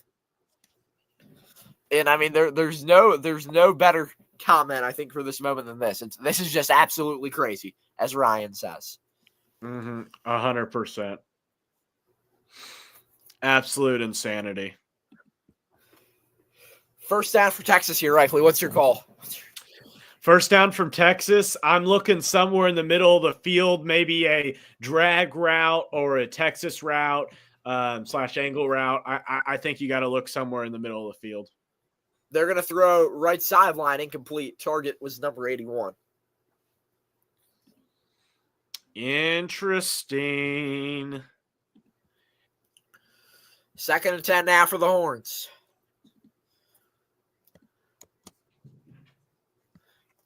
Again, targeted there was, again, number 81. That is Juwan Davis, the senior tight end. Man in motion for the Longhorns. Man goes back in motion. It's going to be a handoff to the right side. No gain for Texas. So it's 3rd and 10 here. Interesting. 3rd and 10 after a big stop by Crook in this defense for ASU. The Sun Devils on the bench are standing on the bench, making sure the maroon and gold fans are loud.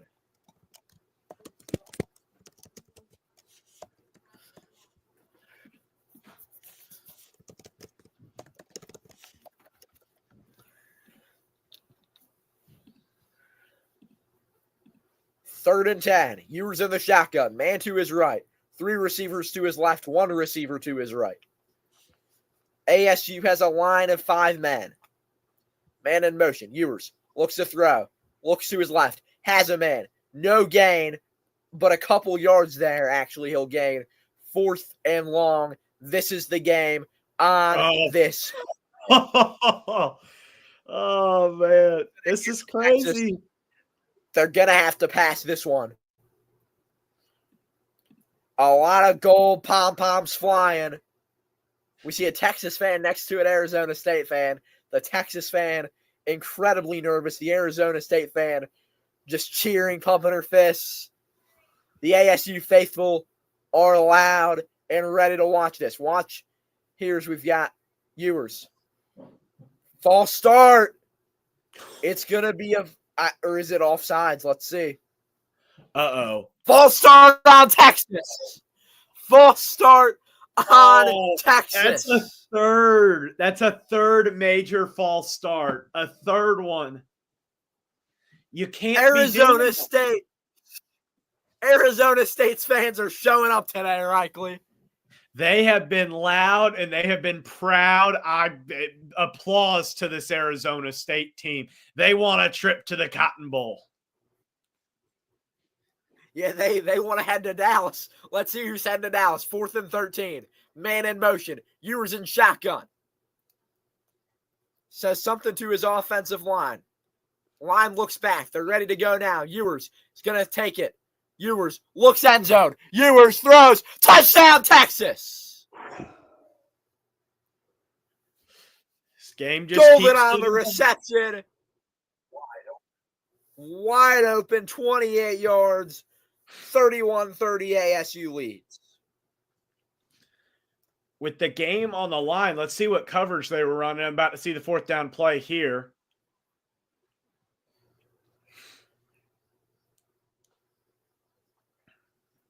Running cover. Oh, my word. Missed assignment. That was all it was. Oh, my word. PAT, it's up. PAT's good. The safety, all they had to do. Oh, my word. That's insane. All the safety had to do was pass them off properly, and I don't think that's a touchdown. Wow. Yeah. That's a bad coverage bust. That's a really bad coverage bust.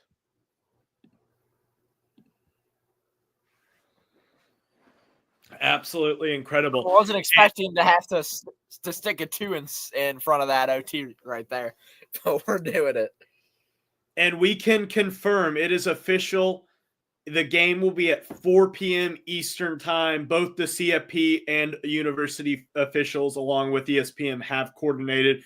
4 p.m. Eastern time will be kickoff. So, again, this is because of that 7:30 kickoff that is happening in Jacksonville in the Gator Bowl. So 4 o'clock makes sense, gives you 3.5 hours for that game. If they were going to move it up, it makes sense to move it to 4 p.m. Yep.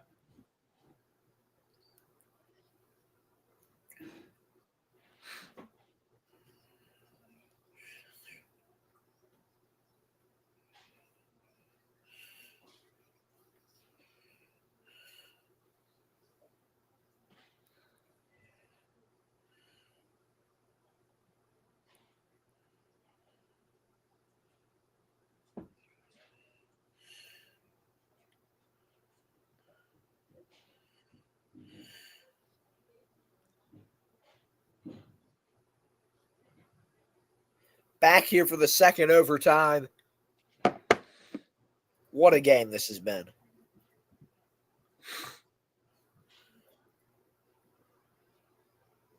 Oh, and Texas starts it off with the touchdown first play.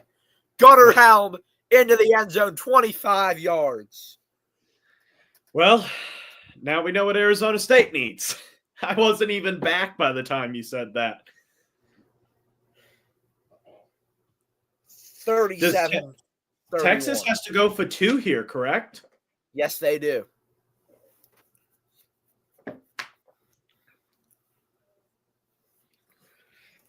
Another coverage bust there from the Arizona State defense. 2-point conversion attempt right here. Ewers in the shotgun, man to his right. Ewers is going to roll out to his right. Ewers throws. Complete. 39-31, the score in Atlanta. So we just went from the fact that Texas was 1 play away from losing this game to Arizona State now needing a touchdown and a 2-point conversion. And here's the other interesting thing is that they needed 2-point conversions to tie up this game in the first place. So they've used up probably some of their best 2-point plays. So that could be very interesting to see how that goes. Though both of those 2-point plays did look good. So maybe they're fine. I'm not sure. The Texas faithful going to be loud here. Meanwhile, the Arizona State fans just nervous. Oh, I would 100% Absolutely nervous. Pretty silent at this point, knowing they need a score or else they're heading back to Tempe. They're heading back to Tempe. Pretty sad people. Yeah. Here we go. In the shotgun. Man in Gotta hand motion. off you got to get the ball to Scattaboo here. It's going to be play action to Scattaboo. Scattaboo, first down and a little bit more down at the 12. Levin just makes gotta- a really smart play. Scattaboo's he's got to get the ball every time if it were me. Yeah, I don't blame you for saying that. I mean, you got to make him the number one option on every play from here on out. Yeah. Dude is once again like now you got to look at the ESPN graphic and how like bipolar it is. It goes from all the way up. Texas is going to win. Arizona State, a 91% chance to win. Then Texas, 90% chance to win. This thing's like crazy. So here we go. Levitt and company looking to tie this one up. They need 8 points to do so.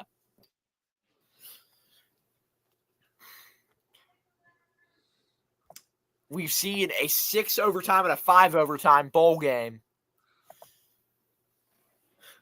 And now a 2 overtime playoff game. This is our first ever double overtime playoff game, correct? I think so. 2nd and 10. Hand off to Scattaboo. Scattaboo fighting for yards. Scattaboo inside the 10. Levitt and company looking to maybe it's just Scattaboo grounding and pounding into the end zone. 3rd and 8 here. So they're going to have to pass this one.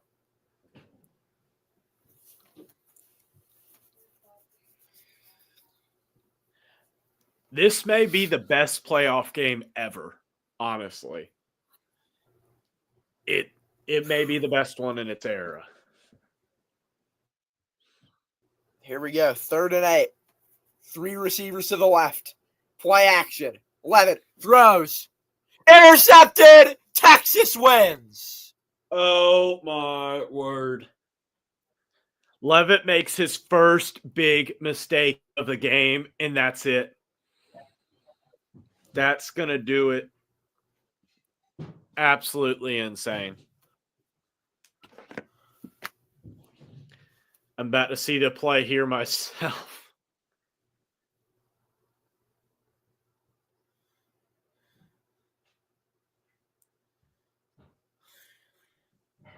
Jump the route to perfection.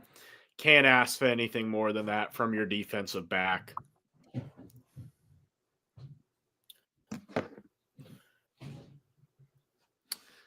Well, Anthony. In Atlanta. Man, 39-31, Scattaboo, Arizona State. I mean, they gave themselves a shot. They really did. Yes, they did. So Texas is heading to the Cotton Bowl. That will do it for us here. Rose Bowl is already underway, and we will be, at least I will be live momentarily. Rightly, I'll let you figure out what you're doing momentarily. We will see you all for the Rose Bowl. Yep. See ya.